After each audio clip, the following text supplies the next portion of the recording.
All right, guys. Welcome back to the channel. Welcome back to the stream. Welcome. If you are new here, thank you so much for joining me today and for waiting patiently while the intro does what it does. I hope everybody's doing well today. And have to give an immediate shout out to New Soul 9 for dropping some big support before the stream even went live. And I'll read your messages in a couple minutes, New Soul 9. You know how we do it. We'll let more people file in because I think looking at your messages, they pertain to the Xbox handheld that we're going to discuss today. Don't start biting me, bro. And so yeah, New Soul 9, thank you so much for that, man. That's very very kind of you, very generous. And yeah, so we're going to be talking about this Xbox PC handheld. Going over some of those details, but also, you know, I'd say more importantly, talking about it from the angle of what does this mean for Sony, if anything? Because one of the things that I've been seeing really kind of trending the past couple of days or since the Xbox showcase is like, well, this device can play any game that Sony has available on Steam. And so we'll discuss this. It feels like it's maybe a half step away from that rumored Xbox console that's going to offer Steam and, you know, also offer the Xbox store. So we'll discuss that. We're also going to talk about Sony Bend. We have some unfortunate news. We did cover this yesterday in the stream, but I think some people may have missed it. It was later in the stream because it was kind of breaking news. But yeah, Sony Bend has suffered layoffs, but they are working on a new game. We'll talk about that. Resident Evil 9. We have demo impressions. We have new info, new details to go over, and it's sounding really, really, really good. So we'll talk about that as well. But yeah, like I said, I hope everybody's doing good today. Hold on one sec.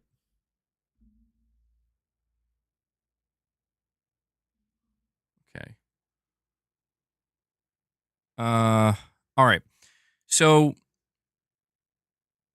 Gaming Survivor, you're saying you'll be back and forth today. It's all good, man. It's all good. You don't ever have to feel pressured like you have to be at every stream or anything like that just because you're a mod. It's all good, man. I mean, obviously, the more you're here, the better, but I understand. You know, it's a Wednesday afternoon. Anthony, you're doing good today? That's good to hear, bro. It's good to hear. All right. So let me... What am I drinking? I have some coffee. Just some coffee. All right, guys, don't fight. Let me just get Boss and move him over here. And all right. Irfan, what's going on, man? Justice never sleeps. Unknown says, let them fight. Are we talking about the fanboys or are we talking about these ones over here? Or both, perhaps. Yeah, the Konami event is happening tomorrow. I want to try to stream that. It's going to be tough, though, man. I don't know. Like, the thing is, I'm going to tune into it no matter what. So I'm going to try my best to make sure I have a stream ready. So just keep in mind, if you come to my channel regularly, if I do stream it tomorrow, I'm going to be live way earlier than normal. I'm going to be live at like 8:30 in the morning. So, you know, it's not my fault. It's just, you know, that's when they're putting on the event. But it's interesting, man. I feel like, I could be wrong, but I feel like Konami hasn't done events. Like, the last event I remember is like a Silent Hill transmission, but now they're doing something a little bit bigger. It's like they have multiple games, so maybe I'm wrong, though. I don't know if this is something that they usually do. But let me read New Soul 9's chats. Again, big shout out to New Soul 9 dropping huge support before we even went live here. Boss, you really going to do this to me right now? And yeah, before I read these, guys, if you want to help support the channel, support the content, support the community, there are multiple ways you can do that. You can do what New Soul 9 is doing here. Drop super chats. They help a lot. Direct donations. Become a channel member. We just did a members lounge the other day. Gift memberships. If we hit 25 members today, we will feed the beast. You know how we do it. So, yeah, appreciate all the support you guys show. Lost Soul Aside is coming out with it. No, I don't think so, dude. MRPD, I'm pretty sure Lost Soul Aside comes out August 30th. Unless it got delayed again. All right, I'm just going to read Digital Dude's chat first, just to get this out of the way. Of course, it's got to be a milestone chat. He's Digital Dude is using his milestone chat wisely. He says, MBG, did you see the new Harry Potter game? It's called Diddy Gave Potter Warts. Digital Dude, just rename your profile, Diddy Dude. Digital Diddy. There you go. That's what you got to do. At this point, that's what you got to do, bro. All right. I've been keeping New Soul 9 waiting long enough. Hold on. Okay. Oh, by the way, what's going on with Mind's Eye, bro? Come on. Chill. All right. So, New Soul 9. I'm just going to read all your chats in a row. He says, hey, BG, I wanted to comment on the handheld and say that this is technically the first attempt to convert the Xbox install of 33 million to PC, and it's not going to be the upcoming Xbox PC hardware on 2027 or in 2027. I just want all of us here to be on the same page for which hardware. Oh, God damn it. I'm sorry, New Soul 9. My all right, let me try this again. You're saying, I just want all of us here to be on the same page for which hardware did it technically first. Also, MBG, I wanted to comment on what you said, what would make this handheld different from the existing handheld we already have now, or handhelds that we already have now to purchase, like the ROG Ally or Steam Deck. I would argue features like Quick Resume that the PC market does not have, and admittedly they had that for their games, plus pure performance, like Phil Spencer said, quote, you don't have to buy this hardware for exclusives, but buy it for the capability of that set hardware, end quote. Okay, and then you had a spelling correction here. And then you end it by saying, has anybody ever had banana bread? Got to say real quick with the end here, New Soul 9, I love banana bread. My grandmother used to make banana bread. Sometimes, occasionally, Mrs. MBG makes banana bread. Banana bread's the best. Maybe that's what Microsoft should do. Just get in the banana bread business. Every piece of Xbox hardware comes with some free banana bread. It is amazing. I need to have some of that soon. So, yeah, New Soul 9, I have to say that I mostly agree with what you're saying. The only thing I would push back on here somewhat is you're saying that maybe you would make the argument that what the handheld is bringing to the table, it's bringing like some new stuff like Quick Resume, and this is what's going to differentiate it. And I can agree that like it's something, it's something somewhat different, but you're saying here, and I think this is the more important thing, you're saying that this device represents the first attempt that Microsoft is going to make, or is making, I should say, to convert, like you're saying, there's 35, give or take, million Xbox buyers for the Series S or the Series X into starting to get them comfortable. Like, I don't think it's a matter of trying to sell the actual hardware to them. Because as you also point out here, this does seem to be, well, you didn't word it this way, but I think we're both kind of seeing it this way. This is kind of like the beta test, right? For the rollout of how do we present this new Xbox hardware that's very different from anything we've done previously. How do we present that to the 30 to 35 million people that maybe could be converts, right? People we can convert over, like people that are not going to get upset or feel like, they're if not being ripped off, that wouldn't be the right word, but just, we're just making a dramatic shift in a different direction that maybe was unexpected. We don't want to lose them. And you say here with another super chat saying correct, MBG. Yeah, and I think this is where we're on the same page, where like what makes it strange is not even what they're doing, what Microsoft is doing. It's not what Phil is saying about it. It's not the hardware itself. I think the only thing that actually makes it strange, and I guess it's a natural thing that's going to occur, is I like see certain people where like they're celebrating this hardware in a way that I think doesn't make sense. And I think your angle, New Soul 9, is actually the better angle where you, and this is what I appreciate about you, because you've been dropping, some chats and some super chats, and you've made it clear that you still like to play on Xbox. And I like what you represent, because you represent the Xbox player who really isn't interested in like the console war stuff. You're just that person that's like, I like playing on Xbox and I want to keep playing on Xbox.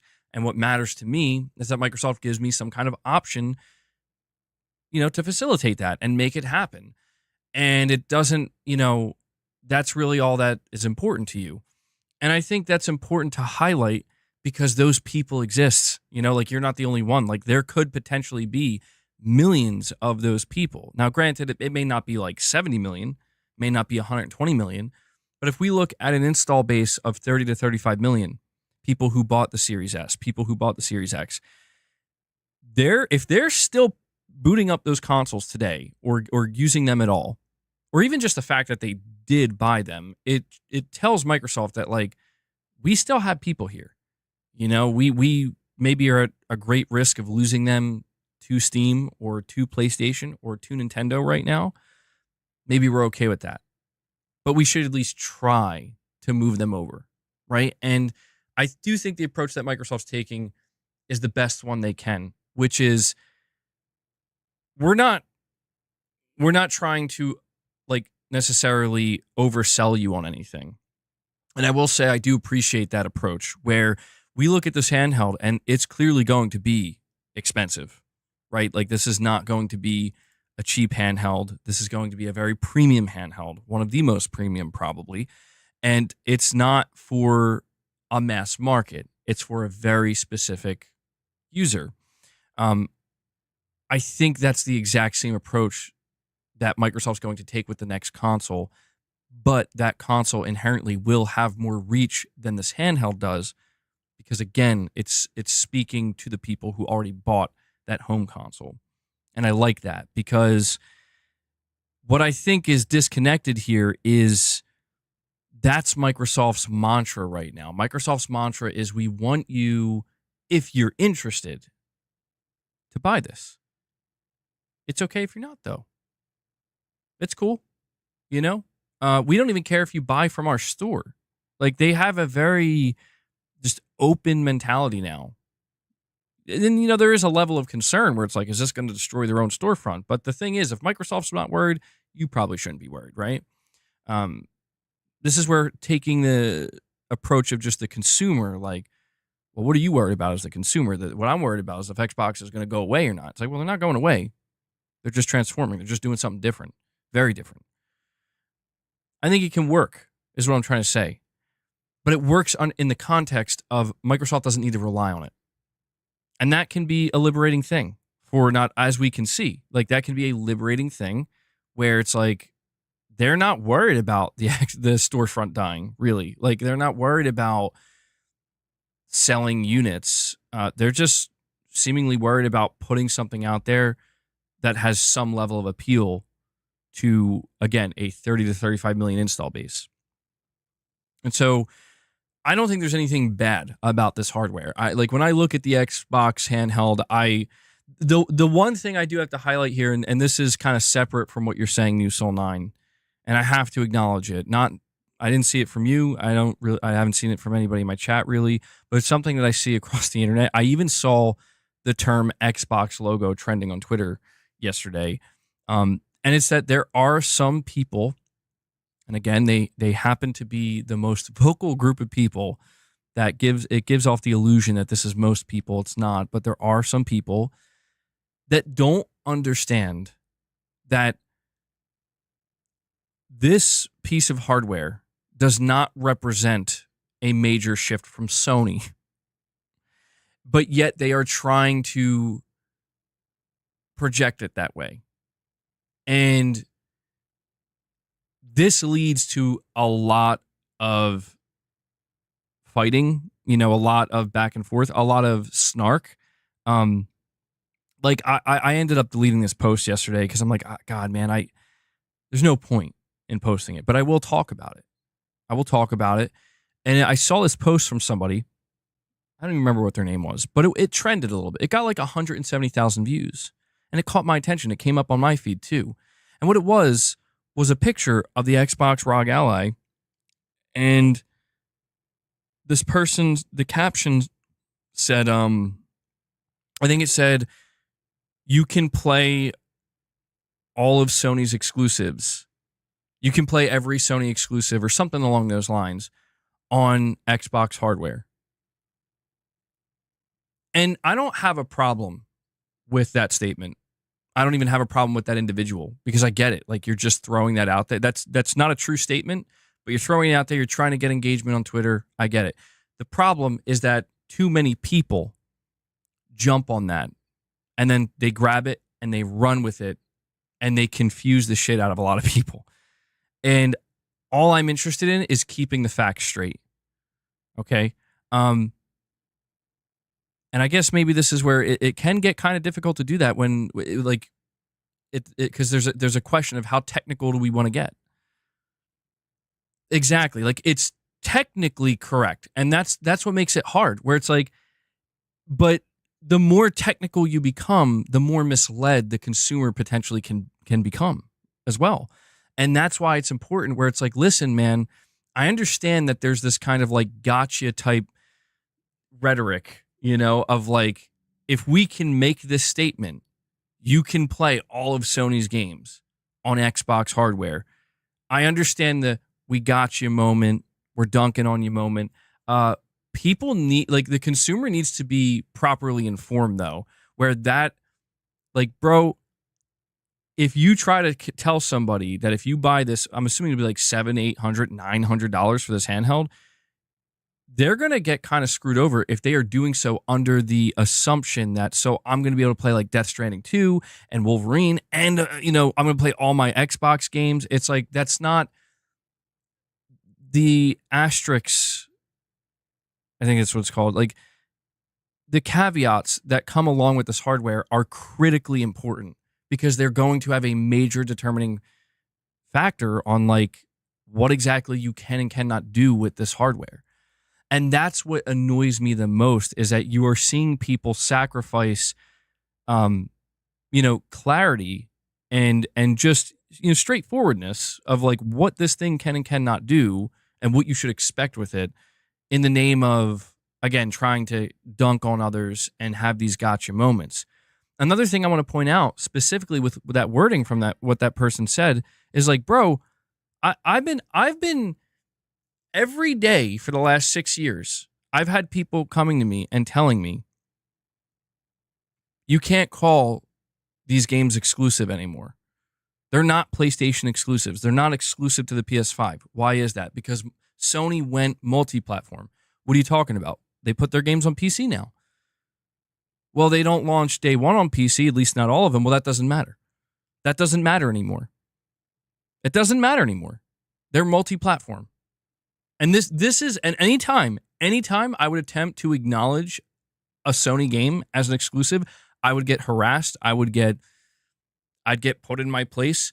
But as soon as something like this occurs, I can't help but notice how quick many of the same people are. Well, now it's okay to use the term exclusive, right? I don't get it. How can you celebrate exclusives being available on a PC device, on a Windows-based device, when that already existed? Oh, that's right. You're picking and choosing when you want to use that term for when it suits you, when it's convenient. Well, at the end of the day, when it comes to this Xbox ROG Ally, this is a PC device with an Xbox logo on it. It is a Windows PC device with an Xbox logo on it. Now, the major caveats that I wanted to acknowledge that I think people do need to be aware of, and this is not some kind of fanboy thing, where it's like, they're taking our exclusives. Like, Steam already has our exclusives, right? Like, it's been that way since 2019, and it's going to continue that way. There's nothing new here. And I understand the whole idea of, well, like, see, now Xbox has them. And it's like, bro, Xbox puts their logo on a device where people buy PlayStation games through Steam. If that's the win you've been waiting for, congratulations, you won. I think it's a little bit bizarre, but okay. But the major caveats here are, what about the Xbox games? And this is where the conversation about what Microsoft is going to do with their next console gets most interesting. Because the rumor is that the next Xbox console will have some layer of emulation where you will be able to essentially emulate the console storefront that currently exists on the Series X and the Series S. Right now, you cannot do that on this handheld device. But what you can do, and this is important, see, this is where we need to make sure people understand what this thing can and cannot do, what you can expect. Apparently, if I understand correctly, which I believe I do, you can play any Xbox title that is Xbox Play Anywhere. Any Xbox Play Anywhere title you can play on this handheld device. But that's not all titles. In fact, there's a lot that are not Xbox Play Anywhere. And so what that ultimately means for the person for the Xbox fan or player who buys this device is that there might be quite a few games through the Xbox store or on the Xbox side of things that you won't have access to. Now, that doesn't mean you don't have access to them at all. If you want to buy it through Steam, you'll be able to do that. If you want to buy it through the Epic Games Store, you'll be able to do that. But ironically enough, when it comes to the Xbox storefront itself, that's where the biggest limitation is. And that is a lot of games. Well, we're like, if that's true, I didn't actually look into that. I don't know what that number is. If the number you're saying it's 1,000 games, if that's true, that's a lot. And they offer a remote play on it, and you can play through the cloud. So there are alternatives. But I do think this is important to highlight because, to me, that's the big difference maker, I think, where I almost wonder if Microsoft is in the process of experimenting and seeing if people are okay with this, mainly Xbox players. If Xbox players are okay with, we're actually not going to move over the storefront to the next Xbox. The Series X and Series S Xbox storefront that exists, we're kind of just going to let that slowly die and just be left behind. I almost wonder this because it's like, if Play Anywhere is their new initiative where it's like we want games to be Play Anywhere enabled, that is what will make it so that they can work across all devices. I mean, I don't know. Maybe that's preferable to having to bring, because the big question that everybody has, and this is the second caveat. The second caveat is that when people say, you can play all of Sony's games on this Xbox device, it's like, well, are you, like, if you buy this, let's say it comes out in like November. If you buy this in November, you're going to be able to play Ghost of Yotei on it? No. And that's where somebody will say, but I'll wait. And it's like, that's fine. But we need to answer that question. So when people are trying to decide, if you're somebody who's excited for Ghost of Yotei, if you're excited for Wolverine or future single-player titles from Sony, if you try to convince everybody that that's what you can expect, or even like, GTA 6, right? Like at launch anyway, until it eventually comes to PC, like it's important for the consumer to be informed because I could, and to be fair, that's not on me. It's just, I see a lot of misinformation going around, man. Dude, listen, you may think that's silly. Dude, the amount of people I see where like the main focus for them on this hardware is the fact that it can play PlayStation games, which is ironic. Because it's like, I don't, wait, what? This thing's going to be more expensive than a PlayStation 5. And Corey the Legend Landiga comes in and drops 5 membership gifts for you guys. Corey does it in the name of boss, bro. I'm no hero. Never was. Never will be. Corey, thank you so much for that, man. Yeah, guys, if you want to get a member train going, by all means, consider doing so. We'll see if we can get to that 25 mark. I know boss is itching for those treats. We need to feed the beast. You're listening to the wrong people. Well, it's not that I'm listening to them. It's just, unfortunately, I continue to be subjected to their words. You're saying that's like 3 games that will eventually come to PC? Yeah, well, I understand. See, that's the thing. I'm not trying. I want it to be made clear that I'm not the person saying these games are not coming to PC. I am not that person. Okay, like there are some PlayStation players who, for some reason, like they think Sony's gonna like go back to the way things were. I don't know why they think that. I'm not that person. I'm just the person that's trying to make sure everybody's on the same page, that it's great to be excited for upcoming for PlayStation games. It's great to be excited for that. But Ghost of Yotei is only going to be on PS5 for probably quite some time. You know? And Hellbound 1981, another legend. He comes in going crazy. Dropping another 5 membership gifts for you guys, bringing us up to 10. So 15 more, guys. All right? 15 more. We can make it happen. We can feed the beast. Corey and Hellbound tried to get it going yesterday. They're trying again today. We'll see. They're trying to light the fire, bro. I think people are looking too much into it. It's simple. All PlayStation games that are on Steam right now and future PlayStation games that will go to Steam will be played on the Xbox. And I appreciate the simplicity there. Right? There is a simplicity with what you're saying. And I think that's true. I mean, that as of right now, that is true for this Xbox handheld. Will that be true for the, home console that they make? Maybe. Probably, I would assume. I think it seems pretty clear that Sony's not going to block anything. And Michael Lynch with the $2 chat. I'm sorry, but I missed this earlier. You're saying here, Yang played RE and he has a video with his opinion? I didn't know Yang still made videos. I haven't checked on him in a long time. I thought I know he's like a voice actor now. I thought that's what he was like. He moved on to.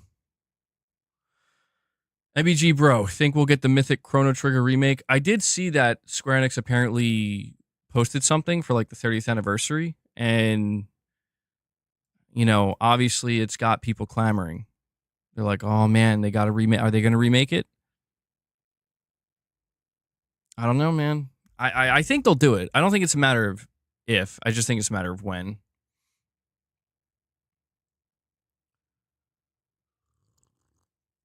No, I want to make it clear. You're right. It's not a flex. You're right. I don't believe it's a flex. Saying that Ghost of Yotei is not going to be on PC day one or on this handheld, I don't think that's a flex. It's just the reality of like, this is a game that, at least for me, and I can't speak for everybody, but I think for a lot of people, at least a good chunk of people, not an insignificant number of people is what I'm trying to say. This is a big, exciting game that they're looking forward to. And I just, I guess I just look at it from the perspective of like, I look at it as like State of Decay, right? I want to know if State of Decay is going to be on PS5 day one, because if it is not, I will go where it is day one. That's important for me to know. I don't want to, and I certainly would not want to buy a device assuming, like I don't think, I'll put it to you this way. I don't think people should have made a purchasing decision yet for the PS5, assuming that literally every game is coming day one, because we just don't know that yet. It seems like that's going to happen. It seems like that's highly, highly likely. And it would be, I think, surprising to some people if that's not what happened.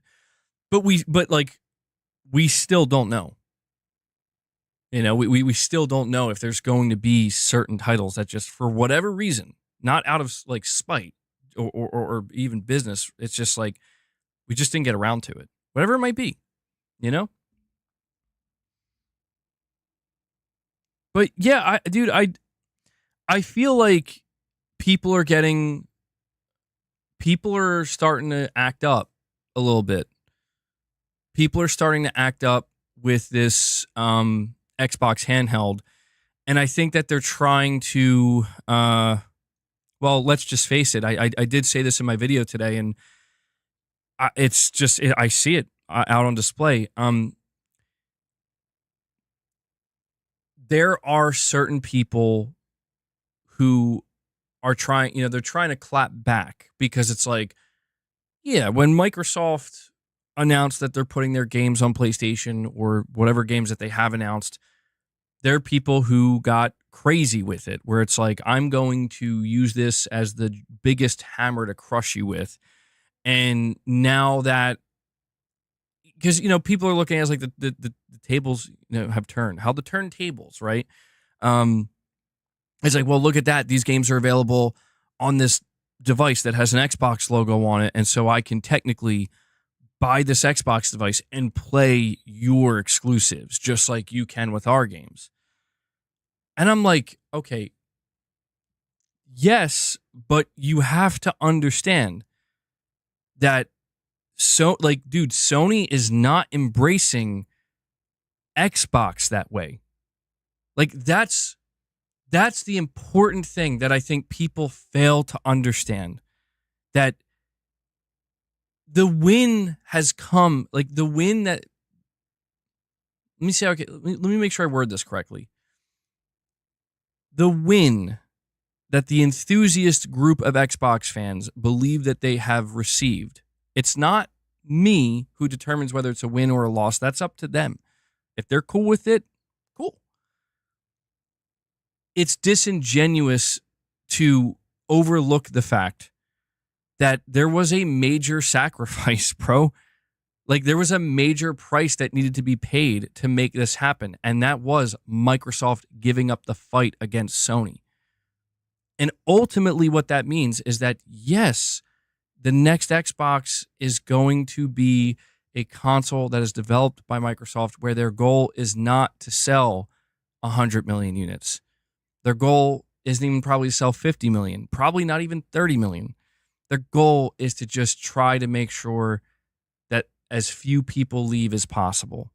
And the reason for that is because growing the console, trying to be a major competitor in the console space is no longer a priority to Microsoft. Being the biggest publisher in the world is their priority. And I'm not here to say that that's right or that's wrong.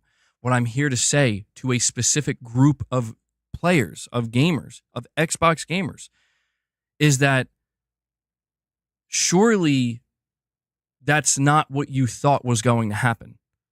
And that's not what you were cheering on to happen. And that's all I'm trying to say, man. That's all I'm trying to say. Like, I'm not expecting them to be like, you know what? Yeah, I'm done gaming and I completely give up on Xbox. It's not, it doesn't have to be drama like that. I'm just tired of seeing certain people who have spent literally years like hyping a very different narrative to the moment they realize what's actually happening. It's not even a problem that they don't have a problem with it. It's that they're, I'll put it to you this way. They have convinced themselves that this is the best outcome. And they now are projecting that onto everyone else and everything else. And it's like, dude, why weren't you saying that before it happened? Because you know what I can tell you is there were people saying that before it happened. There were plenty of people saying before it happened that it would be better if it was like this. I don't know, man. It's strange behavior. And I think at the end of the day, ultimately, though, and this is the good news, this is the silver lining. I think at the end of the day, ultimately, yeah, we are seeing the first major transition happening in real time. The first major transition that I think it's not going to be the last. Not just for Microsoft, but major changes that are coming in the industry. And I just think, I guess it's just the arrogance of it all, ultimately. What I'm really trying to highlight is the arrogance of people who have been consistently wrong, but yet they come out here and they and because of their arrogance, they're always the loudest, most obnoxious. And they're out here taking that victory lap. They're like the person, it's like you see that meme of the person who's in like third place, but they're out here like celebrating as if they won the gold. And everybody's looking at them like, what are you doing? That's what I'm saying. That is very much on display right now. And it's cringe, bro. It's cringe. But what's even worse is that there are people that just like, they buy into it. And they're like, yeah, dude, yeah. And it's like, oh, okay. Okay. I would love to know what you were saying in 2019 and 2020. 2021. What were you saying about the Xbox Series X and S? What were you saying about Microsoft's strategy? Were you saying that it was the wrong one? Were you saying that they should have actually just put their games on PlayStation? What are they doing? This is crazy. Like, no, you know what they were doing? They were advocating for the exact same thing that I have been, that a lot of people have been for a long time, and that is greater competition. Not submission, greater competition. Now, granted, they did submit. Maybe they had no choice. I mean, there's an argument that can be made there, but I get it. Your only option at this point is to just say you were wrong, give up the ghost, and walk away. No, I don't think that's your only option. But I'm saying, why are they out here flexing, bro? Like, it's like I was just told that saying Ghost of Yotei is a PS5 exclusive isn't a flex. Okay. Why is this PC handheld with an Xbox logo on it a flex?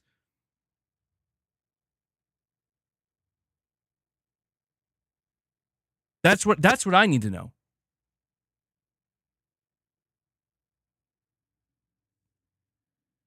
I don't know. I don't get it. Omen86, you're saying if Sony could block their games on the Asus ROG Xbox, they would. They're probably looking into it. I've been seeing people say that. I'm not convinced of that, though. I'm not convinced of that, Omen. I don't think Sony... Because I look at it from the perspective of, like, the only time I think Sony would want to do something extreme like that is if they genuinely felt threatened. If they genuinely felt threatened. Like, man, if people end up deciding, if people realize that they can play like any game we put on PC on this PC handheld that has an Xbox logo on it, they might not buy PlayStation 5s anymore, dude. And it's like that. That's not going to happen. Like, the most important thing in all of this, truthfully, you want to know why Sony's not threatened? Because this device is going to price so many people out. You're going to, like, people lost their mind at the Switch being as expensive as it is, or the Pro being $700. Meanwhile, I see people still overlook the fact that all the Xbox consoles themselves got, they got price raises, but it's like, yeah, it's because, dude, this handheld's going to be like $800 probably minimum. And so it's like, you really going to spend $800 on a handheld to play PlayStation games? Well, it's like, no, because I'm going to have PlayStation games, Xbox games, Steam. And it's like, okay, that's fine. But it's like, how many other people do you think are going to do that with you? Do you think it's going to be 10 million? Do you think it's going to be 20 million? Dude, it's going to be less than probably 5 million. And it's like, that's fine. Because again, Microsoft doesn't care. I don't care. But it's just the realization that the people who are like running these faux victory laps, they don't understand that, like, dude, you're celebrating something. And I want to make it clear, like, I'm not directing this towards people like New Soul 9 or normal behaving people. This is not directed towards you. It's the weirdos, dude. And God knows they're more prevalent than ever. It's like you are celebrating something in a way that looks so strange and so bizarre because it's like this exists right now. There's $1,000 premium handheld where you can play Sony's games on it right now. You could play any Xbox game that's available through PC and I think Xbox Play Anywhere. You can have access to Game Pass. You can have access to Steam and the Epic Game Store. That exists right now. So that's not me saying you shouldn't be excited for this handheld. That's me telling that dude in the back or even in the front, because who knows these days, they're everywhere, that's out here popping the champagne, dying of laughter, being the loudest, most obnoxious person in the room. It's like, dude, sit the fuck down. Like, what do you look like a jackass. There's no flex here, bro. Microsoft is pretty much sacrificing their own storefront to make this happen. The flex from the consumer perspective is, oh, wow, more options. And that's great. That is a flex. The flex from the Xbox enthusiast, Xbox fan perspective is non-existent because it's like, dude, they're giving you something that already exists right now. And you're trying to weaponize it. That's the problem. That's the problem, is the weaponization of it all. I'm not trying to weaponize Ghost of Yotei. Sony's trying to weaponize Ghost of Yotei. I'm not. I'll tell you right now, Sony, you want to drop Ghost of Yotei day one on PC? Go for it. Go for it. Who knows what's going to happen to your console sales? Probably nothing. But go for it. I don't give a shit. You know? But Sony, they're like, well, we don't want to lose console sales. We want people to come buy our console, so we're not going to do that. Not now, anyway. I don't know. It's just been a very bizarre display to witness, man. Because yeah, people they keep diving into it and leaning into it, and it's like, all right, man. I guess so. I guess that's. I don't know.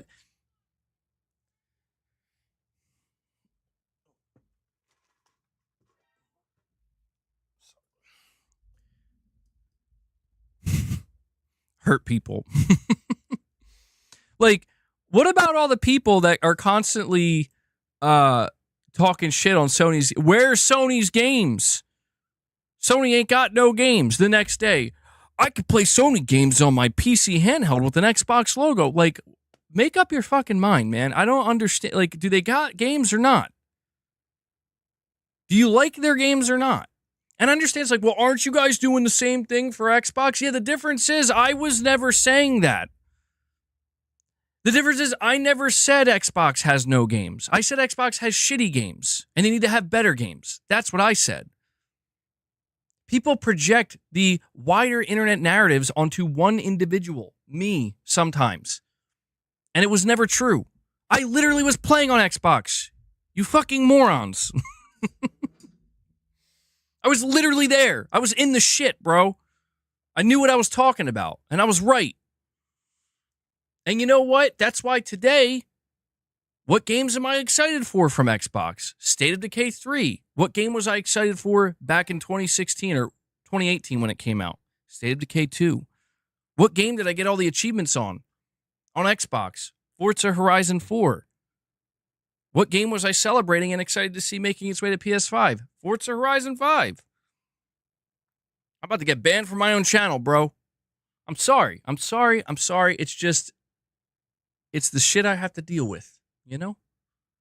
The shit I have to deal with.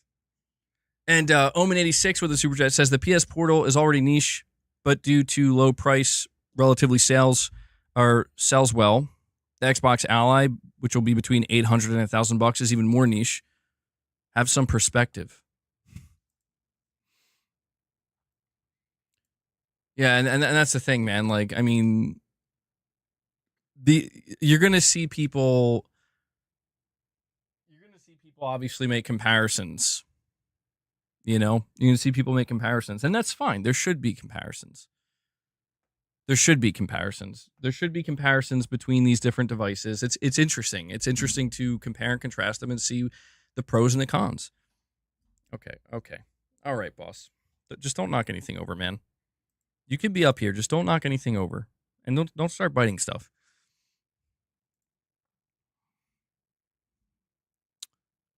I have a couple of direct donations. Let me make sure I read these. God, boss is going to make my life difficult, though. Okay.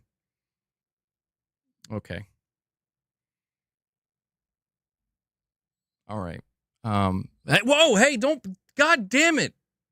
Don't bite the camera. What is wrong with you? Stop right now. Okay, hold on. Boss is like, stop. I'm going to have to ban you from your own channel. Stop it. Okay. Stop acting up. Go. Guys, we need 15 more members. We need 15 members. Stat. We have a direct donation from Venino. I'm sorry to keep you waiting, buddy. I didn't hear the first notification go off. He says, I think Xbox's next console will be a bigger ROG Ally PC-like, and you will choose a GPU RTX 4080 if you want more juice. That's the benefits, in my opinion.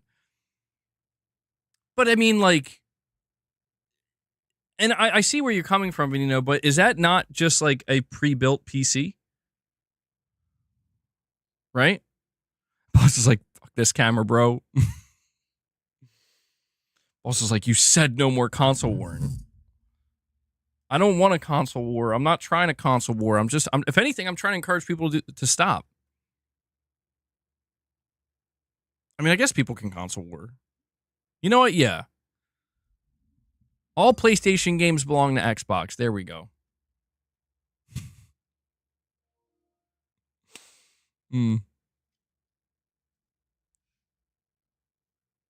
Omen86 says with a super chat just to appreciate the MBG rage.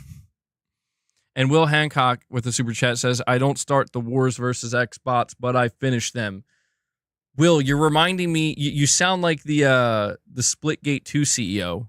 Did you just leave the stage? Did you just throw that, what did he have? It was like a melee weapon or some shit over your shoulder and walk off stage? Okay, boss, come on. They're not biting, boss. I'm sorry. I'm trying to get him to donate donations. To donate memberships. Donate the damn donations to the donate channel and donate. See what happens when boss is the chaos, dude. I feel like I'm finally getting somewhere with what I'm trying to say. Maybe I'm not. Maybe I was never going anywhere. I'm starting to rant, starting to go off, and boss is just like, you know what? This will be a great time to start biting your camera and, trying to knock everything over on your desk. Look at him. Look at how desperate he is, bro. I got a couple more direct donations. I'm sorry to keep you guys waiting. Venino with another one says, Linus review the Ally 2 years ago, 2.5 million views. Microsoft revealed the Xbox Ally with Linus. this weekend, 2.5 million in less than a week. Nobody cared about the Ally before. And Corey the Legend Landiga comes in. I knew he would do it for you, boss. He's like, you know what? I'm going to come in. I'm going to drop 10 membership gifts. And he brings us up to 20 members on the day. He's donating to the donate. I'll be back. Okay. You're going to break it. You're going to break it. If that breaks, you're going to get really hurt, dude. This is for your own safety, boss. 5 more, guys. 5 more, and we can calm this insane beast down. I mean, I will say, Venino, there's a lot of excitement for this device. There's a lot of interest in it because we've never seen an Xbox handheld of any kind. We've never seen a handheld with an Xbox logo on it. So I think there's real reason to be excited here. I just think that some of the weaponization that I'm seeing is just totally disingenuous. That's really all I'm trying to say. And Hellbound does it. I knew Corey and Hellbound were going to tag team it for you, boss. Make it happen. W's in the chat. We did it. Boast, do you read me? It's time to feed the beast. All right. Hold on. We got a fresh batch. It's so fresh, I didn't even take the plastic off, actually. Uh-oh, boss. You might be screwed. Oh, no, here we go. You can't just eat it out of the container. You can't do that. Okay, calm down. Jeez, man. Calm yourself, boy.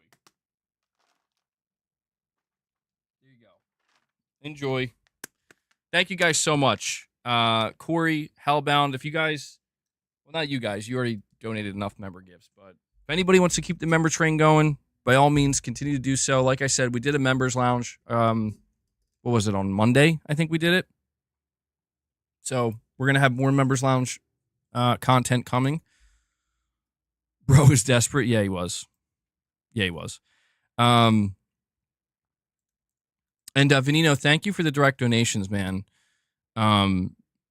And I just want to say before I move on to the next direct donation, you were saying nobody really cared about the Ally before. I mean, yeah, this is where like Xbox does, it may not be the strongest brand in terms of hardware, but it does have brand power in general. Like the Xbox brand has that power to where if they do put their logo on other devices, it will probably naturally draw more eyes. And doing it with a handheld, I think, first is smart because, like I said, we never really saw anything like that before. And we have Wallroar with a direct donation. He says there's nothing that the Xbox handheld, I'm not sure what you said with that first part, but you're saying the software the ROG Xbox is going to have is especially made for handheld. Right now, Windows is too much of a battery drain. Well, on the upside, well, there's a lot of upside to this handheld. Just like if you were to buy any of the handhelds that exist right now, I would say, ironically enough, I think the most limiting handheld that exists right now is the PlayStation Portal, but it's also like the cheapest. But when you look at the more premium handheld space, no matter which one you choose to buy, you do have a lot of options, right? You do have a lot of options. You can access different storefronts. You can have, if you already have a big library of games on Steam, you can access that. Sony's going to try to do that for PlayStation players with their own handheld, which makes sense for them to do. But no, we haven't talked about that yet, IDK. We will get to that. You think SteamOS and the converter is 20 years ahead of Microsoft system? Well, we did hear that apparently Microsoft was like, we're gonna shelve our own internal handheld, and it was because they wanted to. They claim like they have a lot of work to do, with the Windows OS and whatnot. I guess maybe it was for the best. I mean, they're probably seeing a really positive reception to this handheld. So, I'm sure that, I guess what I'm trying to say is I'm sure they don't regret making that decision.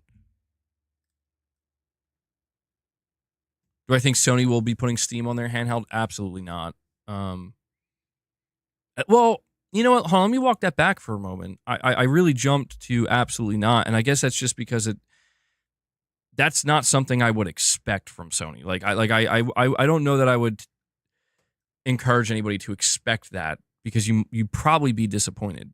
But yeah, I don't know, man. There is some level of like, I don't know. I mean, I doubt it. I don't. The reason I don't see Sony doing that is because I think they want to let people who prefer Steam to still give them a little bit of money, which is why they put their games on Steam, even if they're delayed with their single player. But I just think Sony inviting another storefront to compete with their own storefront with their own hardware, I think that's where Sony draws the line. And you can understand why, because it's a threat. Like, that would be a threat. Sony would be inviting a threat into their own hardware ecosystem. This is why when you look at what Microsoft's doing, it's like, what Microsoft's doing is a major threat to their own storefront. And when you ask yourself, well, why would they do that? There's only one answer. It's because, they don't really care what happens to their storefront. They understand the risk. Hold on one sec.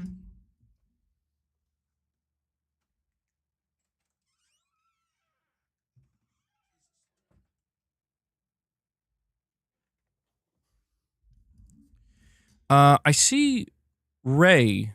It looked like you use your. Why? Oh, I'm sorry, Ray. Yeah, I missed your milestone chat. I'm sorry about that, buddy. That was weird. It was showing up really glitched out for some reason on my streaming software. Leia needs her dope. Yeah, guys, come on. We just need another 25 members. I think she's cleaning up a little bit. I think Boss left a couple of treats. She's like, I'll take care of them. Ray, a member for 45 months. Thank you for that long-term support, man. You're saying, if Xbox better, then why so worried about playing PlayStation games on Xbox branded hardware? They're selling games to PlayStation, and their third party playing the PlayStation on Ally. Well, Ray, it's kind of like what I'm saying. I think that people there are basically two types of people right now when it comes to talking about the Xbox handheld. Like, people who are interested in possibly buying it. There are those who are excited at having another premium handheld, seeing Xbox get involved, and they're looking forward to buying it and having access to Steam and all this stuff. And then there are people who, again, where the only thing they care about is weaponizing the fact that, and I understand why. Like I'm saying, right? Like, I get it, man. Like, well, you guys want to celebrate Xbox putting games on PlayStation. We're going to do the same thing. And it's like, yeah, but like, it's not the same thing, though. Like, celebrate like, somebody said to me yesterday, they were like, yo, these two games are on sale right now on Steam. It was like Spider-Man 1 remastered and Spider-Man Miles Morales. They were like, I'm going to buy this Xbox ROG Ally X or whatever whenever it comes out, and I want these games to be ready to play when I buy them. It was like, should I buy them? And I was like, yeah. Like, as long as you're sure, you're going to buy that device and you're going to play it on Steam, yeah, those games are great. I personally like Spider-Man 1 better. I think that's like the best Spider-Man game out there right now. And that's the thing, is like, yeah, dude, this is like, it's good. I want to be happy. And I kind of am. Like, it's good to see, like, dude, if this device is a success, that could lead to more sales of games that we love. PlayStation games. That's not a bad thing. It's just that a lot of the people that I see or at least some of the people, so again, some of the most vocal, some of those that trend, I see what they're saying. Oh, Jesus. Okay, hold on, Luna. I swear my cats are like, no console warning. Stop letting the trolls win. Here we go. Here you go, Luna.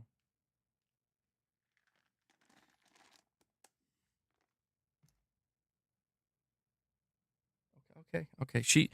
I swear, she lets me pet her now. She does not let me pet her when she's eating her treats. When she's in treat mode, she's like, whoa.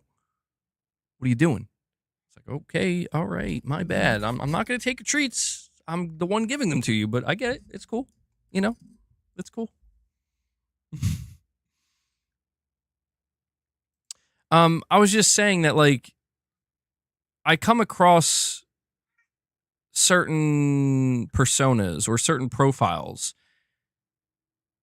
and I don't know, man. It's like you're not excited that you're not excited to play PlayStation games. You know,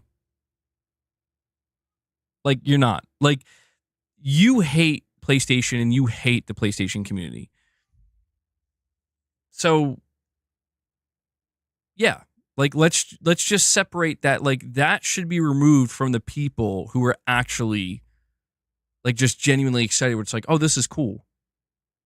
You know, like this is a nice option to have, and it'll be cool that if I want to play any of these PlayStation games, they'll be there. That I can buy them on Steam. Those are the people that I'm talking about. You guys know. Vanino, you're saying no pre-built. Can we legit plug a 4090 to an Ally?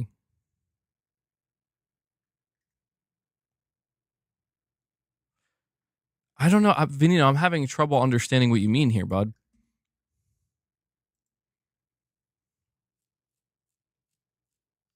The hate is strong.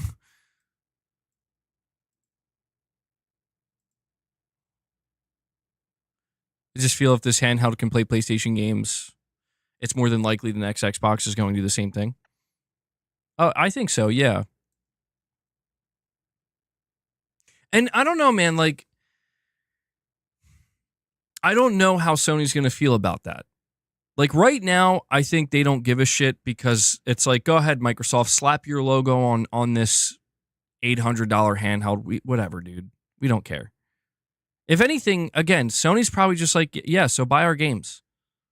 That's probably how Sony feels. You know, like, I hope Sony's probably like, we hope people, new players buy this. But I don't know. When we talk about the next Xbox home console, I don't know. Sony might feel a little bit differently about that. It's hard to say. I still think they're going to be okay with it. But yeah, that's going to be a different situation. But we also don't know what Sony's next gen strategy is. Maybe Sony already knows, and they're cool with it. Maybe they already gave Microsoft a green light or something. I don't know.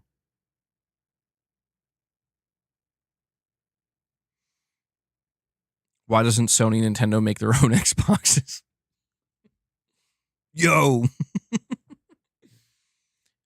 Sony's about to come out. Oh, you thought we were revealing a PlayStation 6? Introducing the Playbox 6. Playbox 6. Microsoft would let it happen. They'd be like, well, you got to call it Xbox. They're like, no. Playbox is the best you'll get. Okay. You think PlayStation's completely cooked? Why, though? Hold on. Why do you think... This should be interesting. Why do you think PlayStation's completely cooked? Be a med bro. Whoa, okay. That escalated quickly. Holy shit. PlayStation games plus Game Pass on console would be potent. I think that's what Sony would probably fear more than anything. No. Wait. Who deleted that message? Let him speak. I'm curious. I want to know. I want to know why PlayStation is cooked.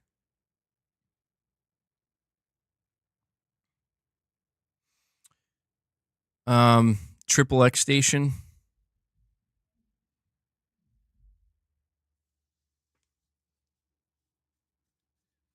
When you do this good, the only way to go is down, right?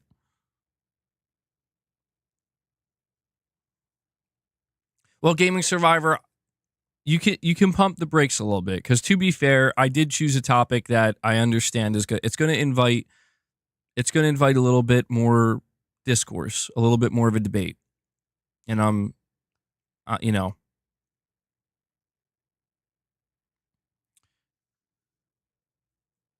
Irfin says if PlayStation is cooked, then Xbox is burning.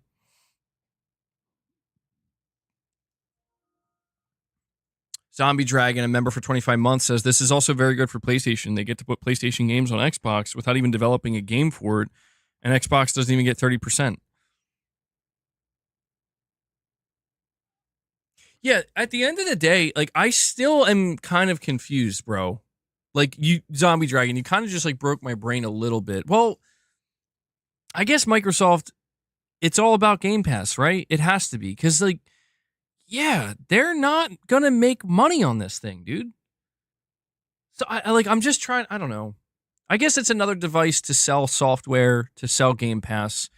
That makes sense.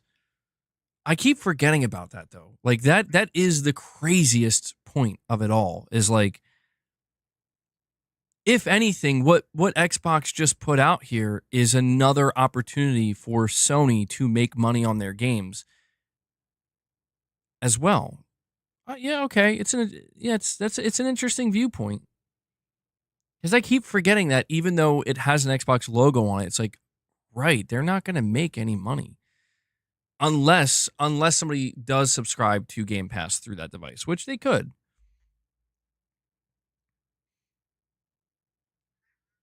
We need a Killzone reboot to build MAUs for everybody. All your MAUs belong to us. Oh my God, that is the end game.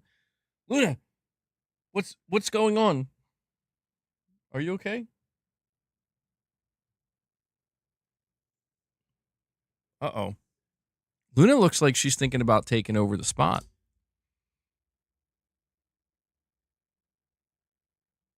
She's extremely paranoid, though.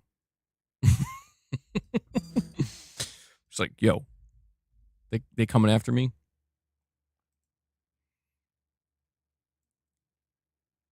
Omen86 says, MBG, I was about 70% on Days Gone permadeath mode for the trophy. Then I hit my bike against some small fence. Fuck, wasn't even going fast. Okay, I got to ask you, Omen, because holy shit, you're giving me severe anxiety. I just finally beat Days Gone today again, and I'm going to clean up the rest of the, main trophies for the, to get the platinum. And I've been thinking about that permadeath mode. Are you playing on the true permadeath mode? Because they have two. There's one where, like, if you die, it's just over. Like, your entire save file's deleted. But then they have another one where if you die, you go back, not to the last checkpoint, like, to the last chapter. So you have to, like, replay the entire chapter. Which I don't even know how many chapters there actually are. I kind of look at them as, like, acts. You could use the cloud save to back it up. Oh, thank you, Josh. Yeah, I may have missed that. I'll, let me see.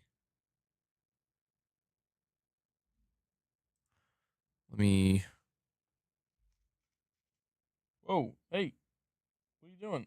Now Luna's trying to get catnip. Moonshot says that Tom Hardy narrated Medieval Chronicles game from Summer Game Fest is flying under the radar, and that looked epic. I got to see gameplay though, but damn. Yeah, that was a pretty sick looking game. I did notice it's not going to be, at least as of right now, I don't think it's going to be a console game, but it did look cool. Like at the very end when they teased like the overview or the like bird's eye view of kind of like you're transitioning in the gameplay. I'm like, oh shit, that was pretty sick. Yeah. And Scuba Tank filled with farts with a super chat says, I think Sony's going to be more mad at the fact that they can't charge more than once for a game that's going to be played on multiple different platforms. That's a good one. I didn't think about that. Yeah. That's yeah, I don't know. Maybe Sony is kind of preparing for that, and they're like, this is just how it's going to be. Leia is over here on the floor like, I need my fix, bro. I need my fix.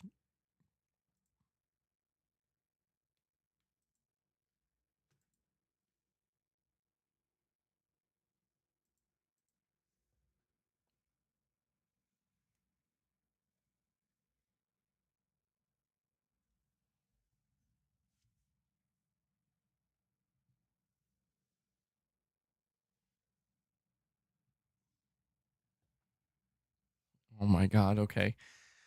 Luna's going a little crazy, as you can see.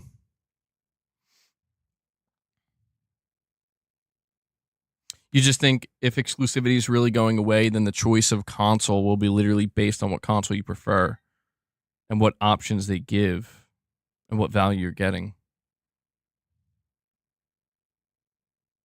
The real big news is more and more third-party devs signing up their game for Play Anywhere. Well, let's talk about that for a moment. What's the Play Anywhere angle? Because I feel like this was something new that Microsoft really tried to push. Is Play Anywhere is Play Anywhere a Trojan horse to where like externally it's just Xbox Play Anywhere, on the inside this is the new Xbox store?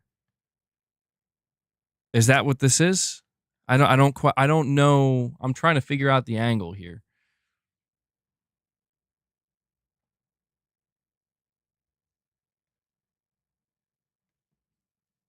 With Play Anywhere, you get a copy on Xbox, PC, and cloud.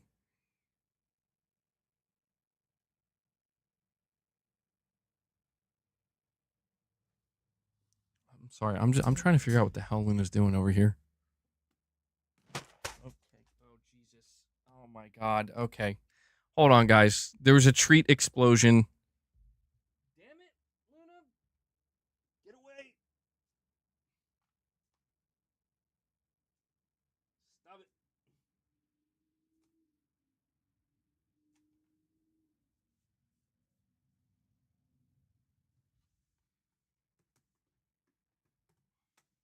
Damn cats. A treat explosion. All right, well, Leia's eating her treats now. She's just eating them on the ground.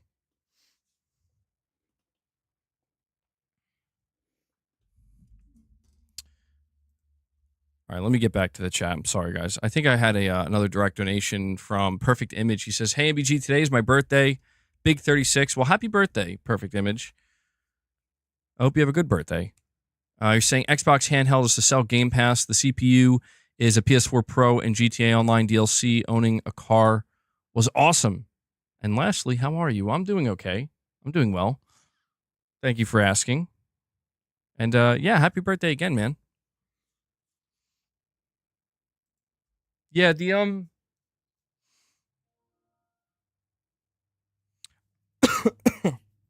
on, guys. Jesus. I got 3 cats and cat hair everywhere. I got a situation. Oh God, I'm sorry. I'm sorry. Omen, I would love to read your super chat, but I'm choking on cat hair.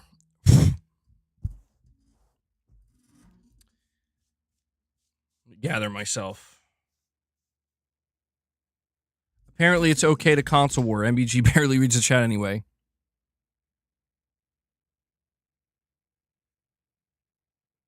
All right, well, maybe I don't know if I would call it console warring, truthfully. Because like the people that I'm talking about and the people that here's the problem. All right? This is the problem. I am unwilling to go beyond a surface level. Okay? And that is a problem because I keep things vague. I keep things unknown, right? Like I'm just saying people. I'm saying this. I'm saying that. If I really wanted to, I would gather all of this stuff and then present it to you and show it to you. And I think it would make it more real. You guys would see what I see. And it would be it would probably validate my reactions a little bit more. And it would probably make the discussions I'm having about what's being said more engaging. But I'm always hesitant to do something like that because it's just, you know, I do feel like if I were to do it, I think I would probably cross out names, you know, because I'm not trying to empower the wrong people where, half the time they're trolls, right? Or they're being like half serious, or even if they are serious, all they care about is getting attention. So it's one of those things where it's like, I want to show people how stupid this fucking take is. Like I really do, because it's like just brain dead levels stupid, and I want to pick it apart. But there's this part of me that's like, but maybe that's just what they want, man. That's just what they want.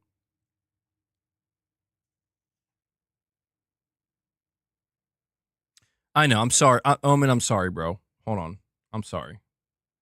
All right, Omen. You're saying, MBG, be careful. Being spotted by Nero guards counts as death on permadeath mode. Oh. Okay, I did not know that. I am glad you told me that, because holy shit, I thought that was one area where you were safe. Saying not my favorite mode, obviously. So I think, Omen, I think you're trying to do what I'm planning on doing. Because I get the sense like you don't want to play the permadeath mode, but you're trying to get every trophy. Is that what you're trying to do? Because that's what I'm trying to do. And you're saying the PlayStation Portal is underestimated. I agree. Sony themselves completely underestimated the Portal, and they admitted this. And this is why I think we actually had a leak of new details, new specifications of what the PlayStation Portable is going to be. I'm probably going to cover that tomorrow, more in depth. Sony themselves said that they were very surprised by how well the Portal did. And they created it as a device to increase engagement. So, the hope was people who are buying PS5s and playing PlayStation, if they have a secondary accessory device like the Portal, maybe they'll play more. And apparently it worked really, really well.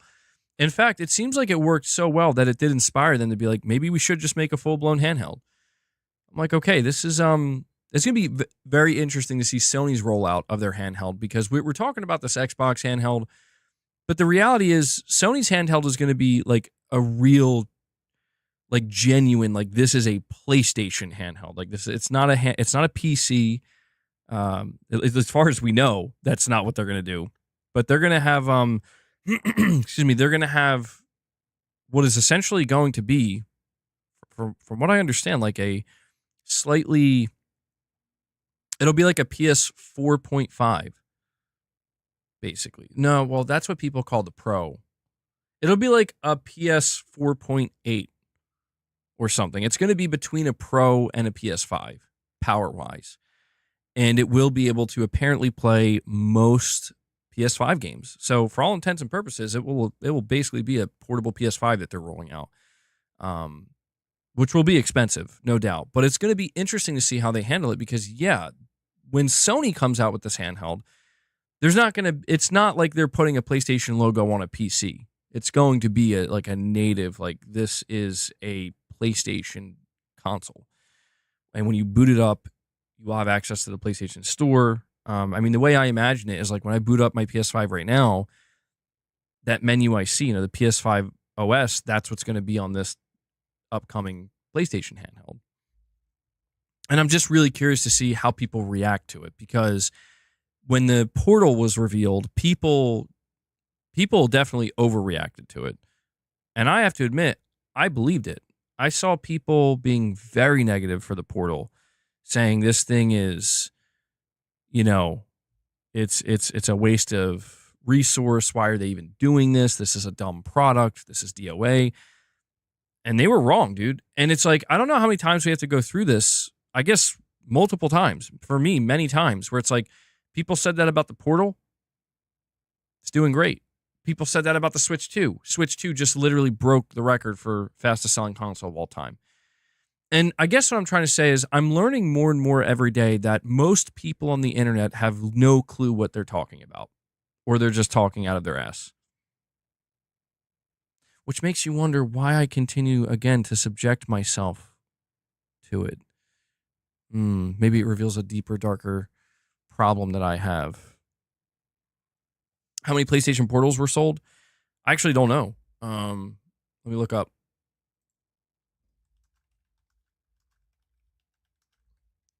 I think it's like a few million or something. It when I Google it, it says about 2 million so far. Now, okay, wait, that was December 30th, 2024. That was when the PS5 sold 65 million. So I think it's safe to say it's probably over 2 million by this point, and that's not huge. That's not massive. But what's interesting to me about that is Sony was expecting way less than that.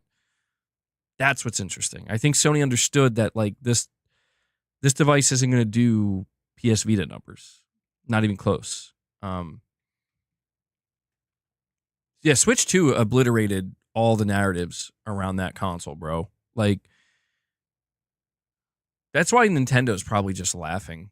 You know what? I want to read something to you real quick because I thought it was just so interesting. And Ray with the $2 chat says, when the X Ally drops, just watch PlayStation PC games skyrocket. And we have a Rich Rod direct donation.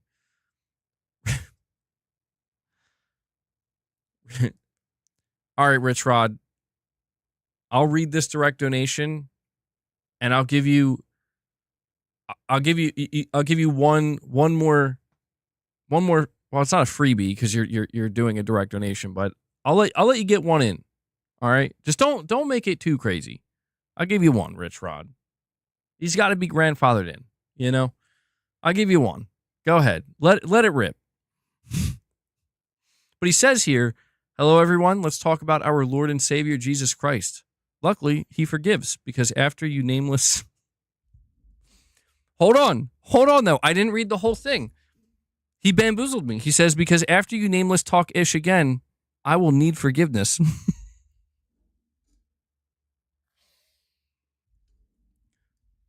Rich Rod's going to need forgiveness, bro. I accidentally just gave him 2.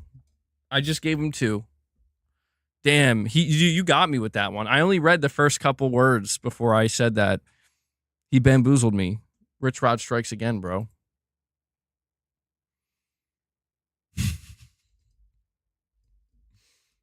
Damn.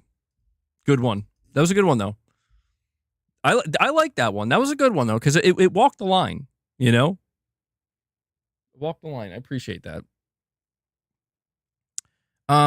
Check this out. I posted this today. And there's this... I'm not trying to, like... Oh, wait. Oh, okay. Hold on. Yeah, so I posted... I said, the PS5 was Sony's most successful console launch ever and is on track to sell over 100 million units. The Nintendo Switch 2 just sold 3.5 million units in 4 days, becoming the fastest selling console of all time. The fact of the matter is the console space is very healthy. Now, maybe I should reword that a little bit because you could make an argument, and people are making the argument, that actually the console space isn't that healthy, because if it was, Xbox would be doing just as well, and there would be the prospect of future growth. So it's healthy enough is probably what I should have said. But I found this comment from this one person very interesting because they said, I don't understand why people are so quick to purchase a console that they know is going to have $80 games. And I found this comment so fascinating because I feel like this comment represents the hive mind mentality. I'm not naming this person. It's like, no offense. I'm really not trying to offend this person, but it represents to me like this is the sheep mentality, dude. That like you are blindly following popular YouTubers, popular forum, or people who have a lot of sway in forums, or popular people on Twitter, whatever it might be, and you're just listening to what they say and believing that what they're saying is true, just automatically believing. Now, granted, you see one popular person do it, you see two popular people do it, then before you know it, you see a whole plethora of this content that makes money all over the place, telling you how this is crazy, we cannot accept $80 games, they're trying to screw us over, they're trying to screw you over, they're trying to screw me over. And this is the worst thing ever, and we need to fight back. And I remember, like, I've pushed back against this mentality a couple of times, and sometimes people get upset, and I understand, but it's not a you should just give up mentality. It's not about that. It's about picking and choosing your battles mentality, where you should really focus on picking battles that you have some chance of winning, where you might be able to make a dent.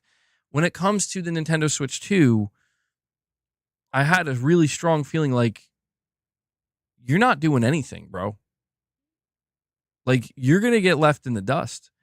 But I responded to this person, and I said, so let me read. They said, I don't understand why people are so quick to purchase a console they know is going to have $80 video games. I said, it's likely because most people who are looking to enjoy video games are not going to let $10 stop them from doing so. People will get mad at this, but it's the truth we see on display right now. And I don't usually, kind of pat myself on the back that often for responses I have, but I thought that was a good, I don't know. I'm feeling good about that response because it's just so true. It's so true where it's like people are not going to let $10 get in the way. Like, people who enjoy video games are not going to let $10 get in the way of that. And, this person responded back and they were like, well, $10 becomes 20, 20 becomes 30, so on and so forth. And I'm like, okay, yeah, but it's all about time, And I understand the bigger pictures, like, well, inflation's getting worse and wages are not, going up. And that's true too. And I'm not here to tell people they're wrong about that or that they shouldn't consider that. They should. But I just think, again, for most people, if they have the $10, they're going to pay the $10. I just think that's, I don't even think that's arguable at this point. It's like, it's right there. This Switch 2, I just watched people aggressively shit on this console for the last month and a half to just find out that it just broke the all-time record. And I'm like, what the fuck, bro? Like, it's like, I mean, geez, guys, it's not even like it did the same as the Switch. It broke the all-time record. Like, how wrong could you have been? You couldn't have been more wrong. And I'm not even a Nintendo fan. I just think it's such an interesting observation that, like, I don't think I've ever seen a bigger disconnect between online internet narratives and just the absolute reality that is in front of us that nobody can deny. There were times where I had my doubts. Yeah, I had a feeling that at the end of the day, Nintendo would be fine. I do remember saying that. But yeah, because I will say, like, even I started to be a little bit susceptible to it. Like, man, maybe I'm becoming a sheep, right? Where it's like, I don't know, man, like, seems like everybody hates this thing. And then it comes out and it's like, no, everybody loves it. Well, not everybody, but more than enough people love it. And I do remember saying this as well, Lux, and this is something I want to highlight. I remember saying that I think a lot of these people are going to end up in a position where you tried to take a stand, you picked the wrong battle, and it's going to be very clear immediately that you're going to lose. And you're going to very quickly have no choice but to say, okay, well, I'm just going to buy it. You know what I mean? Like, if you can't beat them, join them. And it's like, I think that's exactly what people are now doing, where they're just like, oh, okay, well, we tried and we failed very quickly. So I'm going to go get my Switch 2 now, bro. The market is not Twitter. Yeah, that's true.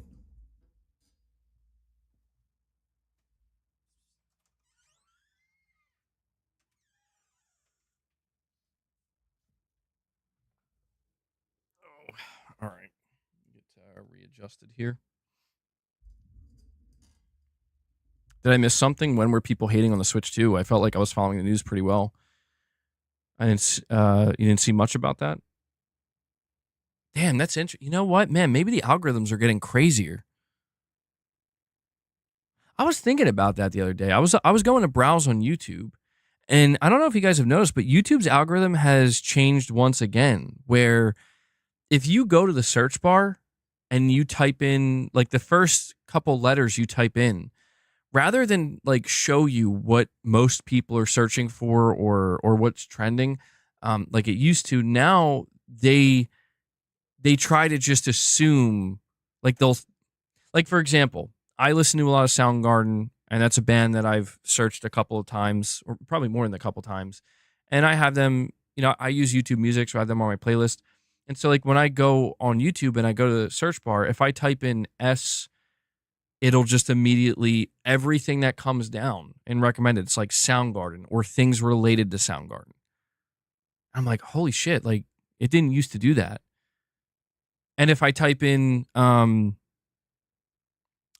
like P, right, it'll show me PlayStation or anything related to PlayStation, right? And I'm like, but the funny thing about it is I could be typing anything.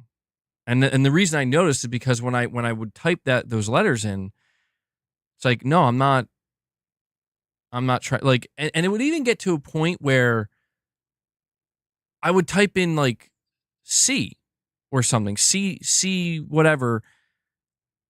I'm trying to remember exactly what I was looking for. But I typed in C, and like all that came down was like Chris Cornell this, Chris Cornell that. And I'm like, dude, and here's the important part. I have it so YouTube doesn't save my searches.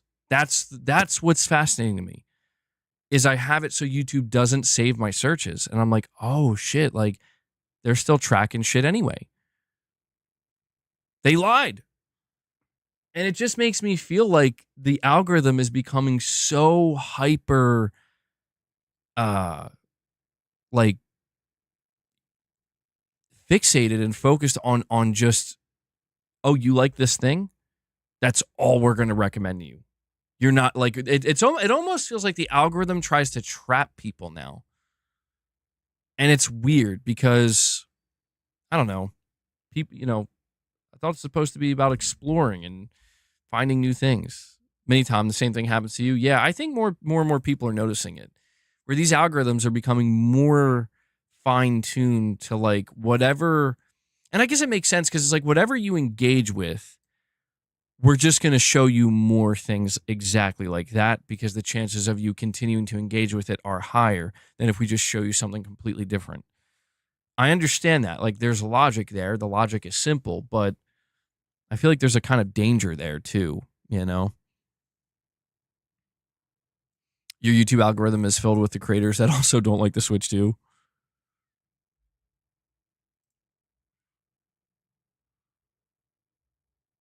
Yeah, man. But I did want to talk about that for a moment. There's been a lot of conversation about the overall health of the console space and the console industry.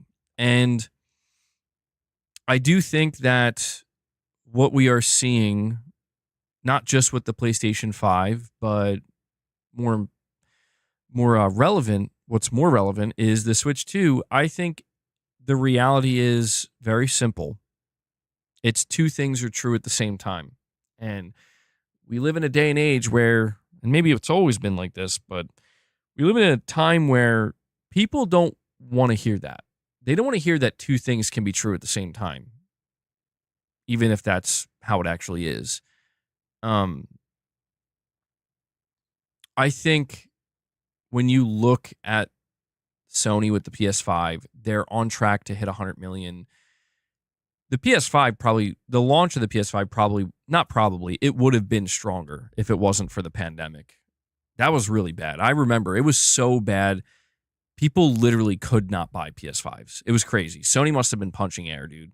Because, like, they would have sold so many more. But they couldn't. They just literally couldn't make them. And they had to wait. They had to wait. The consumer had to wait. But they had the strongest launch ever for for PlayStation with the PS5. It's on track to hit 100 million. The Switch 2 just broke a record, 3.5 million sold, fastest selling console ever. What does this say about the console market? Here's my analysis. I think this says that the console market is still strong and it's still healthy. I think it also says that Nintendo and Sony are going to be able to sustain consoles for quite some time.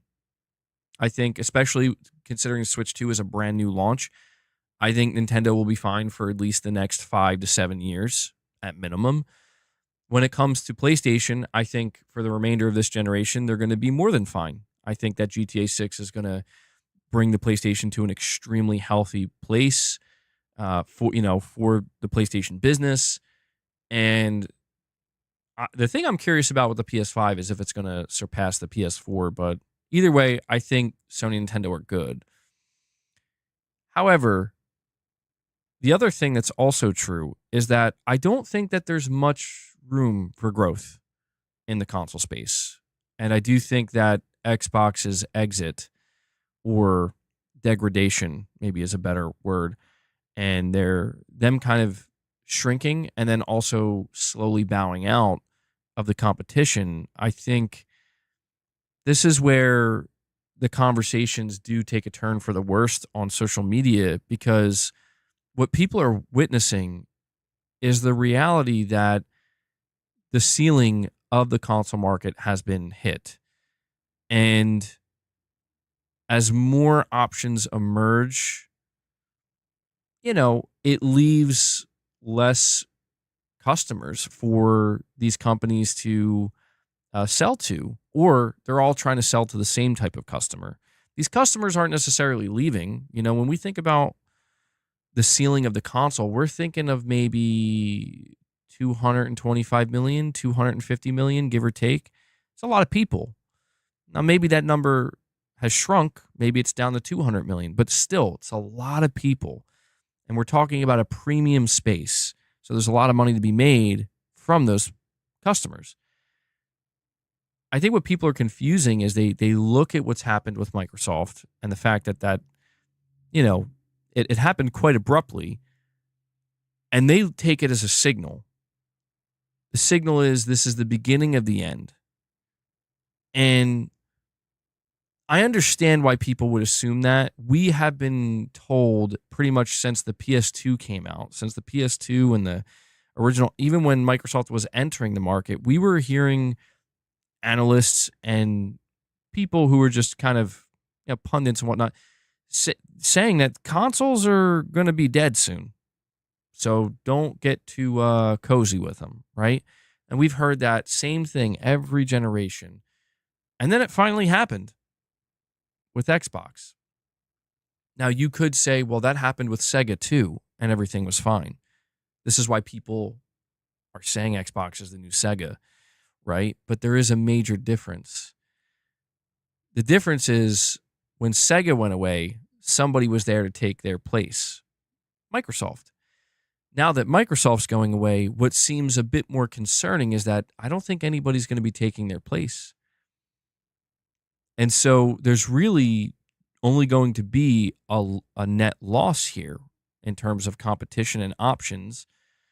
Well, maybe not options, because Xbox will still produce hardware, like we said, but it's going to be Asus. There you go. It could be, but it just feels like there's not going to be like a Google or an Amazon or a Meta or whatever that's going to come in and be like, we're going to take it to PlayStation, bro. Like, we're going to get serious and we're going to win this war, this battle. We're going to win market share rapidly and aggressively. I just think that whatever market share Microsoft is clearly giving up and basically saying, we're not fighting for it anymore, it's going to be divvied up between Sony and Nintendo, and it is going to be a duopoly, I think. Because even though Microsoft will have a console, and people will be able to point to that, see, they're still making a console, so everything must be fine. We all know that that's not going to be the case. We all know that, going back to what we said earlier, if they're going to try to move over 30 to 35 million people, they'll be lucky if they get even 1/3 that actually does move over and sticks with them when it's all said and done. And Omen86 with the super chat says, choice, PlayStation has it all. Base plus Pro console, VR support, headsets, Pro controller, access. Whoa, almost made that sound like something else. Access controller, Portal, fighting arcade stick coming. PlayStation equals top dog. I mean, a lot of people don't like that, Omen. I don't disagree. You know what I think people don't like about everything you just listed? What people don't like is that the only way you can access all of that or have all of that is by being part of the PlayStation ecosystem. The fact that stuff you just listed isn't shared across other ecosystems. I don't have a problem with it, though. I never have, and I never will.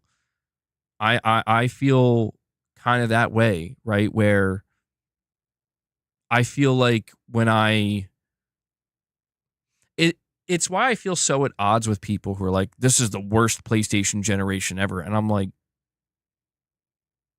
I think it's pretty fucking awesome. Like I'm not trying to be a fanboy. Like I'm not trying to go out of my way to be like that obnoxious fanboy that's in your face. Like, what are you talking about, bro? You want to fight? Huh? Like, no, like I'm just like, I don't know, dude. Like I don't think Sony did everything right, but they did so many things right that I'm like, yeah, I'm sitting here today. I got a PS5 Pro, which is an awesome performing console.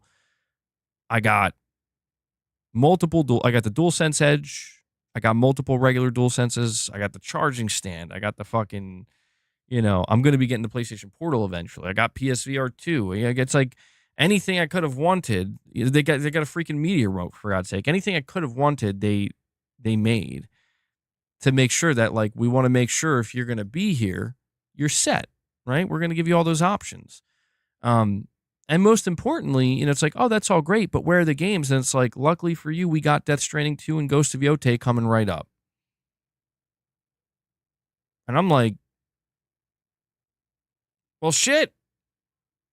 All right, what else you got for me? You're like, check out all these third-party games. Take your pick. Okay. You still making physical games, though? Yes, we are. Oh. Well, goddamn. Okay. Shit. This is great. Wait, Sony. What about a premium headset? I feel like you've been like, oh, we got one right here for you. The PlayStation Elite, Pulse Elite. I'm like, oh my God, you guys have everything covered. They even, like you said, they have a freaking fighting stick now. So it's like, well, you know what you don't have, Sony? And they're like, wait, don't say it.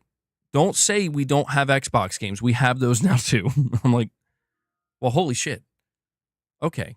So I guess I'm just saying, like, as somebody who went into this generation, there was just certain games I was looking for. I had a certain expectation from Sony, and I'm enthusiastic about their hardware, dude, and their accessories. I think that's obvious. I've never tried to hide that. I can honestly say that it has been pretty damn good. And I don't want to be the person that's like, Sony's the top dog, get good. I just don't I don't want to be that person, because I just feel like it's just asking for, people to, they're going to want to try to argue with me, 6 ways from Sunday. But I'm happy, man. Like I do have some complaints, but the complaints I have, I think Sony got the message, like I said, with the live service stuff and stuff like Concord, and they had a couple rough patches, but yeah, I mean, it seemed like they were going to do something with themes, but I'm not sure if they are yet. Like they have a kind of middle ground for that. But yeah, Omen, I mean, I've always appreciated your enthusiasm, man, because I feel like the energy that not only you're bringing, but I see other people who feel similarly. I appreciate that energy more than you know. I know I talk about other topics, and we don't just only literally talk about PlayStation stuff here. We talk about a bunch of other industry topics, But I appreciate that energy because that's genuinely like how I've been enjoying this generation the entire time. And it's why even when I reacted to that last state of play, like people were like, "Bro, I think you overreacted." And I look back on it and I'm like, let me reevaluate the list and look it over a little bit more closely. And when I do that, I realize like there was quite a bit that was shown that you're going to play, dude, that you're excited about. And one of those things is not even just the fact that you're getting Ghost of Yotei, but they're even doing a dedicated state of play for it. It's like, are you really that unhappy? And it's like, no, I guess not. It's like, don't worry, man. Wolverine's coming. They're cooking. Give it time. I'm like, all right. Yeah. And that's just, some people see that as being, too complacent or whatever. Some people see that as being a pony. I just see that as being kind of somewhat mature and understanding that, like, man, good things do come to those who wait. And frankly, we haven't been doing a lot of waiting. We haven't, like, that's just the reality, man. Like, Sony's been making sure that there's been shit to play this entire generation. And I just think we live in an era where too many people have become so entitled that they project this energy and this mindset of, if it's not for me, then it's bad. And people are like, yeah, if that thing's not for me, then it's fucking trash. And it's like, or maybe it's just not for you, buddy. Maybe it's that. Maybe if it's not for you, it's fine if you want to talk about it, but don't make it sound like that's how everybody else feels, because it's not. It's just not. I will continue to cry about Wolverine for updates. I'll have you know. I didn't say I'm not going to. I'm just saying, when I was done crying, it's like, hey, come on, buddy, cheer up. It's not that bad. It's like, all right. Yeah, you're right. It's okay. It's all good, bro. It's all good. We have Nick with a $20 super chat. I'm sorry, buddy. I almost overlooked that. You're saying there's never really been room for 3 consoles in the market anyways. Just look at history.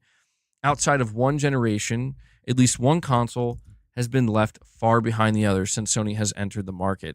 That's actually a great observation, Nick, and one that probably I wouldn't have made because I wasn't really thinking of it that way. But even when you think about the 360 and the PS3 era, Nintendo was thriving, but that was because they were like, yeah, we're just kind of over here, right?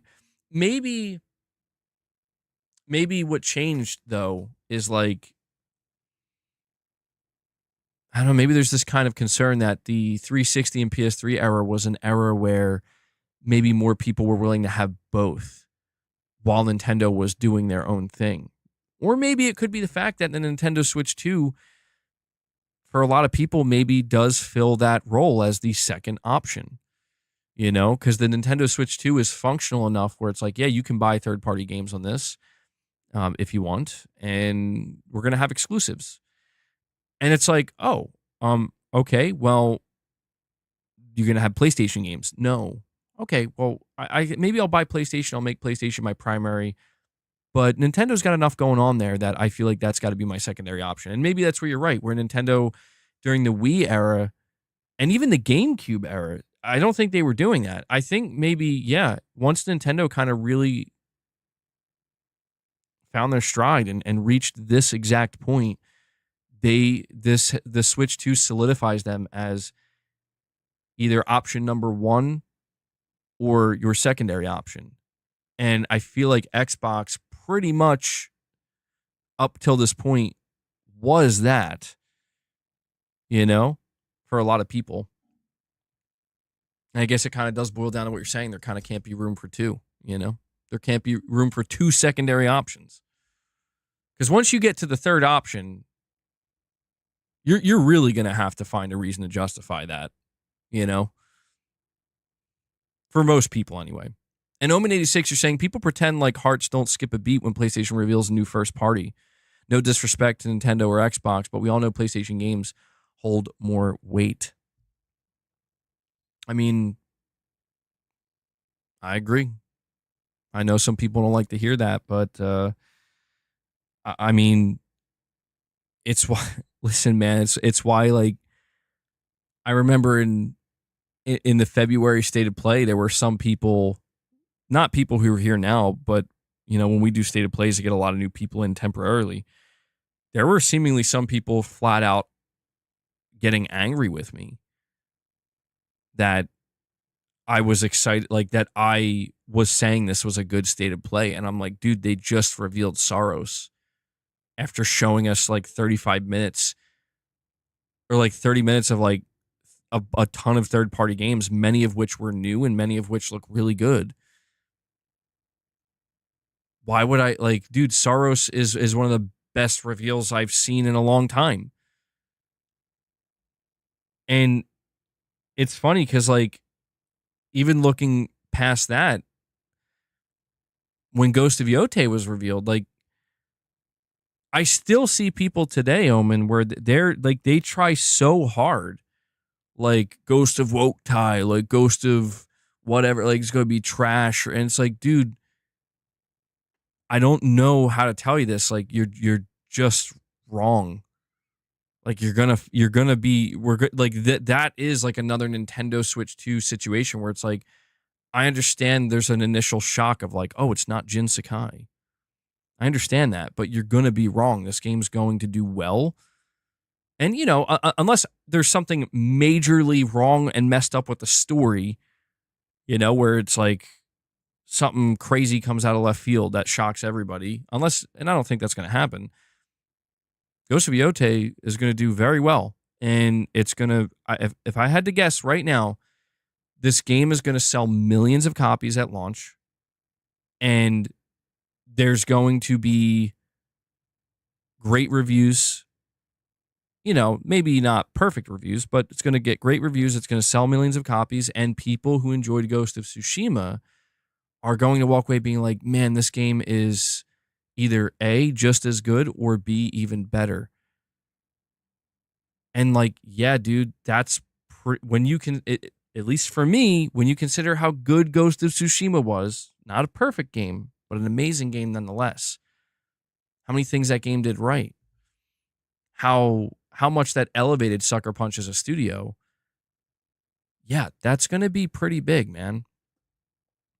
It's going to be pretty big.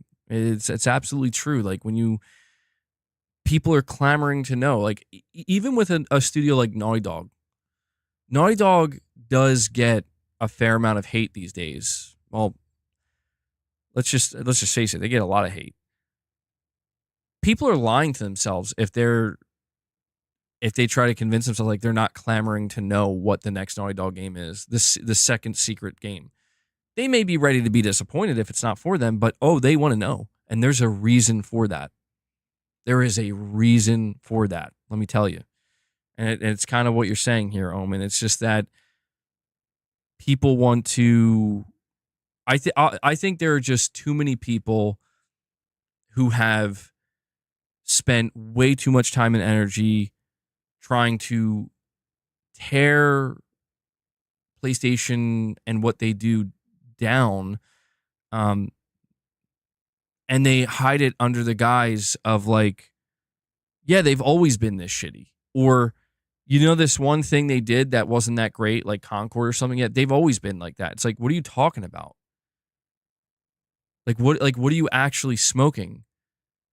No, what you mean to say is you've always hated PlayStation, and now you just have an excuse to do it in a more aggressive manner on and put it out there publicly. And I just think that's out there. It's been out there, and it's bizarre. I don't quite understand it. But, some people will say that's the nature of the beast. They won, right? PlayStation won. So if you're going to be top dog like you're saying, you're going to, you're going to get a fair amount of hate as well. But teach their own, man. To all the people who hate PlayStation so much, you have more options than ever before. That's how I see it. You have more options than ever before. Go to Xbox. Go to PC. Go to Nintendo. There's a lot going on in those spaces. I'm gonna stay right here.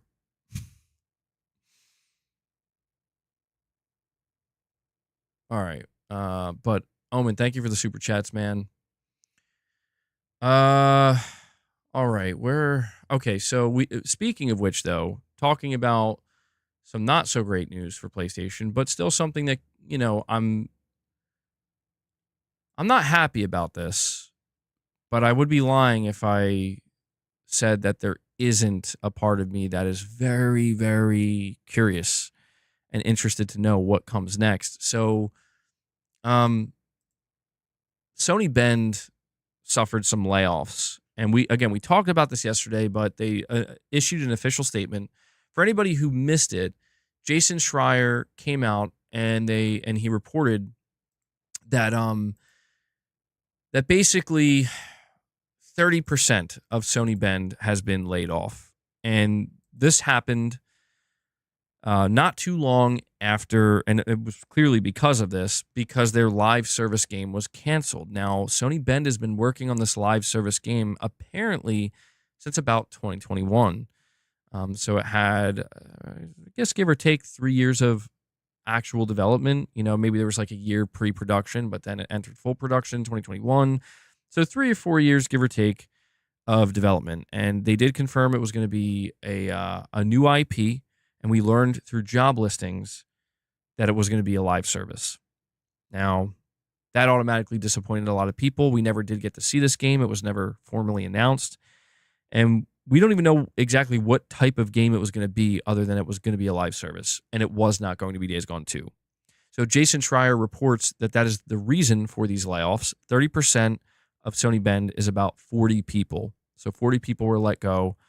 And obviously that sucks. It always sucks to see layoffs. It's the nature of the beast, though. I mean, the games industry is very unforgiving, as we have seen and will continue to see. So we wish them the best. But one thing Jason Schreier did also confirm is that Sony Bend is in the process of spinning up their new game. That's how he put it. And man, oh man, gotta say, I am breathing just a little bit of a sigh of relief that I'd much rather, as a fan of the studio and a fan of Days Gone, I'd much rather see them suffer some layoffs. And again, wish anybody who's affected the best. But it's better to see that than the entire studio shuttered. Because I do think that may have been a possibility. I think that may have been on the table. So could Sony Bend get shut? Yeah, any PlayStation studio, not any PlayStation studio, I think some studios are safe, but Bend, yeah, they could end up getting shut down if their next game isn't good at all, And Omen86 with another super chat says Rockstar is a different beast, but besides them, PlayStation studios are global top tier studios. How many games have Santa Monica level of quality and polish? I agree. Omen, I agree with you, bro. Like I'll tell you right now, there are people who will fight that by telling you, no, God of War Ragnarok sucked. And I'm like, dude, go away. I'm like, I don't even know what to say. But like, I try to understand where people come from, where they're like, well, there were some parts of Ragnarok that were like a little too slow. It's like, okay, so Ragnarok had a couple of pacing issues in your opinion. That's cool. That's fine. I totally get it. Or you didn't like the Anger Boda sections. Maybe there were parts they didn't like playing like as Atreus or whatever. It's like, these are things that I think are totally fine, but they're subjective. It's like, if you look at Ragnarok as a complete package, like, bro, yeah, there are not many games at all that, like, really, truly, very few that are hitting that level for like a 40-hour single player game. I want to know what other games outside of PlayStation Studios titles and like Rockstar games, what other titles are doing that? I'm sure there are a few, but you probably can't name that many. And so it's just, again, man, Omen, I think we're kind of on the same wavelength here, where I'm all about giving credit where credit is due. People who dislike me and dislike my channel and my community and this content, they will go so far out of their way to convince others that we don't do that here. But we actually do. We do. I mean, I don't speak for everybody, but most of us do. I do. I'm a fan of giving credit where it's due. What ticks me off is when I see people who are being critical towards PlayStation, towards me, towards my community. I see people being critical, and they're the ones that aren't giving credit where it's due. They're the ones who are being disingenuous, but they try to flip it. And that's been interesting to watch with something like God of War Ragnarok over time, where, it's like people will latch on to one thing that somebody says, and it's like, well, there you go. That's why the game is trash. Like yesterday, I'm trying to engage in some kind of discussion on the internet. Not on my channel, unfortunately. It's like people are fighting me over Days Gone. Like telling me like this game is very bad. The voice acting is bad. They're like, this guy left me a whole message, Omen, where all I said was that I'm sad to see the layoffs at Sony Bend. And this is a very relevant thing to bring up, considering the topic of layoffs. I said, Jason Schreier reports Sony Bend's laying off 30% of their studio, 40 people. This sucks to see. This is due to their live service game being canceled. They are now starting work on their next game. I really hope it's Days Gone 2. And this person leaves a comment, and this is what I mean. This is where people are not. This person says, do people forget how bad Days Gone was? And so I matched his energy. I probably shouldn't have, but I matched his energy. And I'm not going to get mad, Lux. No, like that's the thing. I wasn't mad at what he said. No, that didn't trigger me. That didn't trigger me. It's just, I'm like, okay, well, Days Gone is a bit of a divisive game, so I'm going to go out to bat for it a little bit, man. Like, I like this game, so I just simply said Days Gone was good. Don't shoot me. Don't shoot me. I just think Days Gone is good. Okay? But then he had this whole explanation to me, ready to go. And I was like, okay, well, you know what? I responded to you. I have to do you the courtesy of reading what you responded back with, right? I would just feel like an asshole if I ignored it.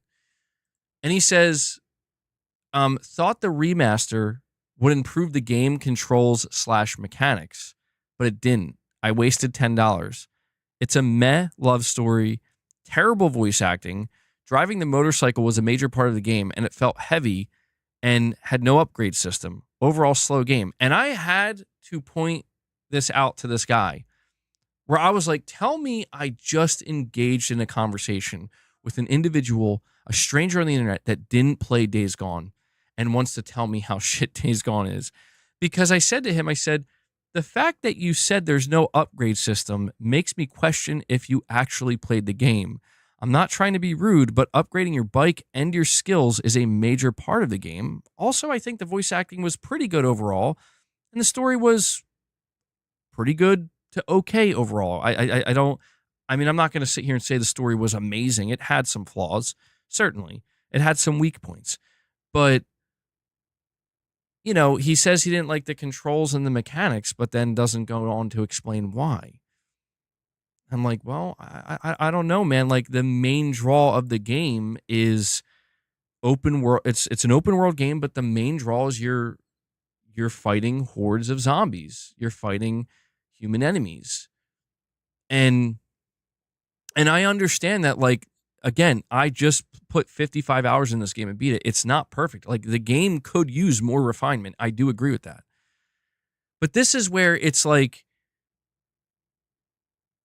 I disagree with this notion that, like, when I read a message like that, I feel like you just stripped Sony Bend of a lot of things. And I think that's done kind of unfairly, because I think if you look at it from an objective level, you could say the story, if we're being subjective about it, you could say the story was weak. You could say that the game is a little bit slower paced, and you don't like that. You don't like slower paced games.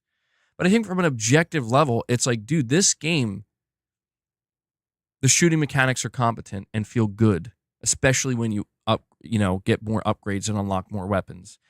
Driving the bike in this game feels amazing. And I feel like that is objective. Like, that was a major focal point of this game where, like, yeah, you start out with the bike being kind of slow, and it takes more damage more quickly, but that's to incentivize you to upgrade. And when you do that, it feels better and better and better. The voice acting, I admit, I will say the second time around, they did make Deacon St. John kind of a complete crazy person, okay? The amount of times that this guy is saying the craziest shit out of nowhere for no reason was kind of absurd. I must not have been paying as close attention the first time around. But I think to say the voice acting was terrible, I think is, again, like, can you explain to me what makes the voice acting so terrible? Because I just played this entire game, and the only thing I think you could honestly say is that there was maybe a couple of bugs where, like, when Deacon's trying to talk when you're riding the motorcycle, there was like some kind of audio bug where you can't hear something. You can't hear it right. Outside of that, the acting is, I'm not going to say it's like, oh, this is like Last of Us level where, they're put their hearts and soul, their heart and their soul is out there for everybody to see. I'm not going to say it's that level, but it's good. Like, it's at the very least, it's just average. It's like they're not doing a bad job. And I don't know. I do tend to get a little bit defensive because it's like, I feel like it's this type of rhetoric. And I do think some of it is rhetoric. I do think it's this type of rhetoric that ends up actually affecting somehow the outcome of, like, so are we going to get a sequel to this or what? It's like, no, bro, game's garbage. Didn't you hear? It's garbo. It's dumpster juice. And I'm like, okay.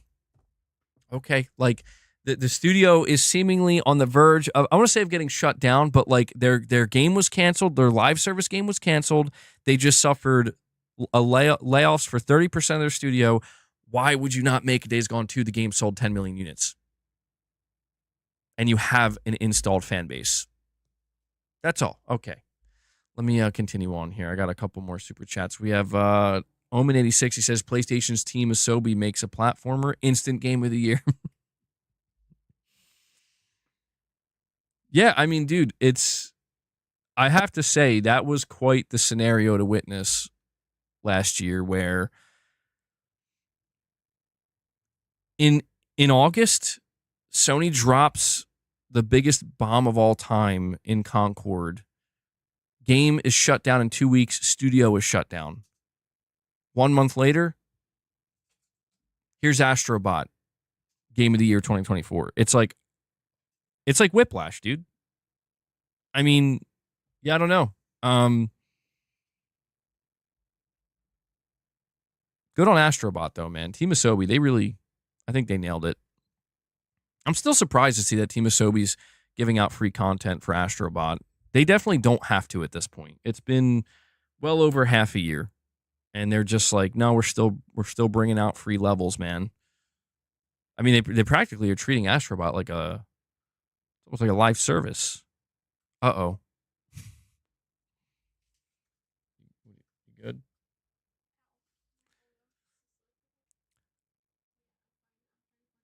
Okay. Leo Jimmy with the $10 super chat. He says MBJ money is what he says. Huge DMC fan. What if Naughty Dog's Intergalactic has as deep of combat as Neo or DMC? Already mastered emotion, animation, story, graphics. If they somehow perfect combat, I would be speechless. Well, it's fair for you to maybe even assume that that's what they're going to strive for, because that's what they kind of told us. I mean, they didn't necessarily say, hey, expect, they didn't name other games or other combat systems when they talk about intergalactic combat. Say, this is what it's kind of like. All they've said, but they've said it numerous times, is that this is by far like the deepest combat we've ever done. Now,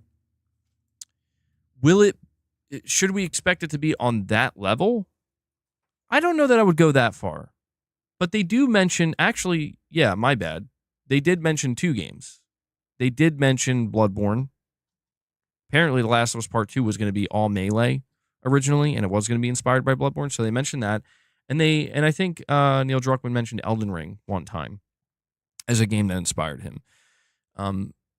So some people are thinking like, oh, is this going to be Naughty Dog's take on a Souls-like? I don't necessarily think it's going to be that exactly. But yeah, I am going into Intergalactic whenever we do see that gameplay, assuming that the gameplay they're going to show is going to have a level of depth that people are not going to be talking about The Last of Us or Uncharted or Jak and Daxter.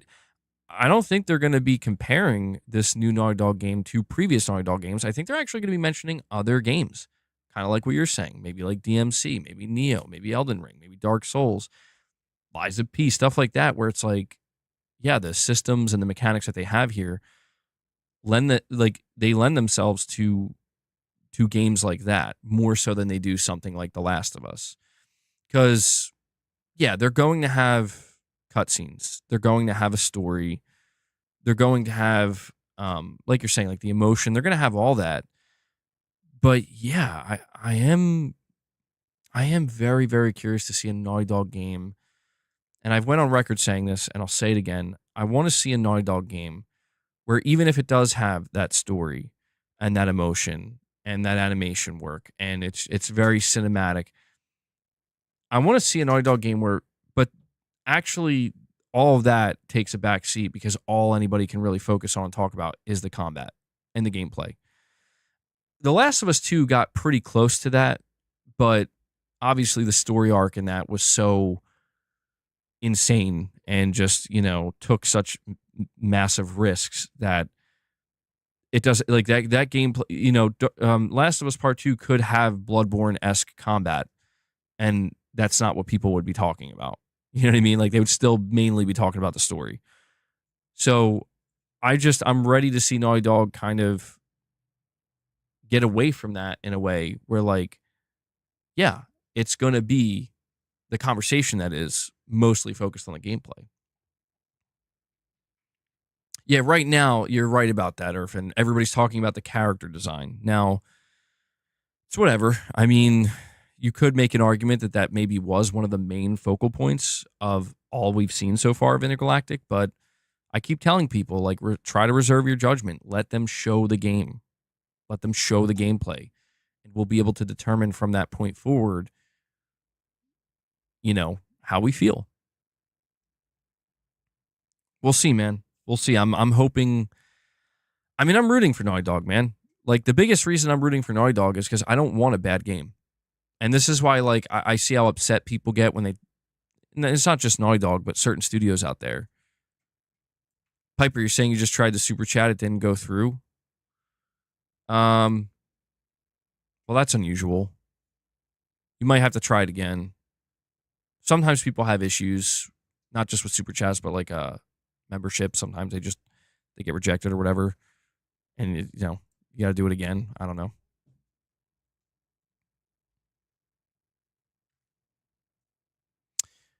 I said I probably won't. Well, I get caught up in the moment. I won't lie, Guy Gravity. I get caught up in the moment, and it's because I start to get worried. Like, I'm like, oh man, like, please don't. Like, I don't want to do this again. You know what I mean? Like, I don't want Naughty Dog's game to be surrounded by drama. I just want it to be a good game that people are like, this is fun, dude. This is a great game. Maybe that's asking too much at this point. Maybe that's unrealistic to expect. And I got caught up, and maybe I am wrong, or maybe I was right, I should say, in that moment where, who knows? Maybe they'll show the game and the gameplay, and I'll be like, I don't know. I guess maybe this isn't for me. But, well, that's the thing, Irfan. Like, I'm not going to be the one to defend Neil Druckmann. It's just that people obviously hate him for what he did in The Last of Us Part 2, but they also ignore the fact that he wrote Uncharted 4 and people loved that game. He also wrote The Last of Us 1 and people loved that game. And it's like, I mean, Yeah, Piper, your super chat went through. I'm going to read it in just a moment. You're good. And all I'm saying, man, is that like, okay, if we look back on it and it's like, all right, well, he went out off the deep end or something with that game. Well, it depends on who you ask, because people think that game's a masterpiece. I'm just saying, I'm just saying he wrote other games, and people, I've never, when I look at games like Uncharted 4 and The Last of Us, I don't see people hating on him in that way. I don't think I ever have. Corey, you want to see Naughty Dog do tactical stealth operations? You know what? Let's just let Naughty Dog make a Metal Gear, bro. See how that turns out. Piper, you're saying, hey, BG, how can a PS6 compete with a next-gen Xbox where you can literally play everything? What should they do? I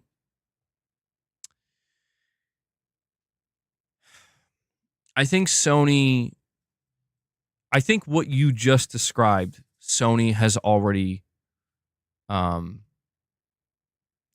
already competes with it. Competes. I'm putting competes in quotations because it's like, I guess what I'm trying to say is I don't think there is competition there. I say this because what you just described is PC. And that exists right now. And Sony willingly chose to put their games on that platform. The only thing that Sony has to worry about with the next generation Xbox is if somehow, some way, Microsoft can nail marketing and bamboozle people. Frankly, like, hey guys, we're selling you a new console, and it's just a PC with a controller. It's a pre-built PC with a controller. No. It's a console, though. It's like, no, that's not a console. It's literally not a console. It's Windows based. It has Steam. It's a PC. If Microsoft can somehow I don't think they would do this, because that's not what they're trying to do now with the Xbox ROG Ally X. They could lean into that and be like, you can play PlayStation games on your Xbox, and they haven't said anything about it. And so I guess what I'm trying to say, Piper, is that the PlayStation 6 and whatever this next Xbox hardware is going to be are not in competition with one another. And I can only assume you missed the conversation that we had earlier, but me and New Soul 9 were talking, and he's an Xbox player, and we were both in agreement that this next Xbox hardware, console, if you want to call it that, this is going to be a device that if you are somebody right now on planet Earth, if you're somebody right now who, when you go to play your video games, you turn on your Xbox console, whether that be a Series X or a Series S, this is going to be Microsoft's way of trying to give you something to look forward to and move over to. This device that they're making is not to convince a prospective PlayStation 6 buyer to say, never mind. I'm going to go with this. Now, maybe I'm wrong. And Piper, believe me when I tell you, if I am, we will be talking.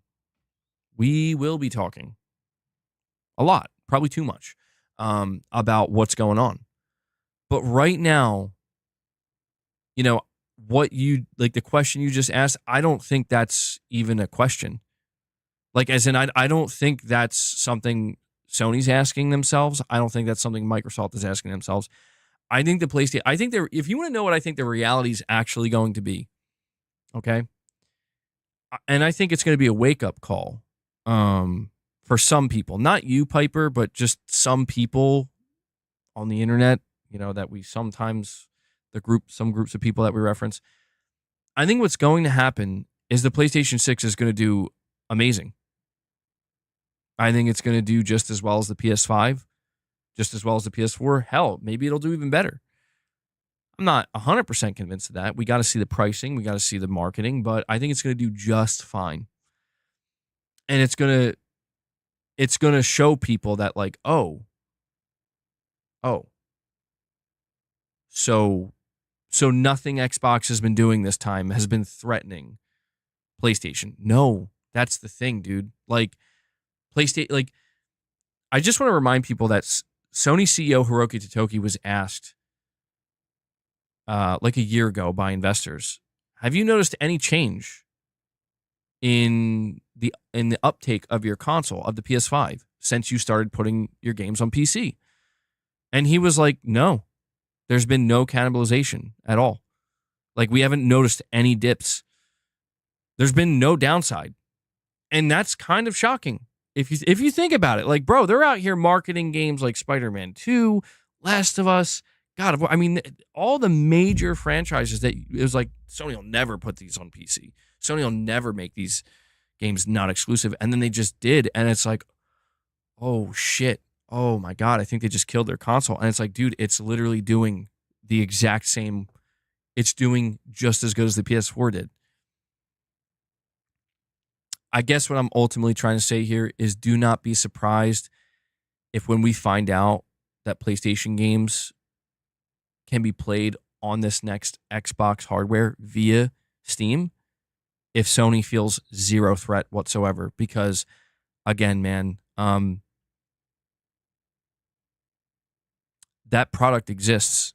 You know, I if I'm not mistaken, you can buy a pre-built PC and you can buy a controller and you can use Steam. What's it called?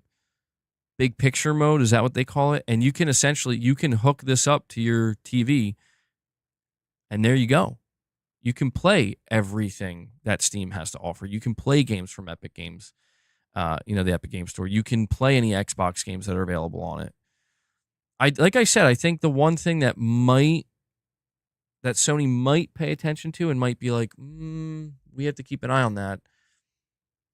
The only thing they might do that might catch Sony's attention is whatever this rumor is about them emulating the Xbox store on this next console, right? Where it's like that. So Sony's going to have to pay attention to that because, I mean, doesn't that like make no sense though? I don't know. Like Microsoft is being really strange with their approach to this, and I don't quite fully. I don't know. I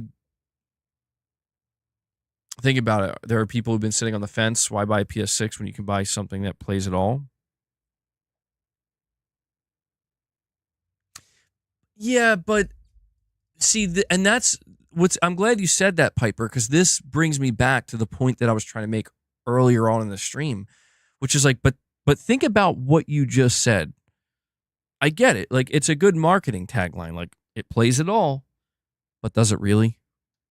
I mean, does it like, if you're somebody who's been playing on PlayStation since 2013, let's flash forward to 2028. PS6 is rolling out. You've been playing on PlayStation since the PS4 in 2013. You have, by this point, a huge digital library, maybe hundreds of games.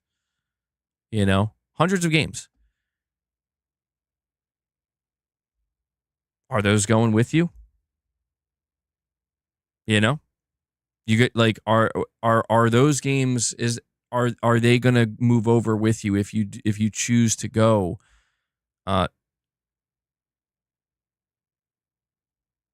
Probably not. No. I'm talking from PlayStation, not from Xbox. With them, yeah, if they emulate the Xbox store, they'll probably move over.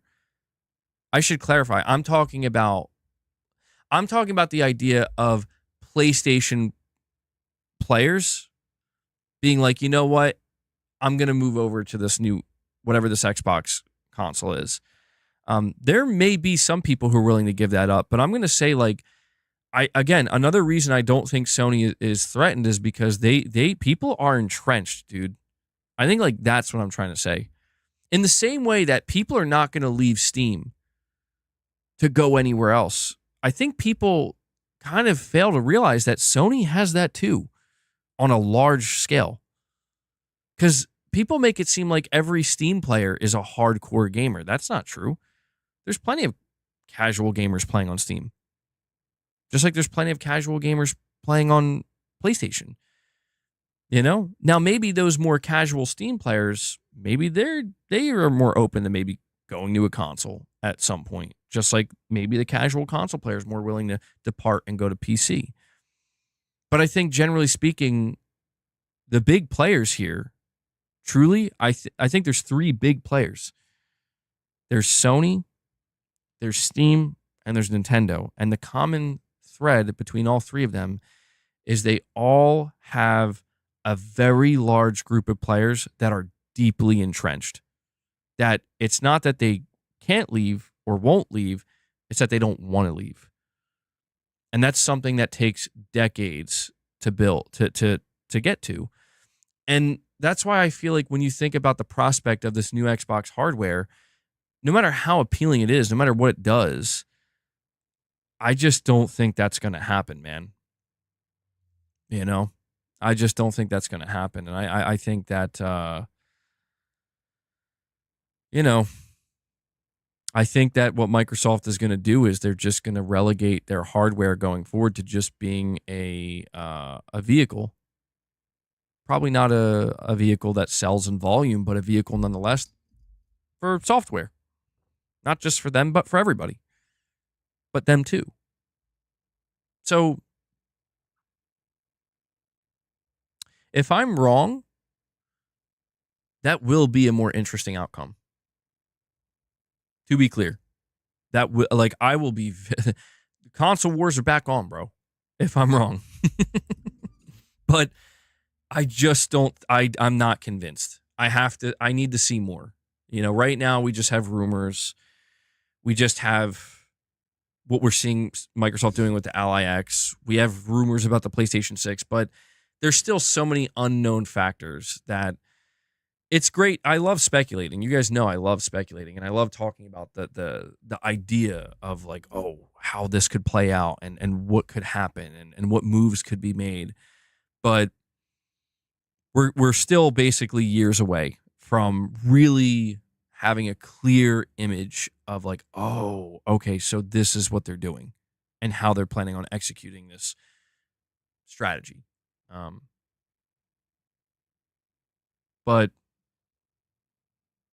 yeah, one other thing I want to remind people of here is because I said this a moment ago where I'm like, you got Steam, you got Sony, you got Nintendo. They all have millions and millions of players that are entrenched on storefronts and hardware. Microsoft has that too on games because they bought Activision Blizzard and they bought Bethesda. They have that too. They just don't have it in the form of, you know, it's like a storefront within a game, not a storefront within an like a platform ecosystem. You know? So interesting times ahead, bro. For sure. Omen86 with another chat says, I'll crawl through broken glass to get my PS6. Omen,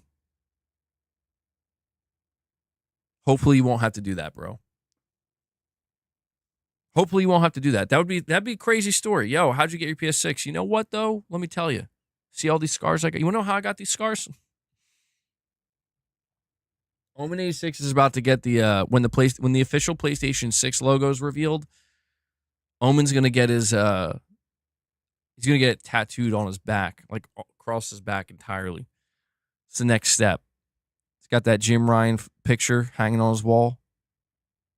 He's gotta get that PS6 logo tattoo. That'd be a crazy tattoo to get, dude. You know what? Let me ask. What are the chances Sony changes their logo? Like, we all know what the PS6 logo is going to look like, right? What if they just change it completely? That'd be blasphemy, right? You can't do that. You have a good thing going. You can't do that. And Leo Jimmy with a $20 super chat. Thank you, Leo. He says, MBG Money, check this out. Phil already said PS4/Xbox One was the worst gen to lose. They didn't buy the OG Xbox, the X1, didn't buy the Series X. Why would they magically decide to buy Xbox instead of PS6? Well, I think you bring up a good point here, Leo. There's only one thing that I think could produce that type of magic, right? Because we did see that magic happen one time. And that magic wasn't really magic. Maybe it was like black magic, right? It was like cursed. Sony messed up with the beginning of the PS3. And they messed up so bad that even though the Xbox 360 was like 50% of their consoles were guaranteed to die, bro. Like, the Red Ring of Death had like a 50% chance of happening to anybody who bought this console. And it still was like working the PlayStation 3, dude. And that was because Sony messed up that bad, where like they were at their lowest point, and it's like your brand is on the ropes and you got to win people back. People would love to see Sony back there again. So I guess what I'm trying to say here is, like, unless something like that happens again, I think what you're saying will hold true. Like, people are not, and that's important to understand too, is that like the difference between, let's say Sony does screw up with the PS6. You know, if Sony does screw up with the PS6, it's very different from them screwing up with the PS3, because people, no matter what people chose to do, moving from the PlayStation 2, whether you want to go with the PS3 or the 360, you're starting over. So I guess what I'm trying to say is, like, Sony could actually even afford to mess up a little bit with the PS6. I don't want them to. I'm just saying they could, and they'd still probably be okay, because it's like, hey, you know, maybe we messed this up or you're not too happy about this, but you don't have to start over. That counts for, well, let's just face it, that counts for a lot. And I think that's kind of what you're speaking to here, Leo. And Sony would have to do something radical. I mean, totally radical and just out of left field, where it's like, holy shit, this is actually Sony's Xbox One moment. They would have to do something on that level. Because when you think about it, you know, you go back to what killed Xbox, bro. It wasn't Sony. It was Don Matrick. It was the decision making of Microsoft and the team at Xbox.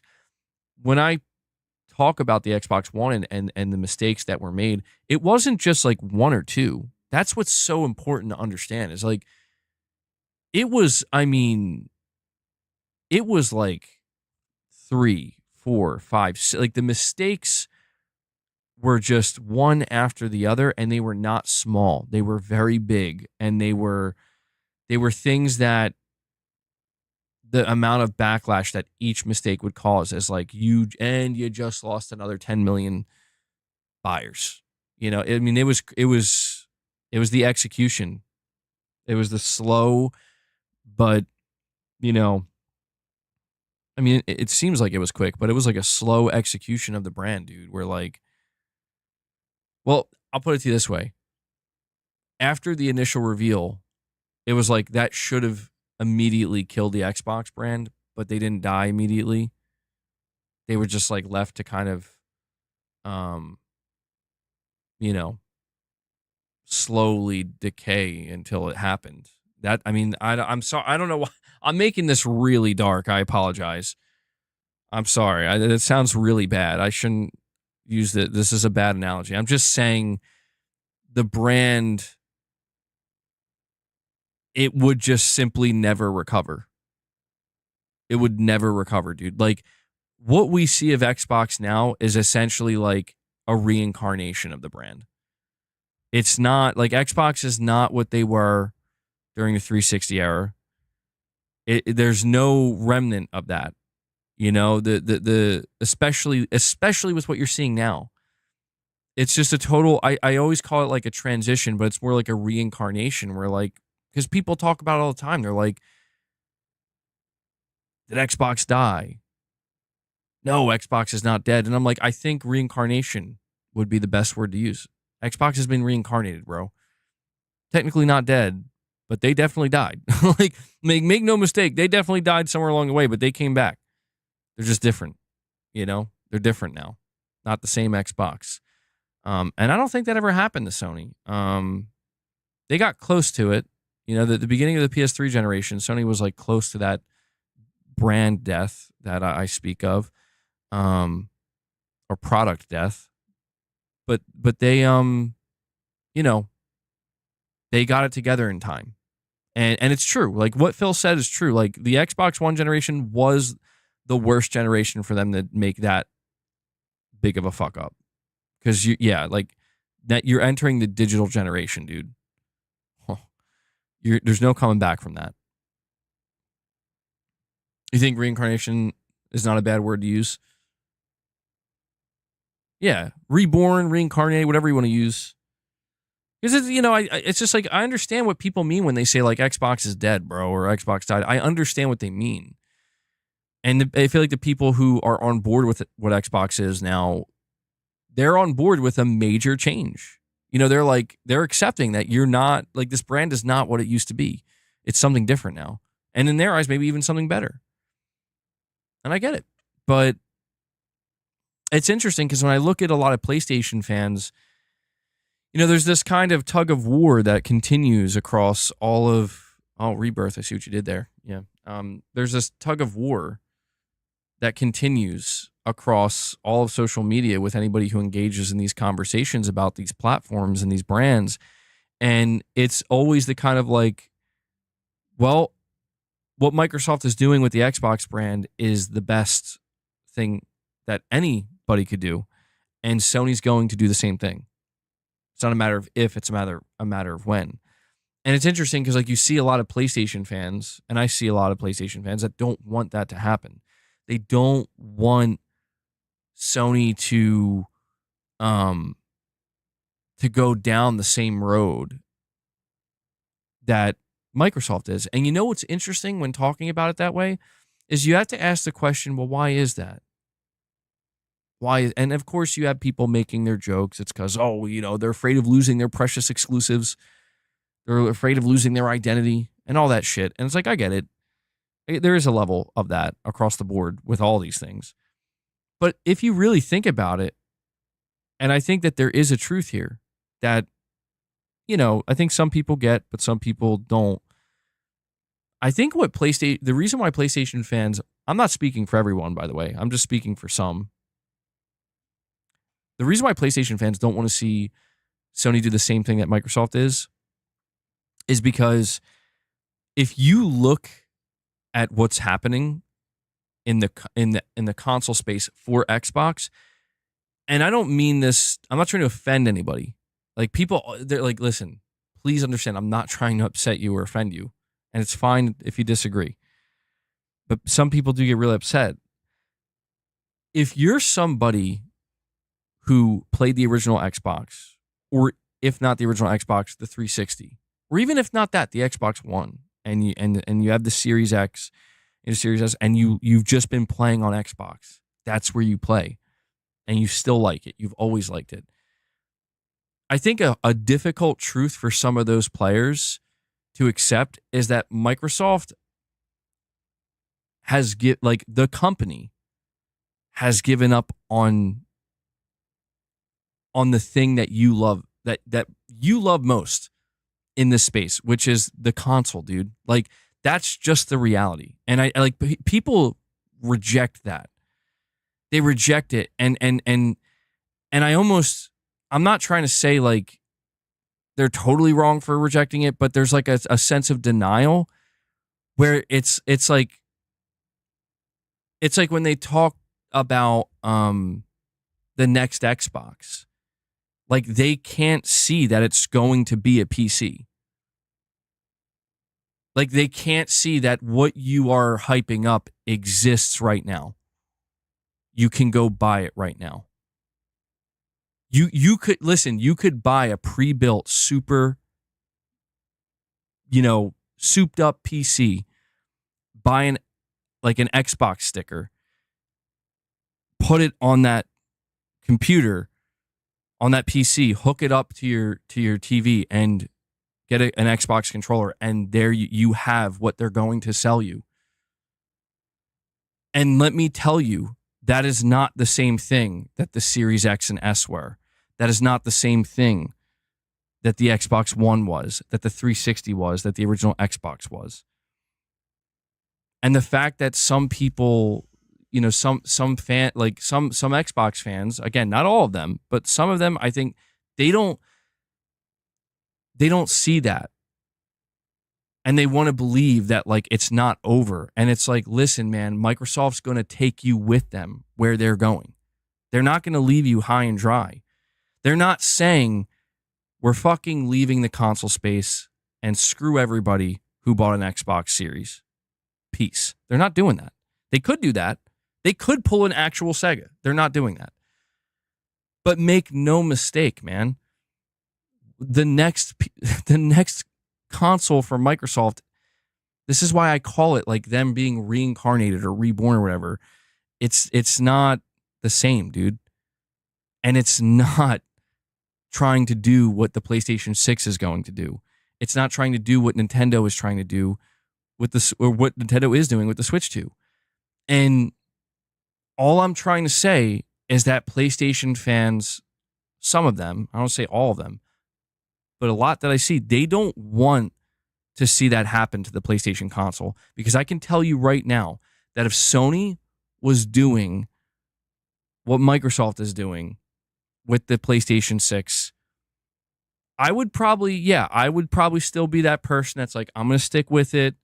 It's, you know, what's my other option? Go to PC, you know, go to Switch. I'm not doing that. But I would be able to identify, like, Sony, you're just selling me a fucking PC.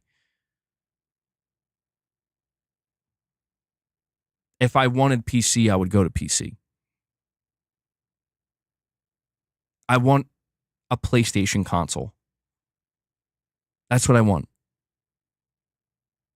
And I think that there are a lot of PlayStation fans, and there were, I think, Xbox fans, or still are, that, like, you know how I know I'm right?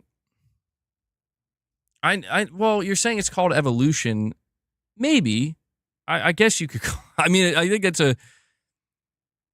I guess you could call it that.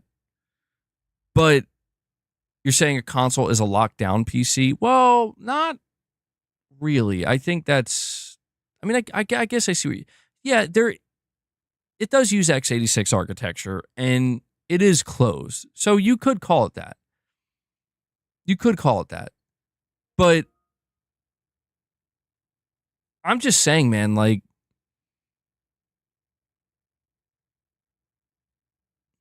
I know I'm right, because if Microsoft changed their mind tomorrow, you ready? If Microsoft changed their mind tomorrow and said they had a big podcast and they brought Phil on, and Phil was like, you know what? We've been thinking long and hard about our vision for the next generation, and we've decided to look back. We look back to the Xbox 360. We look at the Xbox One and evaluated where we went wrong. Well, you know what? We're going back. We're doing it. The next console from Xbox is going to be the Xbox 720. I mean, I don't know if they would actually call it that, but basically, like, we're doing it. We're doing it. And we're going crazy with it. And we got, well, see, it already falls apart, because it's like, I was going to say, we got this exclusive, we got that exclusive. I guess they could do that. They could still do that if they wanted to. But it just doesn't make any sense because of everything they went through with the regulators and whatnot. But the point I'm trying to get at is that if they did that, you would see a fucking tidal wave, a tsunami of Xbox players that are like, oh my fucking God, they're doing it. We're back. We're fucking back. It's happening. It's happening. Absolutely, you would see that. You don't see that because that's not happening. You see Xbox players embracing PC suddenly because they have no choice. You see PC-oriented players on the side of Xbox players now because PC wins, baby. You kidding me?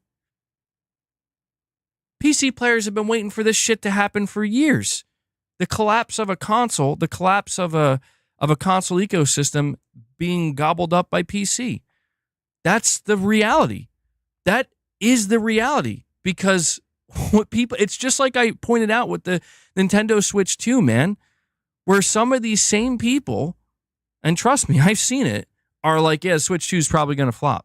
Switch 2's garbage or whatever, you know? And it's like, dude, there are people who fucking love Nintendo and love the Nintendo console and they will crawl over broken glass to get that Nintendo console. And they don't give a shit that it's not a PC. They don't want it to be a PC. They want it to be a fucking Nintendo console. That's what they want.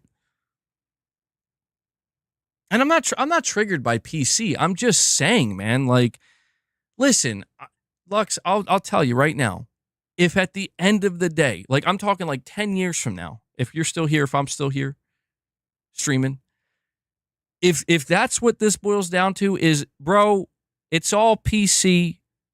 Just now there's some PC boxes being sold with fucking PlayStation and Xbox logos on them. Even Nintendo's doing it now. I mean, if that's what it turns into, then fuck it. Then that's it. Then PC wins. I mean, PC fully wins, where it's like, it's all about the personal computer. Everything's open. The idea of a closed box ecosystem console is dead and gone, and that is the evolution. If that's where we end up, then so be it. It doesn't, at that point, nothing. What are we going to do? What are we going to do? You can't do nothing. Buy your PC with whatever logo on it you fucking want, chump. And that's fine. But until that day comes, I'm going to continue to, advocate for what I'm used to, what I like. In the same way that a PC player who grew up playing on PC, of course they want everything to be PC, and I see the pros there, I do, but I see the cons as well. I see some of the downside, and I'm like, well, I want to cheer on, not just cheer on, but I want to encourage Sony to like keep doing your thing, man, as long as you can. Because once that's over, it's over. And that's the reality that I think it's like people laugh and they make jokes and they shit on people. But you know what the reality is, man? There are millions of people who have incredible memories with Xbox, the original.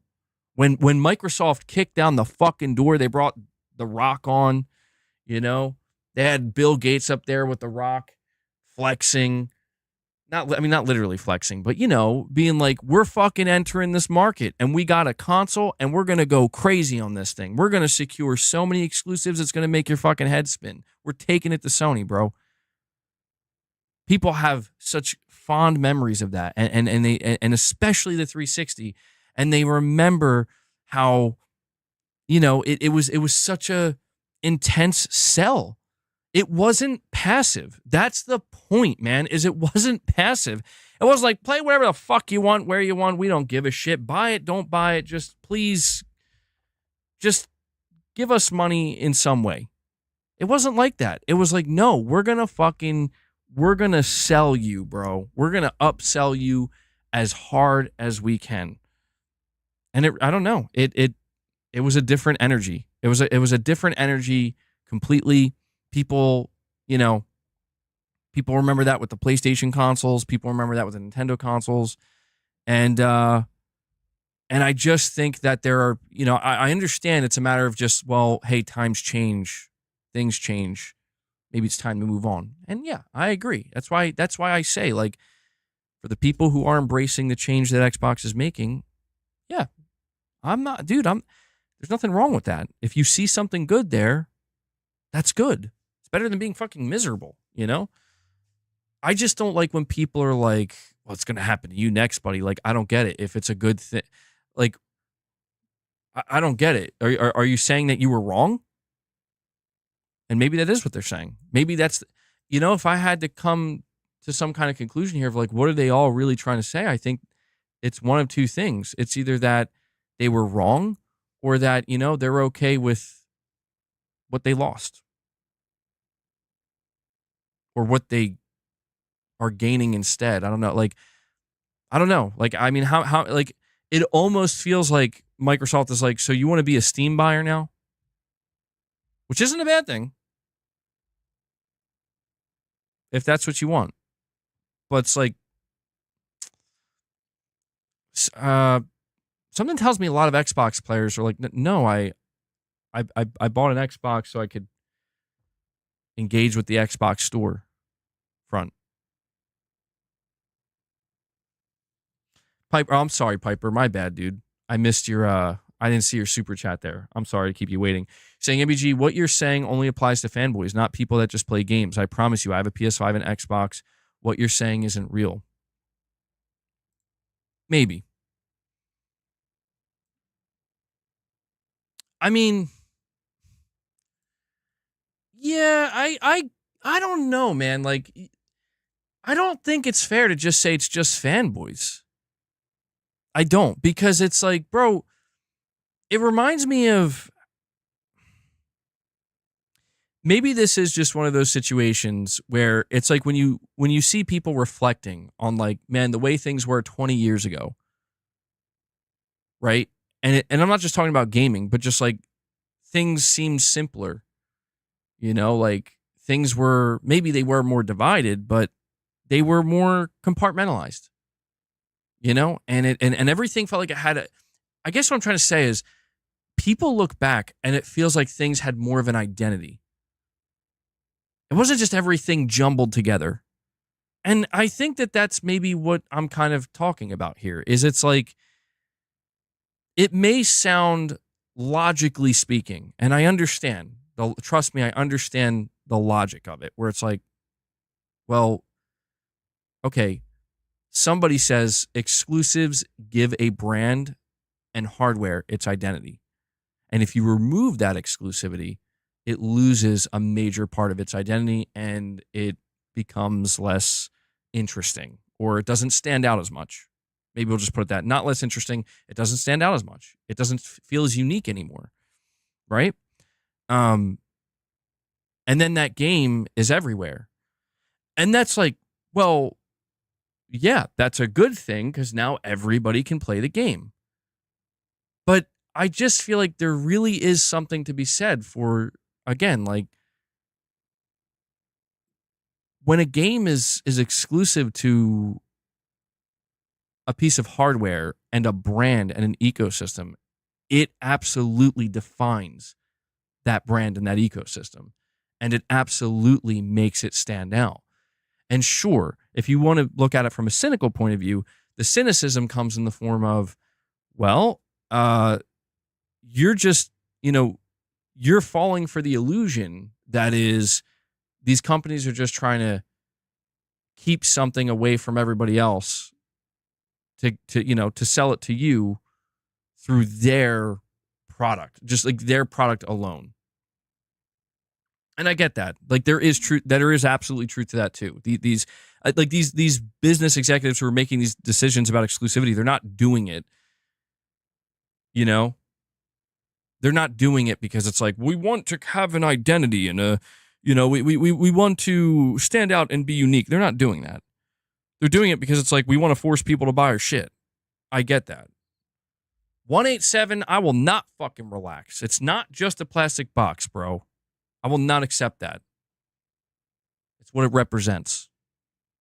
Because when I see a PS2, I don't just see a plastic box. I see memories. That's right. I see memories. I see my childhood. I see a lot of great things. No, but I mean, really, I get it. This is where it's a matter of separating the emotionality from the, the reason, the logic. I'm not yelling at you, 187. It's all good. But it's about separating these things. And it's like, I guess I can honestly say for me, it is difficult sometimes to separate those things. The DVD disc drive. It's metal and silicon too. Exactly. See my kids making memories on that box. Yeah, again, man, it's I get it. And there are people who I think, they grew up on PC having similar feelings, I mean, even I have some memories with PC gaming. Not a lot, but they exist. And I just think that I think it's just interesting to see this change and this transition. I just I think all I'm really hoping for, truly, because I see where the future's headed. Like, I'm not blind to that. I'm not stupid. Well, maybe I am. I don't know. But I'm not blind to it. I know where things are headed. And I think it's undeniable in the end. It's just there's nothing anybody can do about it. Even the companies themselves. It's like, if you want to get left behind and not grow, sure. But eventually it's all going to, what was the word? Homogenize? Is that the word I'm looking for? Let me make sure.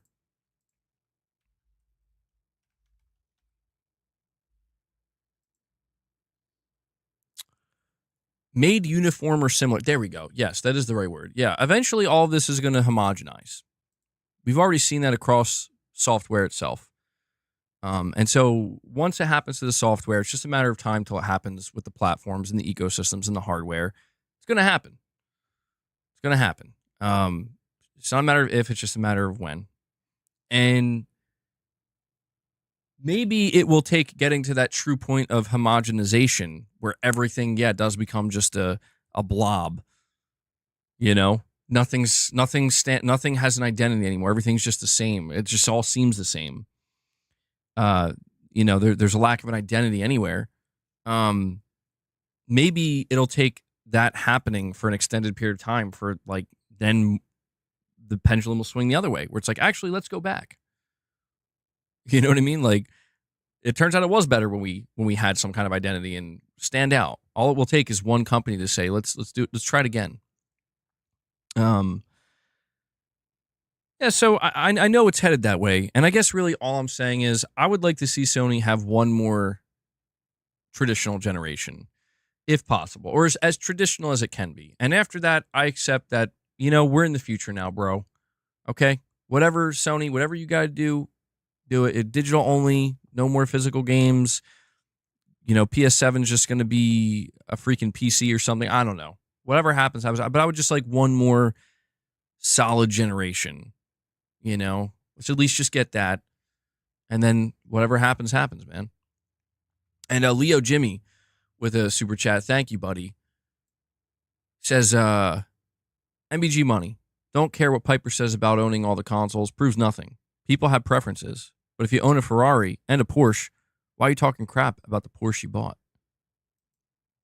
Well, see, that's what I mean, man. Like, I don't know that I want to see everything just bleed together. Like let's face it, right? Let's face it. People are simply not as interested in tuning in to a press conference that EA is putting on, or Ubisoft, or even Capcom. And it's nothing against, I love those publishers, right? Well, I don't know if I love Ubisoft as much, or Ubisoft and EA maybe, but there are many publishers I love. And I'm going to tune into a Konami press conference tomorrow. But let's just face it, those press conferences for those third-party publishers people do not have the same expectation for when they go in to a Sony conference or a Nintendo conference, or even, fuck, man, even with the Xbox show we just saw.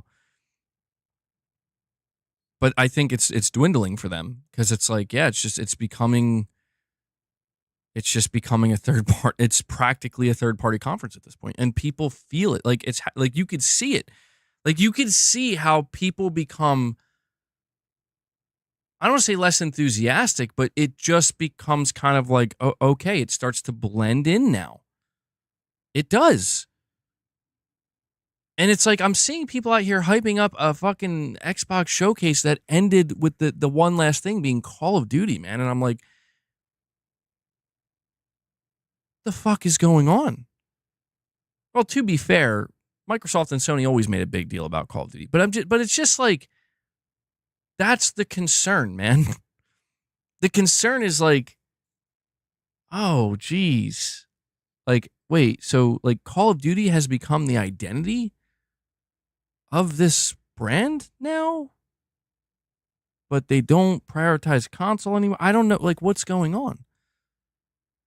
And it's just, they're a fucking publisher now, man. Like they care about selling. They care about selling you Call of Duty more than anything else, because they care about selling you that storefront that exists where they get 70 to 100% rips. I mean, yeah, you spend that kind of money for it, that better be your fucking priority, right? But I guess I just can't help but, like, I'm going to put it to you this way. You guys tell me what you think, all right? You tell me if I'm right or if I'm wrong, if you agree or disagree. If Xbox was in a different spot right now, let's say that Xbox Series X and S sold 65 million units, and it was trailing ever so slightly behind the PS5. Okay? Maybe 50, 60 million units. Kind of want to keep it realistic. PlayStation was always going to be ahead with 77 million, closing in on 80. Maybe Microsoft's at 60, 65. Microsoft's holding their own. They're fucking doing it. They're not number one, but they're on Sony's tail. You tune into this 2025 showcase. Do you think Call of Duty would have been their closer? You think that really would have been their big closer?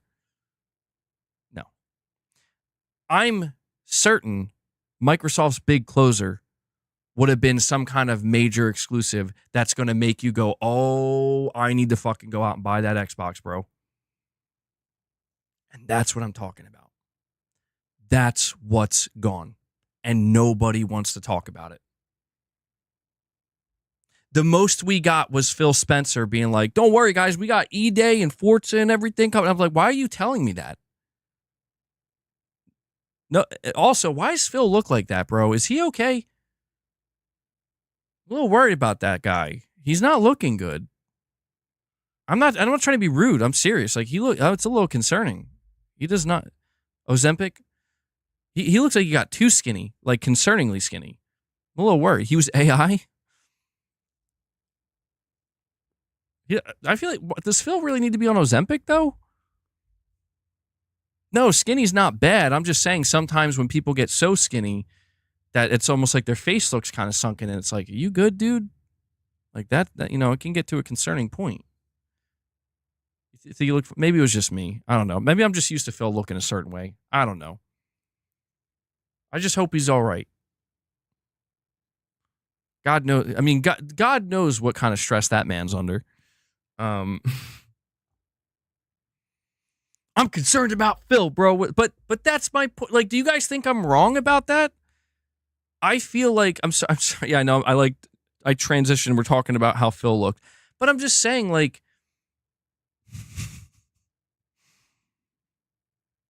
hold on.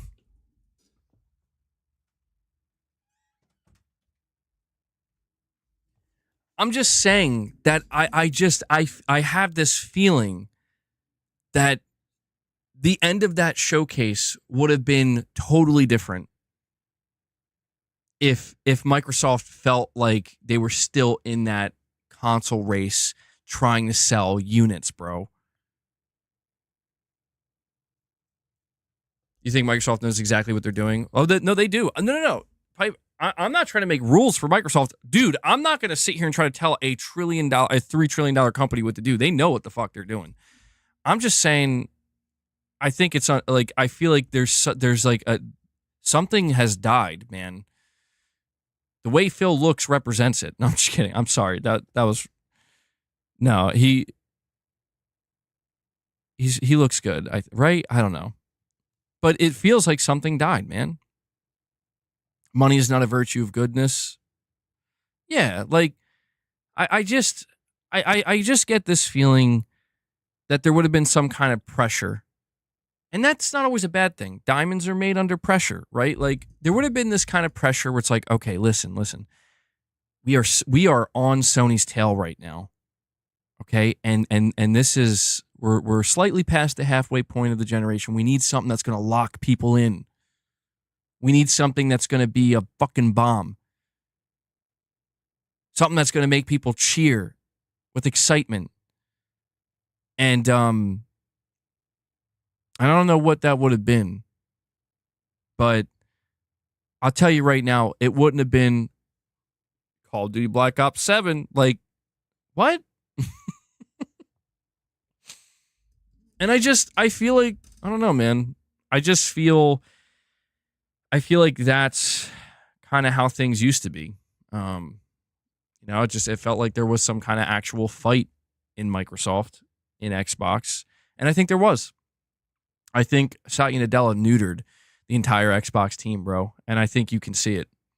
I think that you had the original team that worked on Xbox. They were hungry. They wanted to fucking take Sony down. You know, you had the team that worked on the 360, and they're like, we're fucking doing it, bro. And, Sony was like, oh, shit. And I feel like with the Xbox One, Phil was on a mission. Now, granted, he let me down, but I was rooting for him for a while there. He was on a mission. We're going to turn the ship around. We can do it. Rally. We could do it. And then you had the Xbox Series, and I'll never forget reading that leaked internal email that Phil sent to Satya Nadella, where Phil really believed, bro. Meanwhile, he went to go check on the work of 343 Industries. So, all right, guys, Halo Infinite, it's our launch title. How's it looking? And he saw it that he probably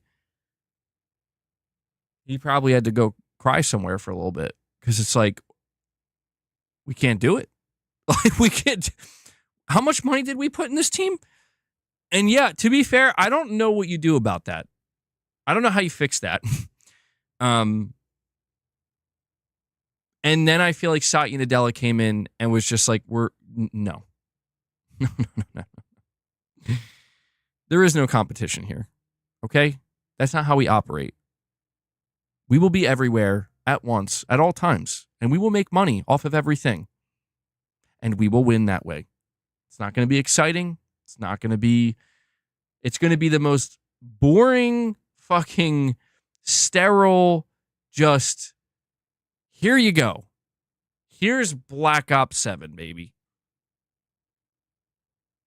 Okay. I mean, I'm not trying to sound too harsh. I just think that's how it's like what Piper said earlier. He's like, I think Microsoft knows what they're doing. They fucking absolutely know what they're doing. It sucks that it feels like it's become so cold. It's become so cold, man.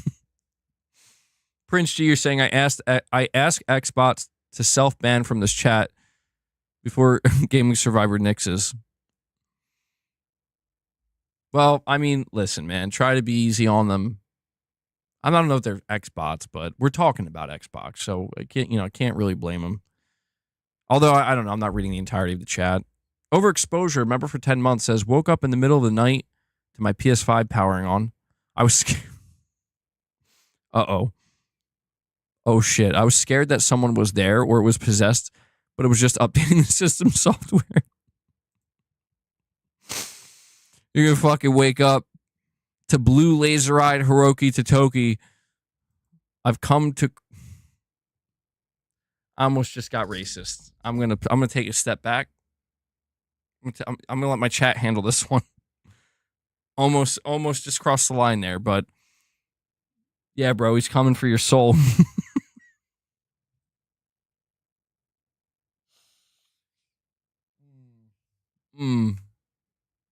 Okay. You keep your console unplugged? Really? Well, if you power it down completely, it can't just automatically turn on the update, can it? That I can't imagine that though. Like waking up in the middle of the night, like your PS5 turns on and you're just terrified. You hear like I'm assuming it's like a disc model, and every time we turn on the disc model, it like spins whatever disc is in there for a little bit. Like, what's happening?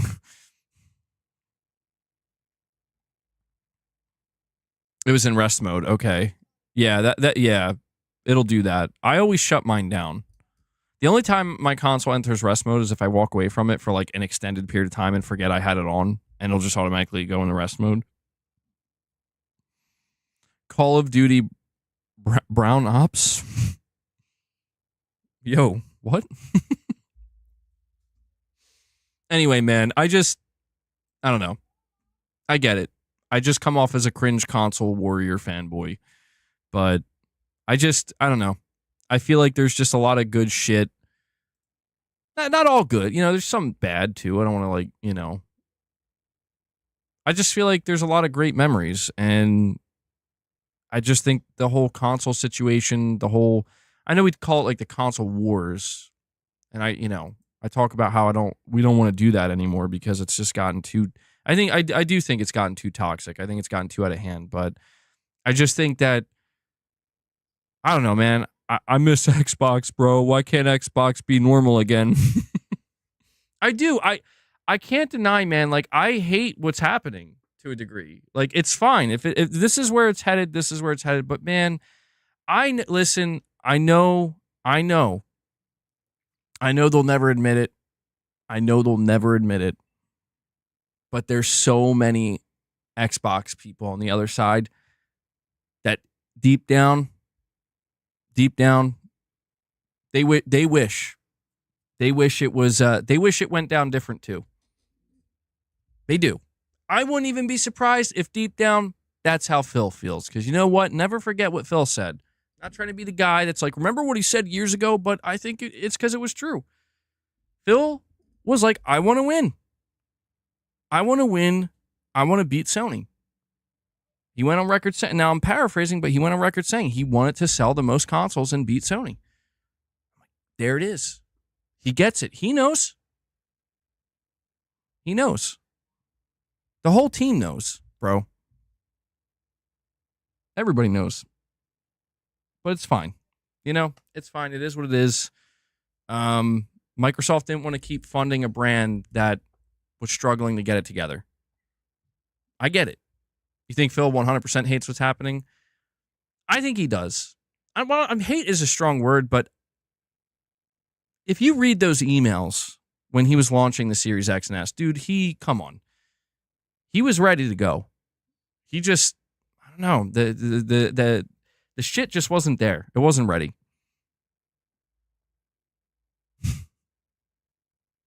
Imagine you go to reach for your controller, it's gone.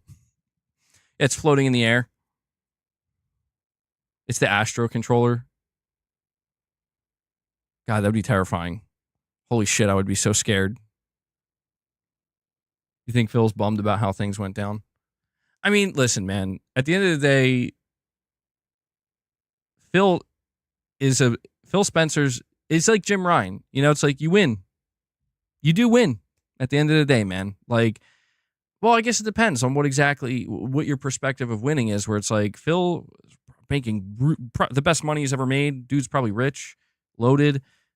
He's got a top executive seat in the world's most powerful company. Like, he's kind of the face of the brand to a degree. But it's like, yeah, man, maybe they just don't let him talk as much anymore. I don't know, but he seemed way more enthusiastic when it felt like he was actually trying to, like when he was allowed to try to actually compete against Sony, like aggressively, like we're going after your market share now. And, to be fair, Microsoft and Phil, they always had this message of like, when everybody plays, we all win, and we want to open things up and Game Pass, and yeah, I feel like, so there is some level of just, okay, this is what we wanted. This is good, right? It's like Big Boss at the end of MGS4, like, this is good, isn't it?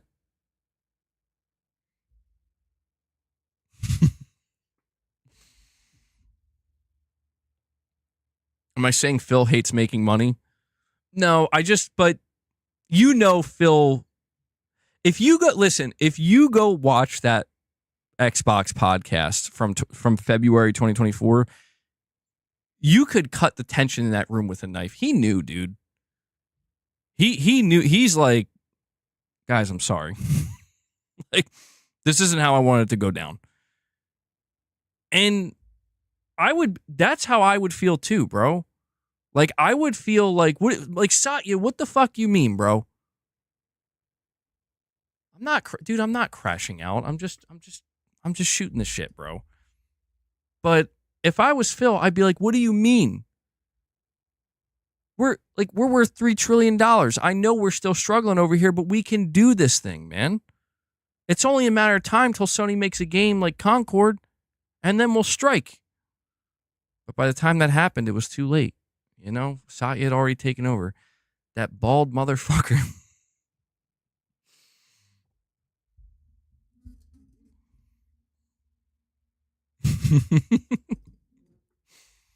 Oh, man.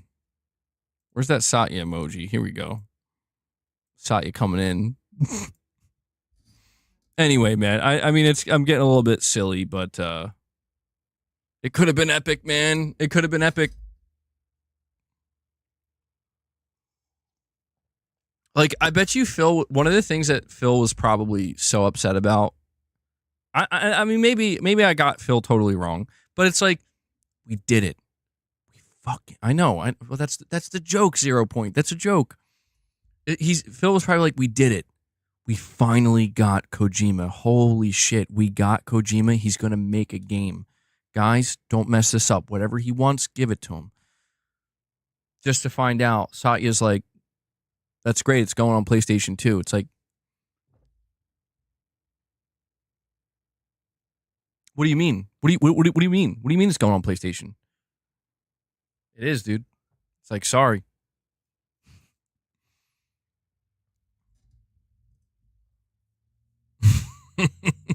Satya Nadella, the MVP.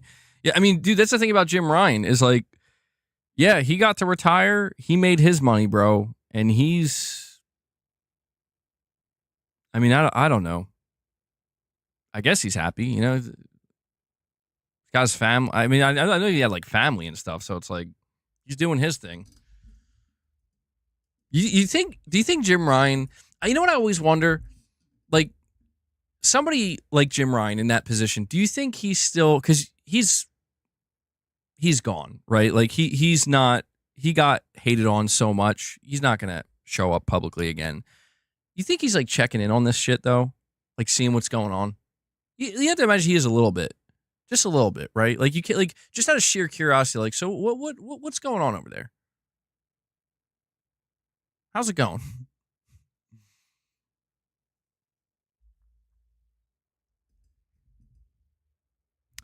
Oh, I'm so fucking annoyed. I didn't even talk about Resident Evil, bro. Oh man, I got so entrenched in this whatever. I don't even know what this conversation is, bro.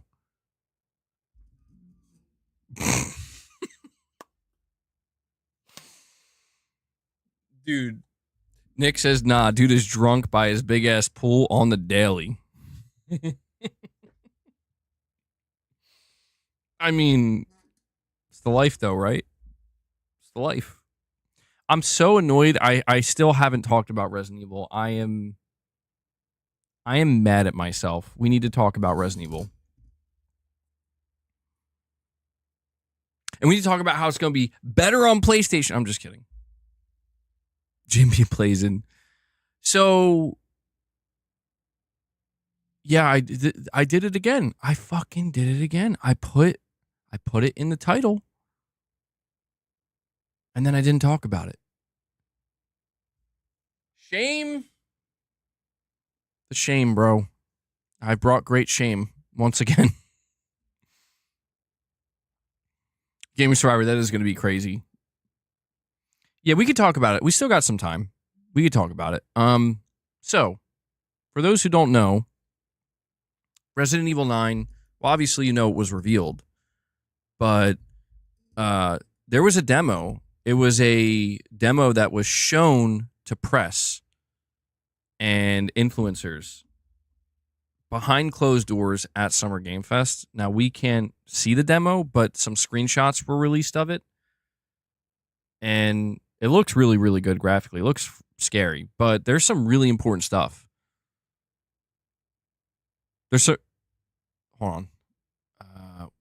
Okay. So one of the most important things that was confirmed, and this was official, this was officially confirmed, you will be able to choose between first and third person. Let me see if I can find those screenshots. Yeah, I'll try to bring them up on screen. I don't want to bring up Twitter because that's just annoying. Okay, hold on. See if it'll let me.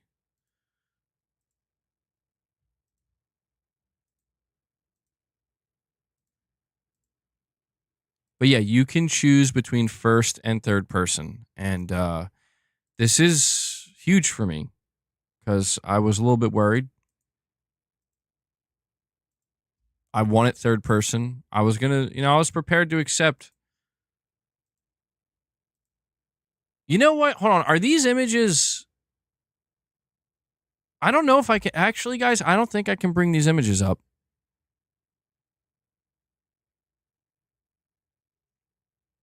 I mean, I don't want to get in any kind of trouble. I think these leaked. I don't think these are out officially. Are they? No, fuck, they are. Right? Sony posted them. Hold on. Oh, no, they didn't. Hold on. I just got to make sure. I don't want to get in any kind of trouble. Guys, I can't find these screenshots in any official capacity. And I don't know how they're like in 4K, so I don't know how they got out. Is this like a controlled leak? Like, I just want to know, is Capcom going to come after me if I show this shit? Because there was that one time I played that leaked video from Sony with the AI Aloy, and I had to remove that stream. Other YouTubers have pics. 0. You're sure? You're sure of it? Michael Lynch with a $5 chat says, I wish it was mainly third person, but you could choose first person if you want it. No, it is that. You can, Michael, you can play the entire game in third person if you want. You can just switch back and forth, third and first, whatever you want to do.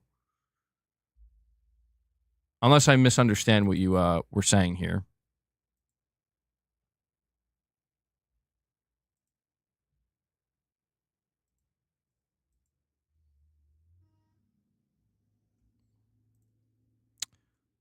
It might not even let me bring the images up.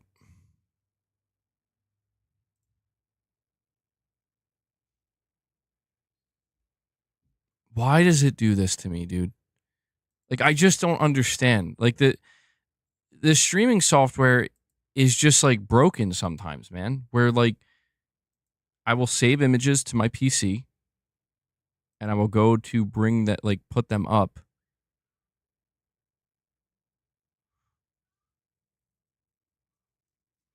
And then they just won't be there.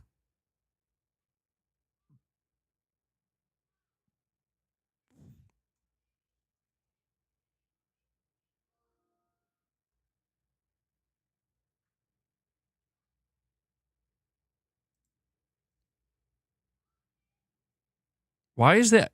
I see Xbox One is trending. Why is the Xbox One trending?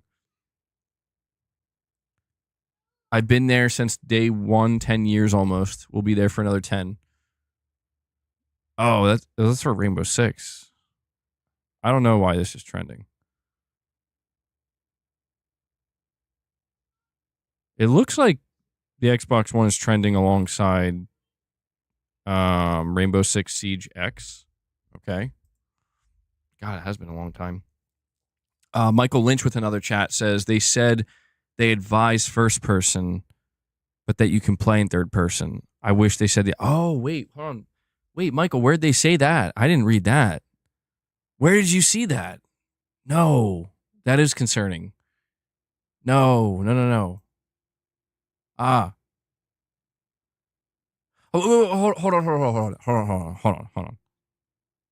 Michael, is the context of them saying this because it's like, so here's what I understand. It was in the Yang Ye video. Okay, Michael, you tell me if I'm right or wrong about this. Is it because the portion of the game that they showed, you played as Grace Ashford, I think her name is, and it's clearly after she gets like captured and you're walking around in this, I guess, kind of mansion type place, Resident Evil mansion, and it's very, very horror, like it's very scary, and you're not very capable of doing anything because she's not a fighter. Did they say that because it's basically like it's going to be scarier in that section of the game if you play it in first person? Because that would make sense. And like I guess what I'm saying is I could understand why they would recommend that. It's like, yeah, first person, if you're in like a confined space. But here's the big thing though. All Young said was they advised first person because it would be scarier. Okay. All right. That makes me less concerned then. Okay. Yeah, I was wondering if they were making it almost sound like third person was just an afterthought. Like the game, like if they said like the game was made to be played in first person, I would be concerned. But they're saying it's just if you want to make it scarier. Okay, that makes sense. Here's the most important thing they said. You ready? A developer confirmed during this preview or this closed demo that there will be a second playable character, and it will be a familiar character, and they're going to be bringing a lot of guns with them. It's clearly going to be the merchant from Resident Evil 4. But this is in all seriousness, like there it is, man. Yeah, it's going to be Leon. It's obviously going to be Leon, and it's starting to seem fairly obvious that this Dusk Golem person who's been leaking all this stuff about Resident Evil 9, he's going to turn out to be completely correct. He was already correct about multiple things. And people, look, I'm not trying to be the defender here. It's just, yeah,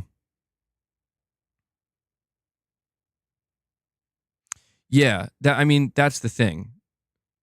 Dusk Golem said that Leon is the main playable character in Resident Evil 9. He did say there is a second character, which is obviously Grace. And he said that the marketing for Leon is going to start a little bit later on. And he also confirmed that there will be action in the game, but it's going to be a bit toned down in favor of trying to make things a bit scarier. And yeah, so he pretty much did say you're going to play as Leon for most of the time. So yeah, man, I love, dude. Yeah, the Leon reveal is going to be fucking huge.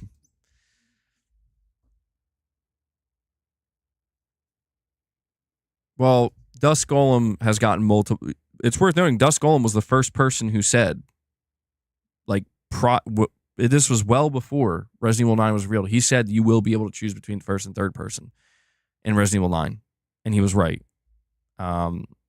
He said it was going to be a Summer Game Fest. He was right. He called the name of the game before it was revealed. He was right. So I think it's safe to say that whoever his source is, whoever Dusk Golem's source is probably like, it's probably just Capcom themselves. They're like, go ahead, buddy, leak it out. But he has a really solid source. Chris Redfield. I don't know if Chris. Well, that's the thing. Resident Evil 9, from what I understand, is going to be like a game that tries to wrap everything up. So you would imagine other characters will show up in some capacity. You think Leon's reveal will be like Kratos in God of War 2018? He's going to come out of the shadows with this beard. Is he going to have a full beard? That's the real question we got to ask about, because Leon's definitely going to be older. How old is he going to be? How old was Leon in So Resident Evil 6 Leon age. He was only 36? Oh, he's not going to be that old. Well, hold on. How many years? Do we have a confirmation of how many years Resident Evil 9 takes place after 6? I know that doesn't make any sense, but that was the last time we saw Leon. Is it like 10 years? Will he be like 46? Will he be 50? So he's not going to be like young. He seems like he'll be past his prime. But I don't know, man. Highly experienced, He's going to have a full beard. Old man Leon sounds cool. I like it. Well, dude, I mean, all right, hold on. What year does RE6 take place? Okay, so Resident Evil 6 takes place from December 2012 to June 2013. What year does RE8 take place? So Resident Evil 8 takes place 3 years after Resident Evil 7. So 2021.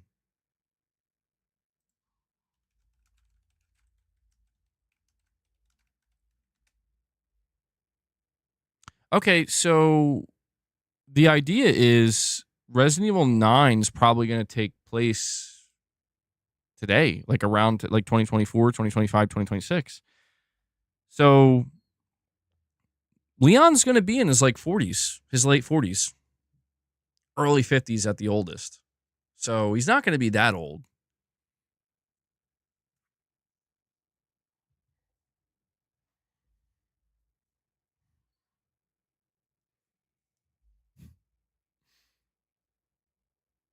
All right, is Leon going to have short hair? Are they going to give him short hair? You think his voice was in the trailer? It sounded like it, yeah. It sounded like you could hear him at some point. I don't know which point though.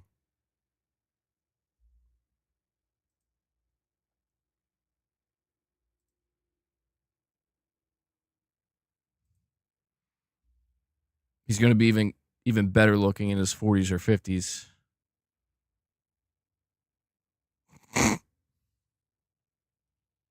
MRPD, you're giving me flashbacks to when you reminded me what your when you told me what your name stands for.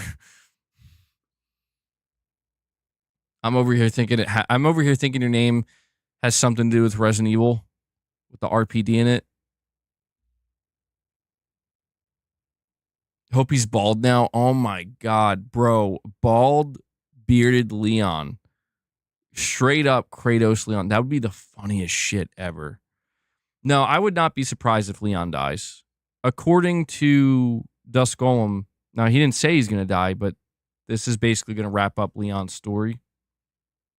So I could see it. I could see it happening.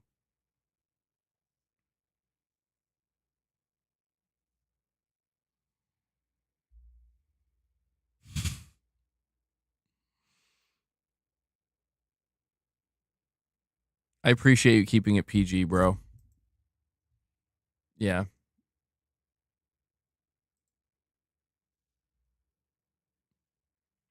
All right, so some hands-on impressions. This is coming from Shinobi602. You can freely switch between first and third person camera from the options menu. A familiar character also returns, unknown if you can play other characters. Although I think it was confirmed you will play as the other character. Gameplay demo begins in Remnant Hotel in Raccoon City with Grace upside down on an examination table. Grace must navigate what looks like a medical ward. Powerless at the start, can pick up and use makeshift weapons like glass bottles.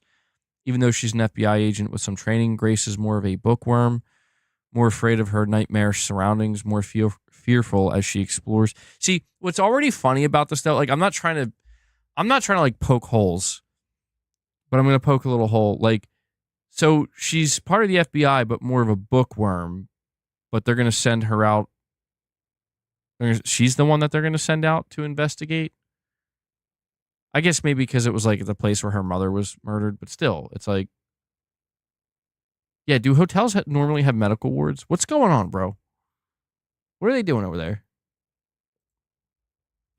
Michael Lynch with another super chat. Thank you, buddy. Saying Leon is going to retire on a beach where we'll see his young daughter.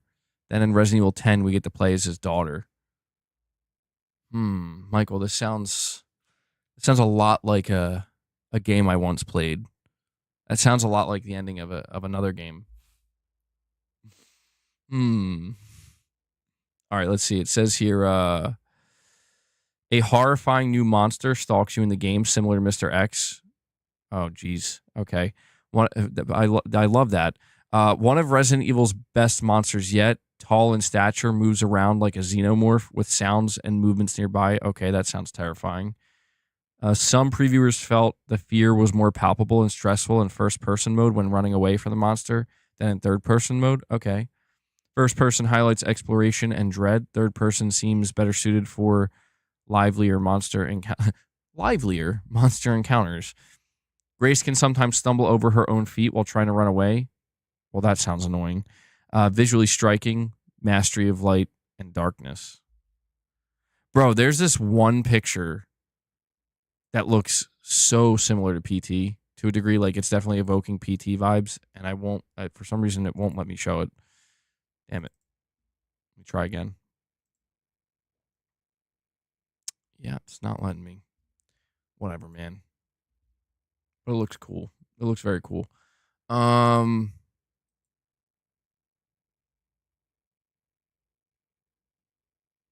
I typing to look up those pictures? So basically, I just, in the search bar on Twitter, just type in Resident Evil 9, and as you scroll down, you'll see a lot of pictures popping up.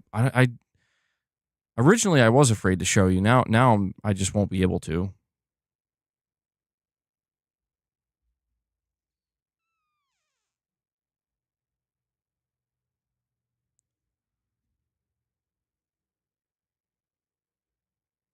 All right.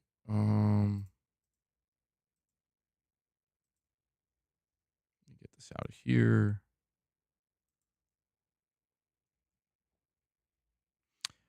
Yeah, I played some Resident Evil 6, but I couldn't finish it. I'm like, I'm not, whatever they're doing here, I'm not on board with. I tried. I couldn't do it. I couldn't do it. Prince, you're saying you've never been a Resident Evil fan, but you're low-key hyped now? I mean, I've always loved Resident Evil. I kind of feel like what they're doing with Resident Evil 9, if the rumors are to be believed, it sounds like they're taking everything that they've done, from the original games to Resident Evil 4 to Resident Evil 7 and 8, and they're kind of going to put it all in one game. I'm like, all right, I'm on board with this. I'm on board with it. I won't lie. Leon returning is a big thing for me, though. It really is. Like, I like this new character, and I like the horror aspect a lot, but I think I just like the idea of, like, yeah, older Leon coming in, kicking the door down, being badass again, and bringing in those RE4 vibes, trying to, like, basically, I almost wonder, it's like, are they trying to combine RE4 with RE7 and 8 maybe? That's kind of like the vibe I'm getting, and I like it. I'm like, okay, this could be the best Resident Evil yet if they do it right.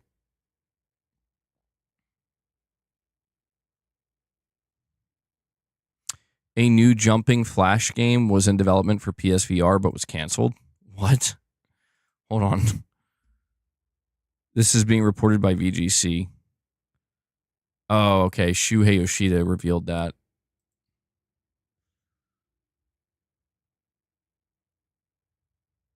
Damn. I wonder why it was canceled. So one of the things that leaked out, we'll talk about this in depth tomorrow, but insider Kepler L2, who pretty much knows what's going on with AMD and Sony, leaked out a bunch of new information about the PlayStation 6 portable or handheld.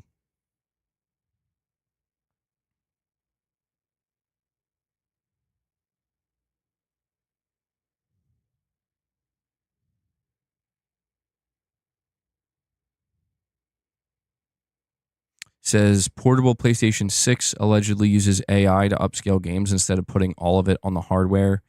Cheap RAM, memory speed is slower than the PS5. Some bonus memory to make up for the lower speed. Graphics won't have as many cores, but each individual core is stronger, basically. slower than a PS5, but uses hardware-based techniques and modern APU design to make up the gap. PSSR upscaling to lower base, so you can have a lower base resolution, but can look close to native res.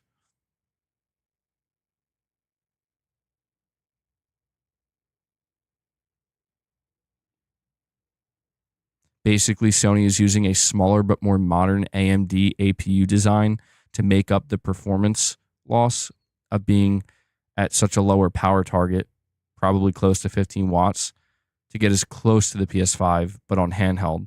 Likely will not target 4K for obvious reasons. Damn, Sony's really fucking going for it. Sony's really going to be trying to put out a portable PS5. And we have 223 Gaming using his milestone chat. Unfortunately, 223 Gaming, I don't know if you typed anything or not. It didn't come through, but the milestone chat did appear, or just the milestone itself. Sometimes people do that. They just initiate their milestone chat to let me know. Thank you, bro. Thank you for being a member for 23 months. I do appreciate it. The AI upscaling is huge. Yeah, I mean, this does sound like it's trying to compete more so with something like the Switch 2. Because, like, yeah, the AI upscaler could be what keeps this thing more affordable. I didn't think about that.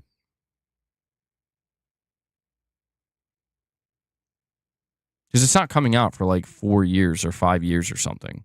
So, you know, you look at what the Switch 2 is capable of at like what, $450? 5 years from now, Sony should be able to get something much closer to an actual PS5 and maybe keep that price point. I don't know. That's be really interesting. Really, really interesting. You already know there's going to be people coming out telling you that this is the Series S, bro.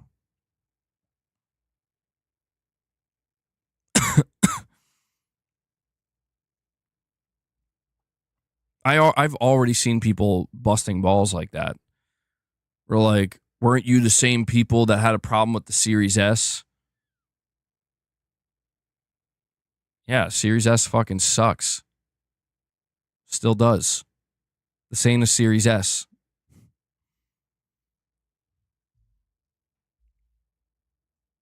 I'm gonna laugh when the PS5 when this handheld is literally the same as a Series S. It's like the exact same spec.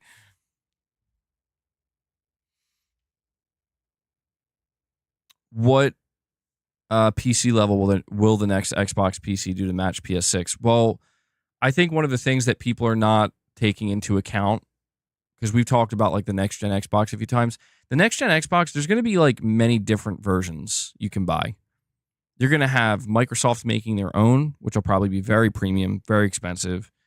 You're going to have Asus making one. You're probably going to have Acer making one. Probably have Alienware making an Xbox. Microsoft is allowing third-party OEMs to make Xbox variants, Xbox PCs, basically.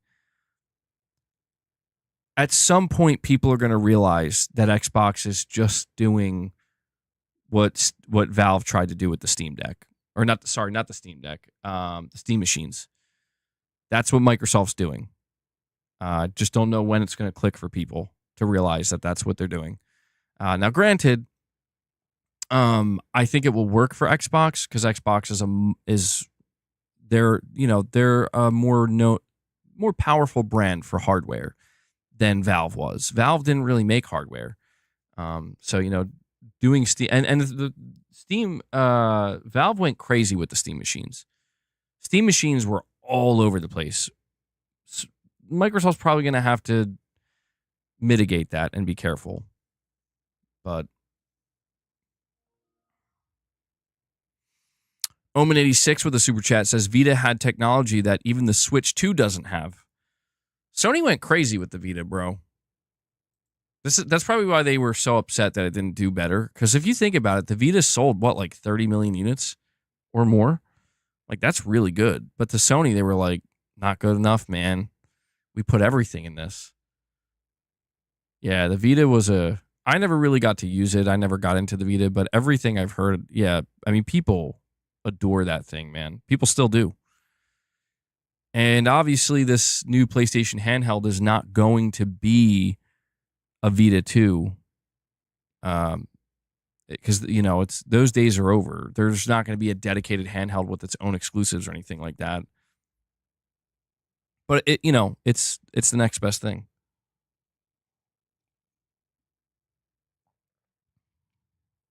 PlayStation cannot go day one on PC if Microsoft.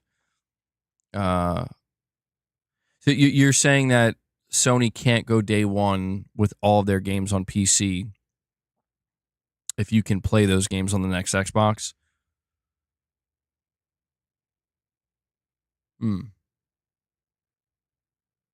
Well, yeah, maybe that's why they're not doing it. They're like I've said this before, and I'll say it again.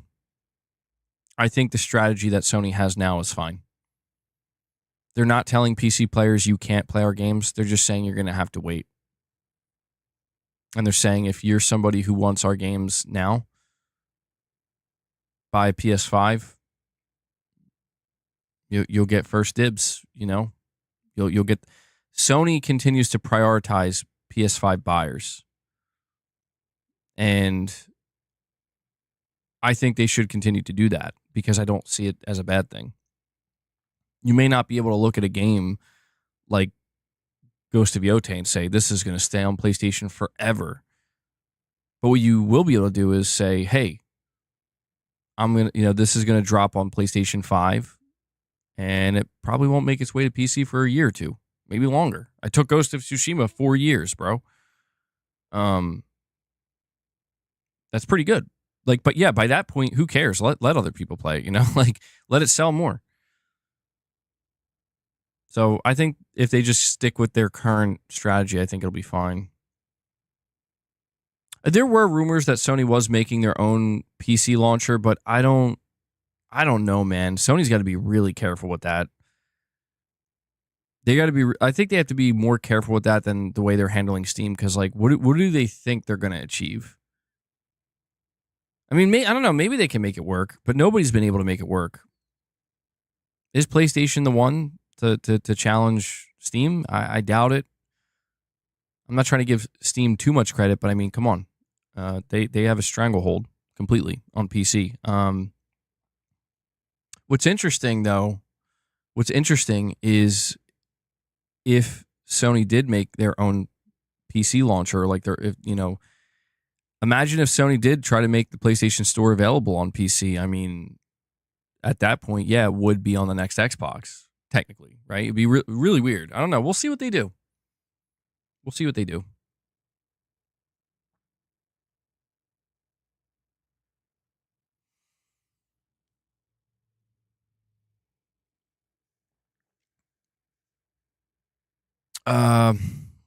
Why do you think that is, Snake07?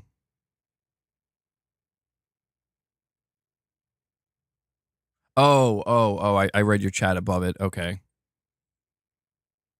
Yeah. I mean, I think they would be pissed if Sony did a PC launcher, because Sony would, let's say Sony had a PC launcher right now. They would drop Ghost of Yotei day one on PC, but it would be locked to the launcher. It wouldn't drop on Steam. And yeah, so PC players would be pissed.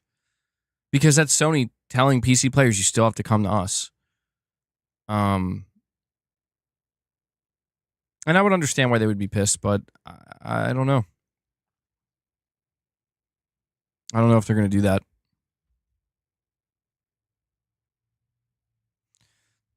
The Last of Us 2 is the most recent PC port, and it took 5 years. There is no pattern or rule to timed exclusives. It's strategic to maximize profits, and the PS5 is the main income. Yeah, that's a good way of putting it, Mr. B. It's pretty simple overall. It's just leverage the games for as long as you can, maximize the sales potential for both the console and the game on the console. And when that starts to die down or completely die out, take it somewhere else. Makes sense. Nothing wrong with that.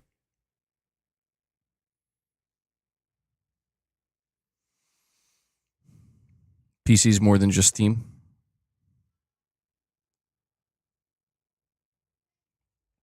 the Sony games won't be played anywhere. Or hold on, I lost it. Xbox can force Microsoft account linking for Forza Horizon 5, but when Sony does it for Helldivers 2, it's the end of the world. Yeah, there's definitely double standards out there. And I'll be honest, I've just tried. I've tried to fight it, but I've given up fighting it because it's just like, whatever, man. You're all fucking dumb. Like, I'm sorry. It's just not you guys. I mean, you know who I'm talking about. It's just, I'm done. I'm not fighting that anymore because it's like, you guys want to throw a hissy fit and a tantrum over, every little thing Sony does, but I saw it, man. I saw it in real fucking time. I mean, dude, like, Microsoft straight up came out and raised the prices on everything. Not just one console, every piece of hardware, every accessory, and their games to $80. And people barely said anything. People barely fucking said anything, man. And I just don't get it. You get people out here and they're like, but Game Pass. And it's like, what the fuck does that matter, dude? But what? They're letting you rent their games? That makes it okay that they just priced the fucking Series X 2 terabyte edition at $730. Are you kidding me? This is the shit that has pissed me off. And, it will continue to a degree because it's just like, you're all fucking hypocrites, man. Like, we see it. They know it. But for some reason, it just continues. And I'm not trying to be that person that's like, oh, stop, you're crying. It's like, what do you mean? Well, what do you call it when you fucking freak out about every little decision Sony makes? That's not crying. It's only crying if you're pointing out what Microsoft's doing and what Xbox is doing. Then it's only crying, right? That's how these people operate. And they're no better. They're no better than the people or the communities that they claim to have such a problem with. They're exactly the same. They're the opposite end of the coin, bro. And I'm tired of seeing these people out here thinking that they're above or they're better or they're on some kind of fucking high horse. They're not. They're up their own ass, is what they are. Sorry if I seem a little bit if I'm being a little bit callous, but it's true, man. It's true. It's like, you soon you'll have Microsoft coming out here being like, Game Pass is $30. Game Pass is $30 a month, and you're still gonna have these people being like, we're still winning, bro. Yeah, it's the best deal out there. It's like, okay, what do you start to sound like at that point? At some point, you start to sound no different than, the very thing you claim to have a problem with. You're okay with $80 games? Oh, it's just a $10 price increase, dude. No, that's bullshit. That's not. No, you can't be happy with that. Why? I feel like this game, I'm going to play this game for dozens of hours, maybe hundreds of hours. That's totally worth it for me. No, that's not okay. They're going to keep increasing the price. You know what you do? You know what you see? You see some of these people where they come out here, they see like, oh, look at that. Microsoft increased the price of everything. I saw that game Outer Worlds 2 is $80. I'm like, you got your fucking mind. No offense to the studio or the game, but are you out of your minds? I'm good, bro. I'm good. But like, yeah, dude, you see stuff like that, and you see like these people where they try so hard, like they know that they got to say something, so they'll just like real quick be like, oh yeah, Microsoft, why'd you do that? Stop doing that. You're bad. Anyway, back to our regularly scheduled content. It's a joke, dude. It's just one big joke, and yeah. We'll see how long it continues for, man. We'll see how long it continues because people, people keep giving Microsoft all these W's and shit, and it's like, Have fun. Have fun. That's like I'm not trying to be like that guy, but it's just like you want to continue to believe that this company doesn't also want to fuck you 6 ways from Sunday, you go right ahead. You want to believe a $3 trillion company comes into $3 trillion by being generous and pro-consumer? Okay. Yeah, go ahead. Keep drinking that Kool-Aid, bro. I'm sure it's going to work out fine. I'm just saying, not saying Sony's different. I'm just saying, keep it real, man. Keep it real. They're all out to get your money. I would just rather, I feel more comfortable with the companies that are just going to straight up tell me, like, we want your money. That's why, dude, that's why I find Microsoft funny where they're like, yeah, $80 for Outer Worlds 2. It's like,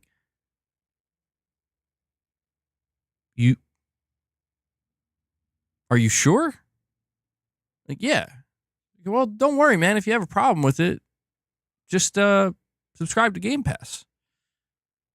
I'm like, but that doesn't explain why you're charging $80 for the game. Don't think about it too much, okay? Don't think about it too much. Just subscribe to Game Pass. I don't want to subscribe to Game Pass. Why is the game? Just shut the fuck up. All right, man? Don't buy the game then. It's like, oh, okay. I'm starting to lose it, bro. I passed the 4-hour mark with streaming. I'm at that point where I'm losing it. Omen86 with another super chat. Thank you, Omen. I appreciate your support, man. Sony's like, throw them PC players some crumbs. Give them a taste of what they've been missing, and PC Master Race simps think they're winning. Oh, Omen. Omen86, bro. Omen86, everybody.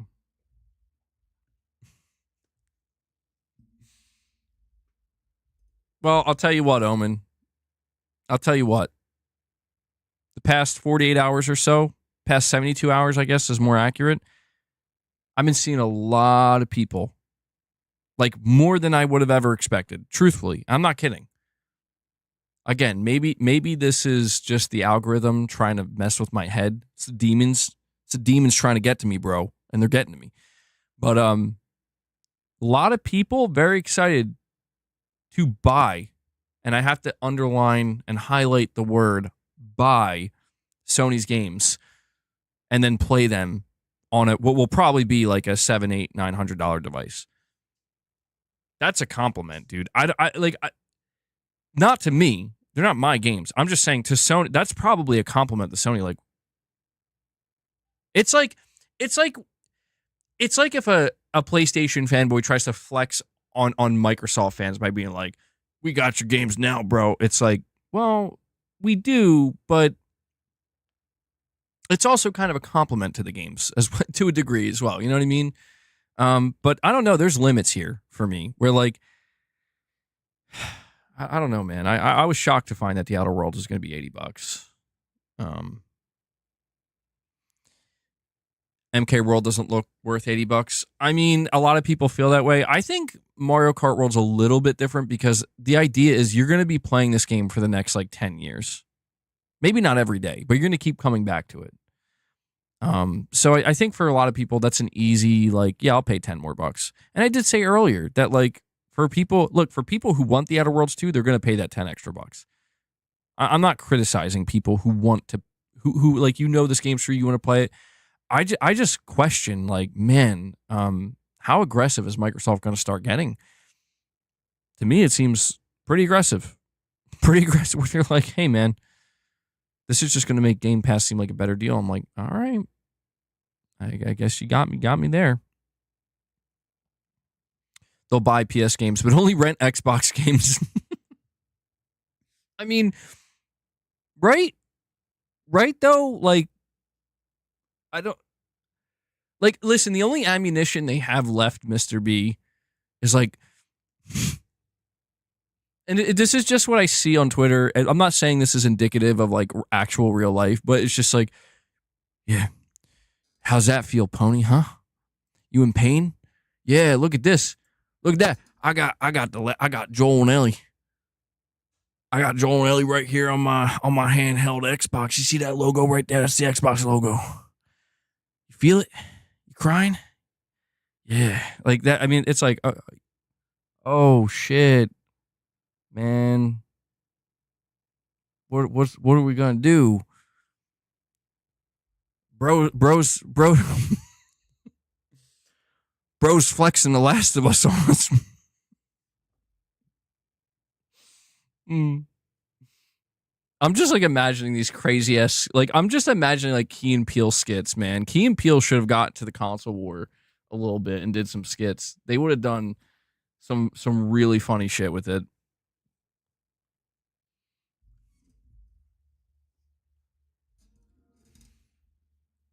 Oh, you just platinum Stellar Blade, bro? Good shit. Good shit, Jake.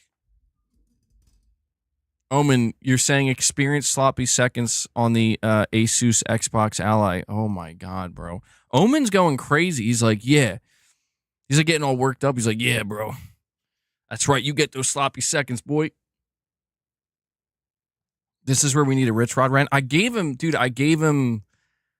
a runway. And I don't know. He dipped out. Maybe it was too much pressure. He wasn't expecting that. He only came prepped with one. Yeah. I mean, it's cool, dude. There are people who, again, like they're just going to remain hypocritical. And I don't know, at some point, I don't know if this is gonna happen. I don't like I've really thought about it. I've even tried to dabble in it a little bit, and I realized like, well, you're either gonna do it or you're not, man. Like you can't have this like half in, half out shit, and I can't do it effectively unless I'm all in with it. Like I really gotta embrace it. But it has gotten to a point, and I'm very, very, very, very hesitant. Where like I'm tempted to just start monetizing other people's stupidity, man. Like it's becoming more and more tempting by the day. And I feel like I'm becoming weaker and weaker towards resisting it because it's just like they won't stop. Every month that goes by, I see it more and more, and they won't stop. And it's like, I like at the end of the day, what needs to be made clear is that all of this exists in it. It does exist in a vacuum, and it exists in a vacuum where people are in it to make money, to get views, to make money, and to, pad their own pockets as best they can, no matter what they say. Whether they say if they say that's not why they're doing it, they're lying to your face. Doesn't matter who they are, whether they're just some dude with a blue check mark on Twitter, whether they're on YouTube, whether they're wherever else you can be monetized. If they're a streamer, it doesn't matter. Everybody's doing it for the same reason. And there are those who are just willing to be honest about it, and those who, unfortunately, like they kind of, I'm not saying they're lying. It's just they take advantage of people's stupidity. And it's kind of sad to see. But man, it's becoming more prevalent. But my whole thing is like, I don't care about any of that. Do what you do. People need to do what they need to do, and I'm not here to judge necessarily. But it's just when I see that people are continually trying to get me roped in and get me involved, and it's like, okay, I get that as well. But then it just they just keep flowing this shit my way. And it's like, all right, I don't know, man. I'll have to think about it. Devil Shooter, you want me to do it? I mean, it would be more lucrative. I have to be honest. It would be. Like it's just one of these things where there's definitely I have listen, man. We have over 100,000 subscribers on this channel. I'm not here to say that every single one of those subscribers is here for one particular thing. But the bulk of that growth occurred when I was willing to engage in that more. And I don't know, man. I tried to I've been really trying to just avoid that sector because it's just like, where's it lead at the end of the day, man? And again, I've been there before, and it is intoxicating to a degree because you realize that this is what people want. People want the push and the pull. They want the fight. You know, they want the fucking, you know, where everybody's trying to beat everybody over the head with their fucking hammers and shit, or their clubs, not their hammers. It's just like incredible. That's like way more of a violent image, like their clubs. People like conflict. They really do. And I don't know, maybe I've gotten too passive for my own good.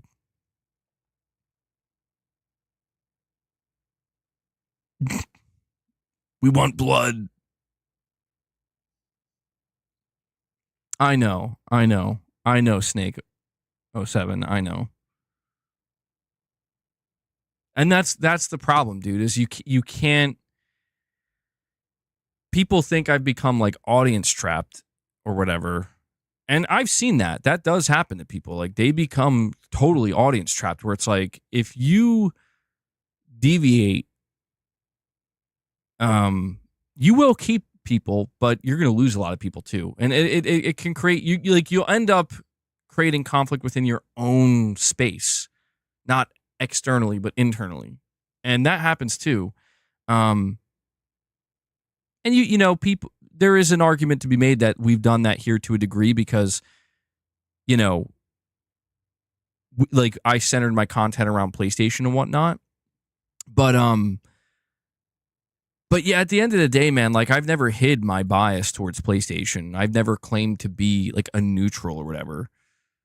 But one of the more interesting things I've learned in like the last year or two is that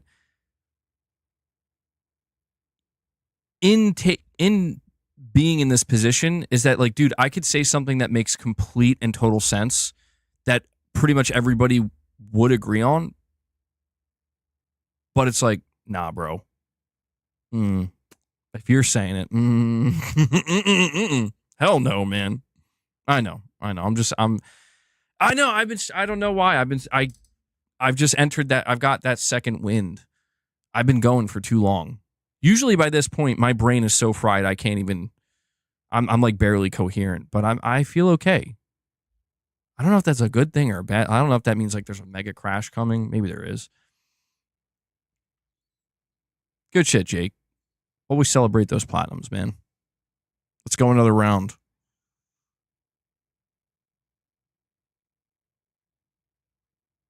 I do talk about Nintendo, Xbox, and PC. Also, though, but in a rational way. Well, I'm going to say this, and this will be the last thing I say on the matter. And it's just the unfortunate nature of our reality sometimes. And I will admit, I probably spend more time thinking about the past in some ways than I probably should. But one of the things that I've been trying to understand for a long time, and maybe it is me, like it's just the way I perceive things, but it's like, yeah, so about that Xbox handheld, no, it's like, dude,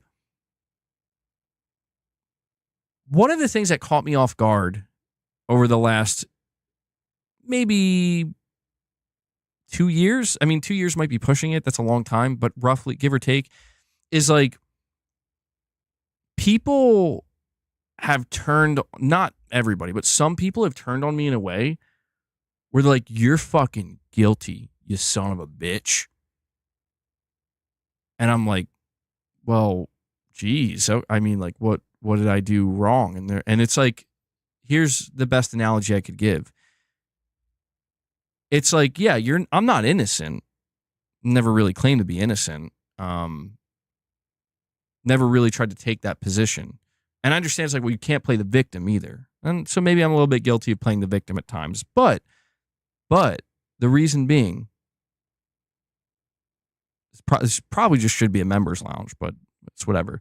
The reason being is because it's like, dude, what's going on out here? It's not just me. I see it in other places too. What's going on with people? It's like you commit a petty crime And there are people out here, and they're like, you're going to be like, the verdict, you're a serial killer. You're a mass murder. Absolute serial killer, bro. It's like, what? Whoa, hold on now. Hold on now. No, not innocent, but not that either. Like, what are you talking about? That's what's been weird to deal with is, you know, I've basically have encountered a lot, like, I mean, major flack, dude, where it's like, I didn't do whatever, like, the way you're treating me right now should be reserved for somebody like who actually did some damage, you know, like, and I don't know, I guess I do take some of it a little bit personal. I do take a little bit of it personally, mainly because I have to remind people, like, you are saying what you're saying about me, and you are speaking to me this way because of my opinion on your video game brand preference and probably Phil Spencer or, you know, Microsoft executives. That's all it is. And that's what's crazy is it's like these groups of people that I talk about, they know that and they're okay with that. And they've all agreed with one another that, like, this is okay. And it's like, you guys are fucking nuts. You know that? Like, you're truly nuts. Like, you think it's okay to, I mean, truly belittle people and be nasty to people over video game preferences. And I see it all around. And I'm like, I just am of the mindset that anybody who does that, if they could all just go to an island and just leave everybody else alone, I think things would be a lot better. Not perfect, but a lot better. Because I'll tell you what, I've been doing this for a while. Who's going to an island? I've been doing this for a while, and I guess I get down sometimes. Not severely, but just I just don't have the same. Sometimes I become a lot less interested in talking in this space because I've seen the degradation, man. I've witnessed it firsthand, and because here's the important part. Back in like 2019, 2020, 2021, around that time, this type of, like, there was pushback, quite a lot of it. But I noticed, like, there was seemingly like a line that people were not just okay with crossing. Where, like, there was a kind of unspoken rule where it's like, if you cross that line, like, you're going to be pushed out because there's something wrong with you. You know? Like, everybody kind of has a basic, and I would encounter that occasionally. And yeah, I have to, like, okay, this person's out of their mind. But things have changed quite dramatically where, like, people don't do that anymore. Like, it's just now the expectation is like, who's going to stoop the lowest the quickest? And boy, it's like nobody even hesitates. They truly believe what they're doing are jokes. Well, I mean, that's kind of the sickness of it all, right? Is like anything can be seen as funny if you alter the perspective enough, right? I mean, that's what dark humor is. Like, dark humor is taking some of the darkest shit that a person could go through and just trying to make light of it and laugh at it. And yeah, I mean, everybody's, I think, laughed at dark humor jokes, and everybody has engaged in that. But it's just like when it becomes like that's all you do, and that's all it becomes. It's like there's something pretty bad lurking underneath that. That's fucked up. Just simply put it, it's something, you know, and I guess it's not shocking because it's just like, yeah, there's a lot of fucked up people in the world. It's much easier to see the forest for the trees when you realize the gaming industry is in a time of transition and tumultuousness, and games and gamers are caught in the whirlwind. Yeah, I mean, I guess that's why I have a kind of eagerness. I'm assuming that's a word, to just like I'm curious, like, okay, where do the pieces fall? Because they're still falling. It's still in motion. The dust hasn't settled yet. We're still in it. And I'm eager to see that because it feels like everybody's in the process of placing very large bets, not necessarily with just money. And it's like, okay, what's going to go down? And Omen86 says DS2 and Ghost of Yotei coming. 2 more exclusives, W. You can't say exclusives, Omen. Sorry, bud. You can only say exclusives if you're trying to dunk on PlayStation. If you're not, can't use the word exclusive. You're just a pony. I mean, it's technically true. Technicality can only matter when it's going against Sony. I know. That would. I'm trying, man. It's not even that like I'm. It's not even that I'm hurt, right? It's just like what hurts is knowing that like that. What hurts is seeing the space degrade like this. Because what it means is like, yeah, man, like the defenses have to go up a little bit. And I guess, yeah, there are times, I suppose, where that's going to have to happen. But it just depresses me. We're like, bro, what happened when we were all fucking... Like, what happened when we were all laughing at Craig? And it's like, well, yeah, I bet you were because it was Xbox. It's like, dude, we were all laughing at Concord too. You see what I'm saying? It's just like something happened along the way where it's like the wrong types of people have been empowered. And I feel confident in saying it's the wrong types of people because their focus is not on actual like gaming related shit. Their focus is on making shit personal against people and taking things outside of the gaming space where it's like, you know what? I feel comfortable enough to call you a fucking idiot. Yeah. You're a fucking idiot. It's like, why? Because look at you. Think about what you just said about Xbox, you fucking idiot. It's like, what? Like, why don't you, what? Like how did, like my point is, how are you supposed to engage with that? Like, okay, I'm just going to ignore the fact that you just called me a fucking idiot. I'm just going to ignore the fact that, you're picking and choosing. It's all just one big trap. It's because it's like, no. Let's make something clear. This is about ending something. You know what I mean? Like, and that's the whole thing. No, it's not all from Twitter. A lot of it's from YouTube as well. And granted, listen, there's a lot of good. And I want to make that clear. I know that when I go on these tangents or whatever, it seems like I'm only hyper-focused on the negative, and it's hard not to be because that does stand out. And maybe that's the problem. But there's a lot of good too.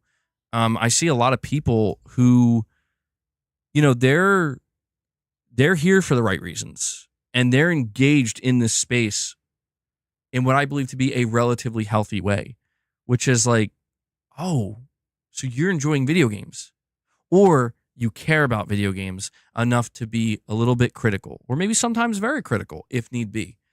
And you care about the discussion and the conversation that surrounds video games enough to engage with people and maybe get in some debates, maybe do a little bit of pushing, a little bit of pulling, and maybe you agree to disagree. Maybe you walk away, or maybe you actually see something differently. I come across a lot of that too. But it's just too many people these days, when they encounter that, they're like, yeah, I'm going to blow this up right now. It's like, well, that's not fair. It's like, no, this isn't about what's fair. It's like, that's not right either. You're leaving a lot out. You're only showing one side and one thing and using that as justification to blow something up. And everybody who watches it knows it. Everybody who watches it knows it. Everybody who reads it knows it. And that's just what the people have decided on, man. Anyway, I just hope things improve. That's all. That's all. Honestly, that's all I'm hoping for. Maybe that is a foolish thing to hope for. But you would just hope that people realize that even if we make it less personal, that if you're going to prop up one thing, right? And if you're going to push something else down, you just got to make sure you're showing everything that you possibly can. Because there's like, that's called preference, right? That's called people wanting to focus on what they like. There's nothing wrong with that. But you got to show it all, man. You can't just show what suits you best for your own agenda. But you see, that's where I'm wrong. It turns out you absolutely can. You absolutely can. And this is why I feel like I'm at a bit of an, you want to talk about change? Damn, over 13,000 steps? That's good, dude. You want to talk about change? Well, I don't know, man. I'm thinking about, I don't know that I will. I'm not making any kind of announcement or anything. Because, I went on this big tirade on my channel the other day. I'm sure, a lot of you, I think I caught some people off guard, and I understand, looking back on it, it's like, okay, maybe that was a little bit out of left field where I'm like dropping the hammer down and I'm like, no, we're not tolerating any of this anymore. And it's like, I just start to feel the need, like that's the defenses going up. Like we have to fucking get not crazy, but just like we have to, we got to build the walls. No, we have to like take care of the space as best we can. Yeah, like I got to build a moat or some shit. It's like, no, I just don't think, there's a lot of things I said that I think were good. And, I'm like making it clear, like, don't be an asshole. Don't be a dick to people. I'm saying basic things, but it's like in reality, it's just, I want to keep that chaotic shit that is, for some reason, it's like growing like a cancer, dude. Like an uncontrollable cancer. It's like it's like a wildfire and it just is growing and it's like infecting everything. And I'm just starting to get to a point where it's like, man, I got to do something because it's just not going away. It's getting worse to the point where it's like people just say, well, just ignore it. And it's like, well, yeah, that's effective for a little bit, but then it shows up. It's right there in front of you. Like, how do you how far are we supposed to take that? So I'm just considering my options. That's all. Just considering my options. There's different ways to go about it. At the end of the day, I'll probably just settle on that, just trying to ignore it, just doing what we do here. But yeah, it's been interesting. And I swear this will be the final thing I'll say, because we're about to hit the 4.5 hour mark. And my God, I need to, for my own, I am planning on streaming that Konami event tomorrow. And it's like, I need to put a little bit of space between that. The final thing I'll say, dude, doing the podcast on a treadmill to get my steps in. You know what? I will say this. I was deviating, but I was trying to figure out if I could do a standing thing here. I don't have one of those desks that can raise and lower. I don't think I could afford to get one of those. I think they're pretty expensive. I don't think I could afford to get one right now. Shit, maybe that's what I should try to make the fucking goal. But I was trying to do like a makeshift like setup to where I could stand while streaming. And I did set it up, but the reason I didn't go through with it was because I realized that if I want to sit down, if at some point it's like, all right, my legs are really getting tired and like it's affecting my ability to focus on talking, I'm not going to be able to do that without like completely rearranging everything. So I don't know. I was thinking about trying to find some kind of middle ground or something.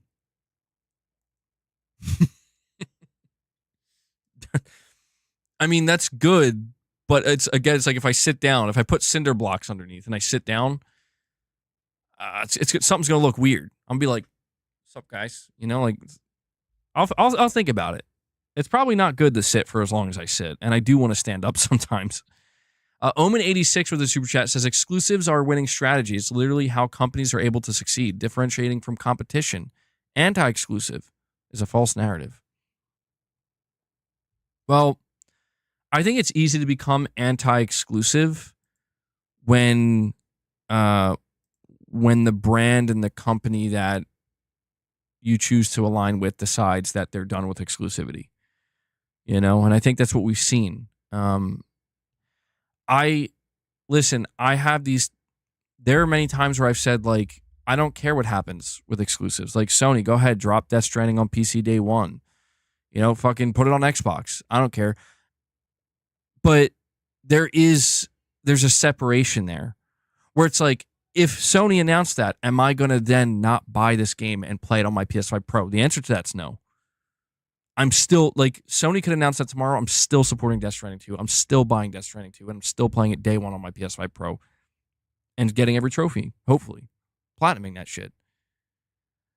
But I can't deny that it does feel like if Sony were to do that and they were to embrace that in the same way that Microsoft is, it's like, okay, a major part of what made PlayStation is now just gone or completely transformed.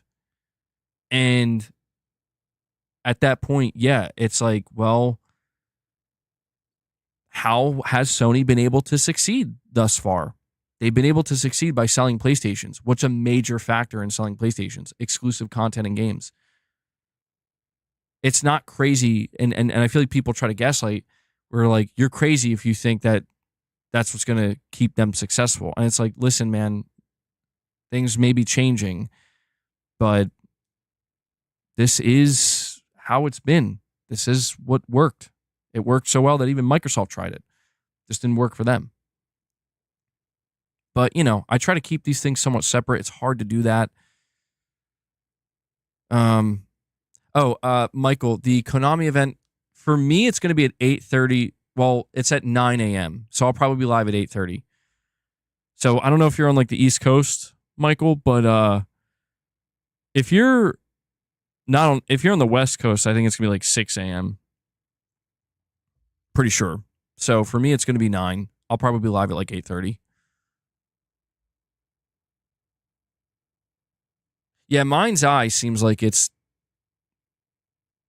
Yeah, that game is totally cooked. You still believe it's supporting the devs by waiting for the amazing PS games like DS2 when they release on PC? I think that's fine. Like, to be fair, like, Sony sent that signal to you. They told you can do that, you know? And I think that's fair. Like, if you're like, I love this game, but I'm going to wait because I know it's going to come, it seems a little bit annoying because you don't know when. But if you're cool with that, again, Sony said that's okay. That's what Sony has conditioned the PC player base to do with their games. So I agree. I would consider it supporting the dev. But, you know, it's up to Sony to decide if they want to continue to do that or not.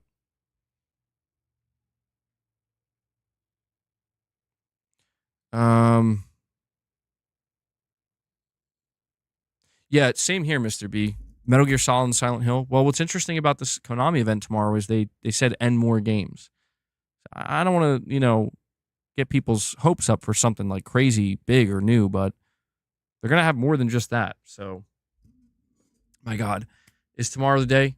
Is tomorrow the day Metal Gear Online comes back? Well, I'm going to find out nice and early. All right, Michael. Yeah, I think this will be a good place to wrap it up. Sorry for, you know, I know, God, man, I just, one day I'll figure it out. I don't know if today's that day, though. 4K 120, bro. Master Collection Volume 2.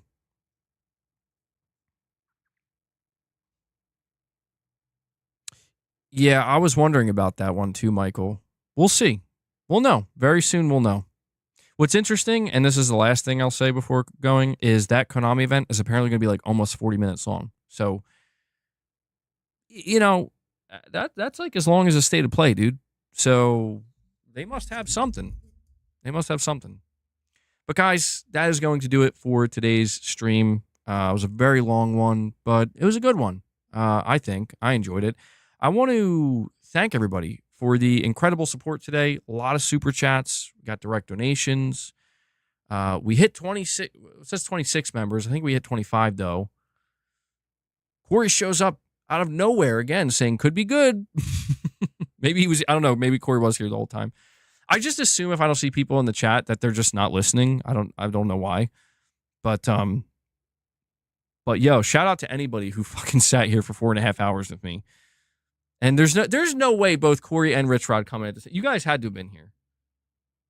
Rich Rod comes in saying he's ready for the violence. Bro, you missed it. You literally missed the violence.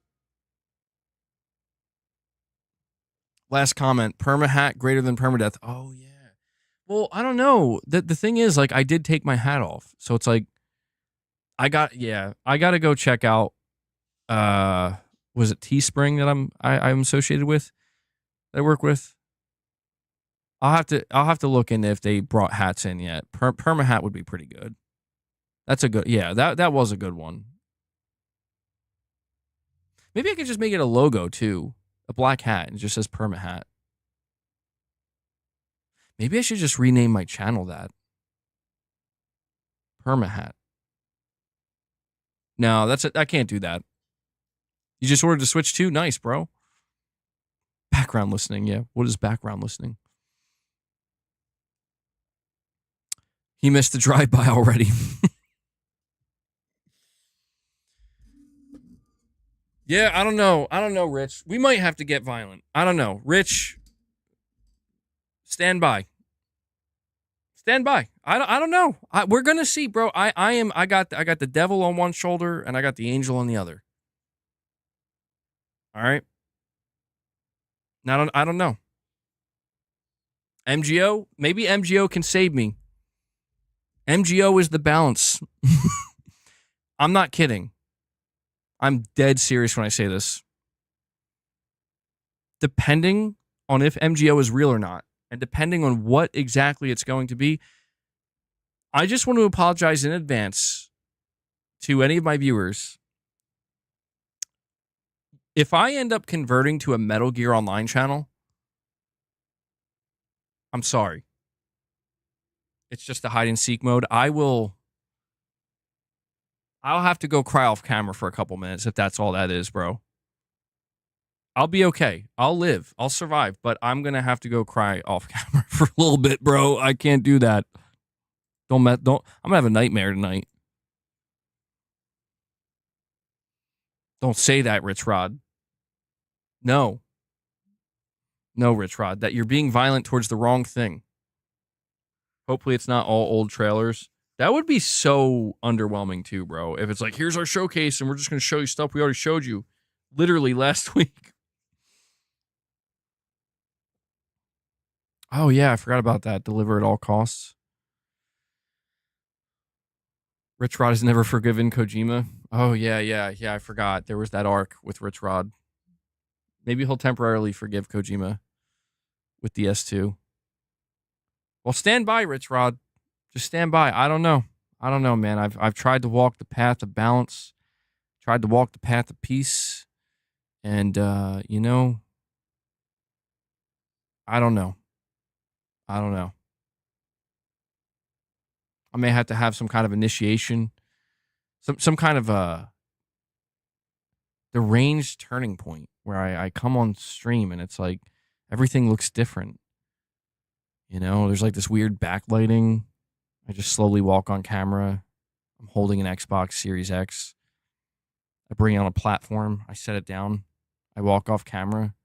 There's just this eerie, awkward silence for just an uncomfortably long amount of time where it's like a minute goes by. It's like, what the fuck is going on? And then just out of nowhere, a fucking sledgehammer, just drops. You know, it just drops.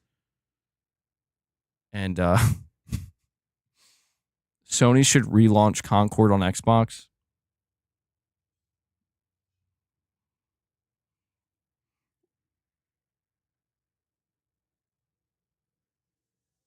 I mean,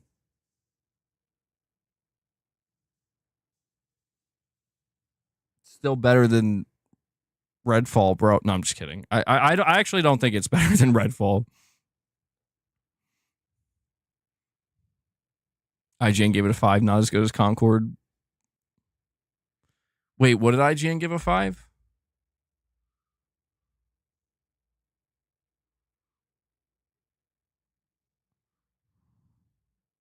That would be the ultimate troll. I mean, it would be my way. Like, Rich Rod would know in that moment, like, the violence has commenced. It's my time, bro. Wait, you're telling me they gave Blades of Fire a lower score than Concord? That's kind of wild, bro. That's kind of wild. Sheesh. Well, I mean, one of the biggest downfalls for Redfall was I think it was just like really broken. You don't want to get your channel deleted, though. Yeah, that's true, too. That's true. Yeah, that's true. Well, maybe not literal violence, you know? Not literal violence, just metaphorical violence. Like, I'm going to verbally drop kick you down a flight of steps, son. You know, maybe that's what I got. I got to go full villain mode, man. Shit. I can't teeter that line, you know, of like, you got to be the bad guy, but also smile and come off as like, you know, like what's the word? Chaotic neutral? Is that what it is? Or something? I don't know what the term is. Why do I defend Days Gone? Go heal. There you go. Yeah, I got to go heal, bro. When was the last time I did a 5-hour stream? I don't know. It's been a little while. It's been going good. Somebody want to drop 50 membership gifts to celebrate 5 hour? We hit the 5 hour mark. If we hit the 5 hour mark, someone's going to drop. Who's going to do it? Who's going to drop 50 memberships? Huh? I don't know. You miss 100% of the shots you don't take. Yeah, Rise was pretty good. I enjoyed Rise. Rise Son of Rome was a good game. I'm going to be honest. I think that game kind of got some shit unfairly. 20 more minutes? Yeah. Well, at this point, 17 more minutes. Have I thought of a Patreon? I've thought about it. I remember I think I tried to set up one a while ago, but the problem I found with Patreon is that I wasn't sure what to do for the tiers. You know, like, there were so many tiers and there's an expectation to have these different tiers. I'm like, I don't know what to offer, you know? And I don't know, man. I was kind of wondering, like, what if I did like a Patreon? I'm just spitballing here. Do a Patreon where one of the perks, maybe like the main perk, is, well, no, how would I even do that? I was gonna say, like, you know how I call it Press X Podcast, right? Where you'll be able to get first dibs on it for like a couple days or something, or like a day or two. We're just early access, but we live stream, so I don't know how that would work. Yo, you know what I could do? No, I don't think I could do that either. Fuck, I don't know. Because, like, here's the problem with...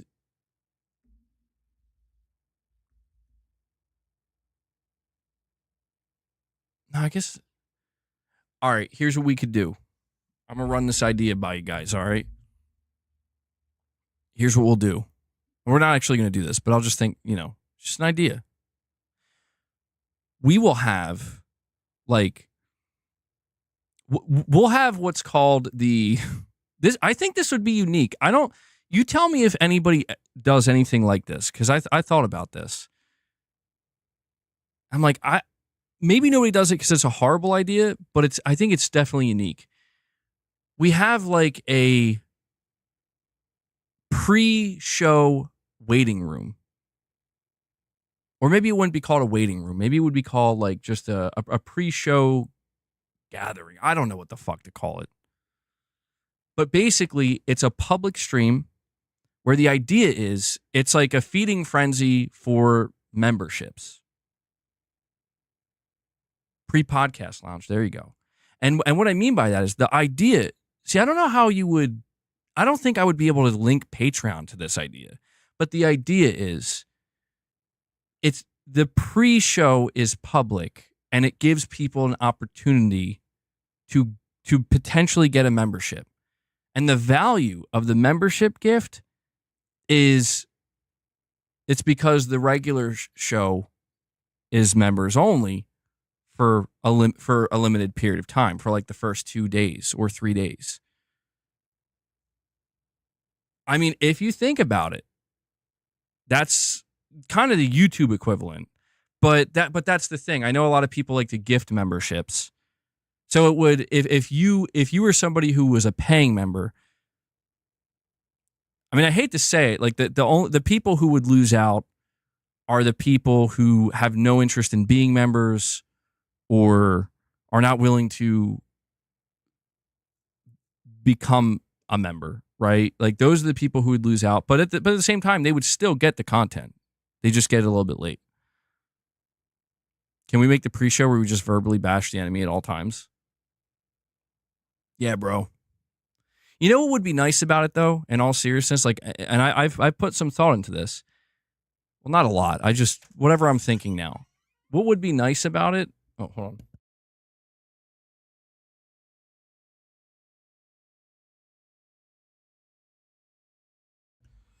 What would be really nice about this is I wouldn't have to worry so much about focusing on fan funding during the actual show. Now, that would be kind of cool, you know? Where it's like, if we have a dedicated public segment where it's like, we're here to donate and get more people into the membership. And it can just kind of be, you know, we're just chilling. And it's like, all right, guys, we're heading over to the actual show. All my members will join me, and it will be, I don't know if that would work or not. That could be completely fucking disastrous. I don't know. I'm just throwing shit out there. I mean, I know that there are people who do early access stuff for their shows. And I would love to be able to do something like that for people who, you know, just for people who are supporting, you know, and be like, man, like, it's nice to have access to this, you know, and it because it would be members only, a lot less likely to get trolls. Although my mods have done a good job mitigating that, but I don't know. Maybe I have it backwards. Maybe it should be the other way around. Michael Lynch with the super chat says, you and Mrs. should watch a show, A Time to Kill later. What's it available on? What is it available on?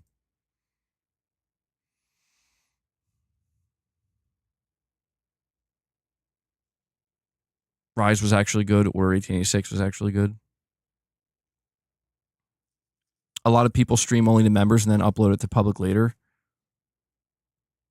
Yeah, I mean, that's what I was thinking, man. Like, I don't know. It would be, there's just major risk of like a lot of pushback because it's undoing something that's already been established. And that's a tough one where like, you know, right now and the way it's been the entire time is just, if you want to watch my streams, they're just there. So people are gonna be like, what the fuck, bro? Like, why? But I don't know. It's because like I do the members lounge and the members lounge is cool. I like it. I think my members like it, but it's not, I don't know. Like, it's because I want the meat and potatoes of what people want. If I could channel that into, you know, into like, if you're paying for a membership, like that's like, I don't know how I don't want to say it's valuable for sure, but I feel like it would be more valuable. Like people would be like, wow, this is totally worth it, But it's a tough line. That's the problem with everything these days. Log out, it's time to log out. Yeah, I don't even know what the fuck I'm saying anymore. I'm coming up with the worst ideas on the fly. Like, bro, what are you, moron? You moron, MBG? Do I seem like a moron? Because I might be. All right. I'm delirious. You think I would get support on Patreon? I'm stream high. Is that a real term? Because I mean that's kind of how it feels. I'm stream high, bro. I don't know what's going on anymore. I don't even know who I am. Where am I? Who are you people? Who are you people? God. Just so we're clear, nobody was actually going to drop 50 membership gifts because, like, I'm thinking about ending it now and not waiting 9 minutes. Just want to make sure. Drop 50 tomorrow when Metal Gear Online's announced. There we go. Well, all right, Broccoli Rob. I mean, that's... Be careful. Be careful. Rich Rod, you're saying make me a mod? Just stand by, Rich Rod. I don't know. I don't know where we're headed. We're going to find out. Maybe nothing will change. I don't know. Moderation is key. A Time to Kill is available for $4 on Amazon Prime. Okay. Oh, is that movie you were telling me about the other day? The Konami event, Beast Mode, is early in the morning. It's at like 9 a.m. So my stream's going to go live nice and early. The stream will just be MBG and Rich Rod. You can only fight violence with violence. Omen's still dreaming of the Dreamcast, bro. Metal Gear Online coming back is like my Dreamcast moment, just so you know. How long is the stream? I mean, we're like 7 minutes away or 8 minutes away from making it 5 hours. I know, I'm still going, man. Still going. I'm starting to get nervous, like why won't I stop? What's happening? Help. I'm trapped. You did a whole hour mission on Helldivers and you're still streaming. It's that. Why is everybody? This is so weird. Every time I say like, okay, I think I'm gonna head out now, I see people just coming back. MRPD, Michael Wernick, Beast Mode. All right, guys, I'm serious. I'm not doing a 24-hour stream. Dude, you want to know what I'll be like after 24 hours? You don't want to know what I'll be like. I will be like straight up actually drunk. And I don't even drink. Now I'm being serious. When we hit the 5-hour mark, in 7 minutes, somebody here needs to drop 50 membership gifts. I don't care who does it, but somebody's got to do it. All right? I need more money. Straight up. Well, I mean, that's true. I'm in a crippling amount of debt. All right, guys. So I'm gonna need way more fan funding if this is gonna keep being a thing. You know how much that dishwasher costs? I wasn't truthful. That dishwasher, way more expensive. All right, maybe that's not true, but I'm fiending, bro. God, that word is so fiending. Why'd you have to buy all those Xboxes? You know what was funny? I was walking down the street and there was like this big dumpster. And I guess there was like a house that caught on fire. And in the dumpster, there was like, I shit you not, like 100 fire extinguishers. And I was like, what if they were Xboxes though? I didn't really think that. I thought that right now. Michael, you don't have your laptop on you? God damn it. Michael, you got to find a different way, bro. I love how Michael's just like, yeah, I'll do it, bro. I don't have my computer in front of me, man. I don't have my laptop. We're still here. Why are we still here? I don't know why we're still here, man. I don't know. I mean, I feel I have to go to 5 hours now, no matter what. I mean, we're 5 minutes out. It's just, it is what it is, you know? So what do you guys want to talk about for the next 5 minutes? The latest Superman trailer. That was a longer one, right? I think I did see it. Why would you ever stop streaming? You never used a dishwasher before. Does it actually get off dried food like rice? I mean, that's not really how you're supposed to use it. You can do that, but you'll probably break it pretty quick, or if not break it, like you'll have to maintenance it a lot, because the filter will probably catch it. But it's not recommended. You gotta like, if you have food left over, like actual, like, you know, if it's not just like a couple crumbs or something that's like not going to dissolve, you still need to throw it in the trash or use the garbage disposal or whatever. But dishwashers are great, man. Let me tell you, they're great. How do we feel about Sony Pictures Core? I honestly forgot that was even a thing until you mentioned it, Michael. I'm going to be honest with you. Completely forgot. Yeah, how is it going over there? I think they'll actually, no. When I was reading the Days of Play sale or going through on the PS blog, I think that they mentioned it, like how they're having some kind of sale. Someone could have sent you a dishwasher if you had a PO box. There's something so crazy about that, though. You're right. They would straight up send me a dishwasher, bro. I should open a PO box at some point. I've been saying that. I'm kind of afraid of what I would get, though. I'm going to be honest. A little afraid. New from Xbox, the Xbox toilet. It will have many MAUs. We're this close.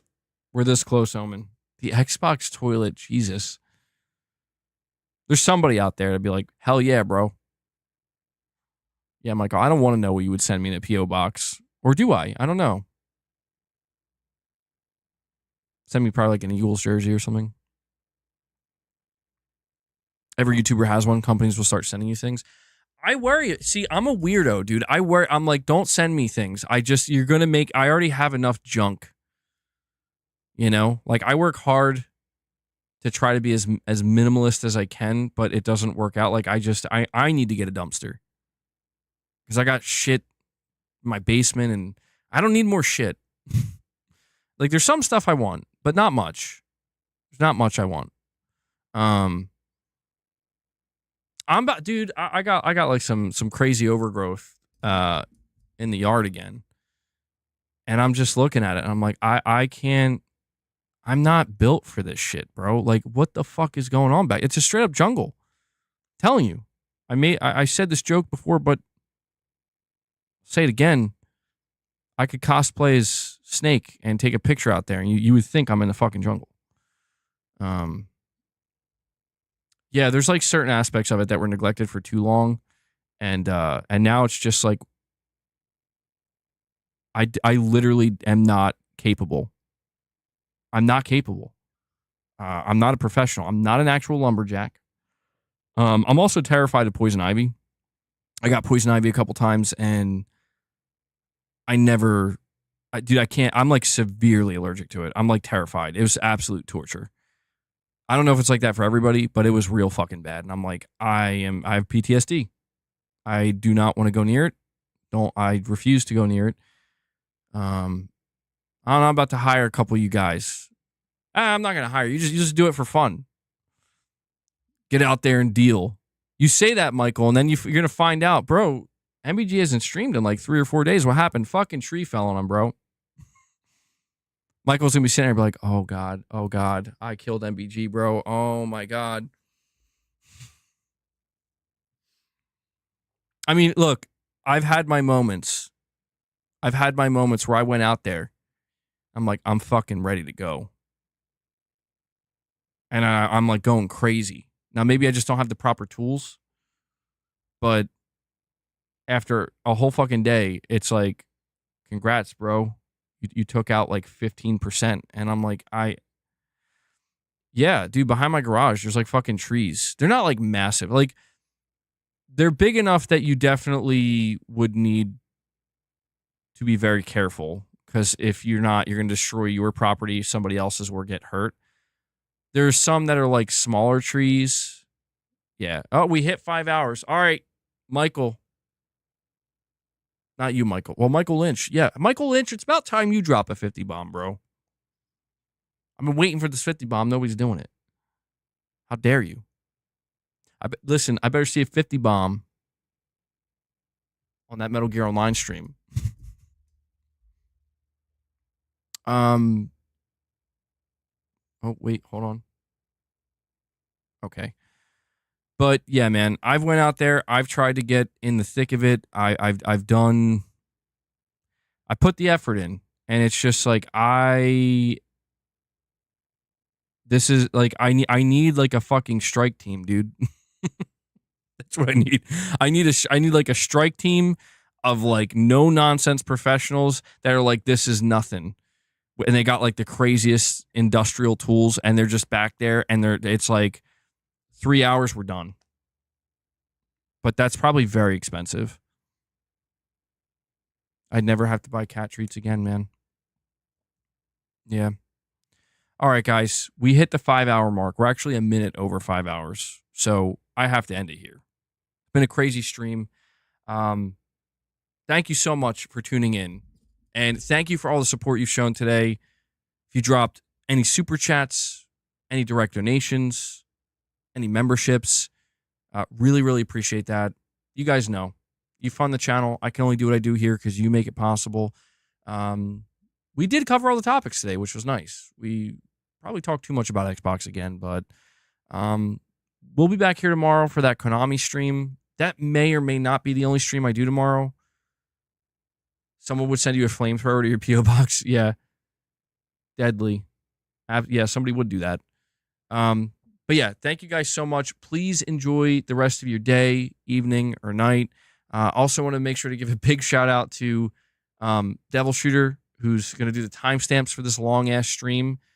Yeah, I been rambling for 5 hours. So, Devil Shooter, thank you for what you do, man. And yeah, that wraps it up. So, the only other thing I'm going to ask you guys to do before I close this out here is, as you're leaving, hit that like button. And that does it. So, I'll see you here nice and early tomorrow. Yeah, I got to go hydrate. Got to go get some dinner. And all right, guys, I will catch you tomorrow in the next stream. So, till then, take care, everyone. Hold on. Oh, okay. Yeah, take care, everyone.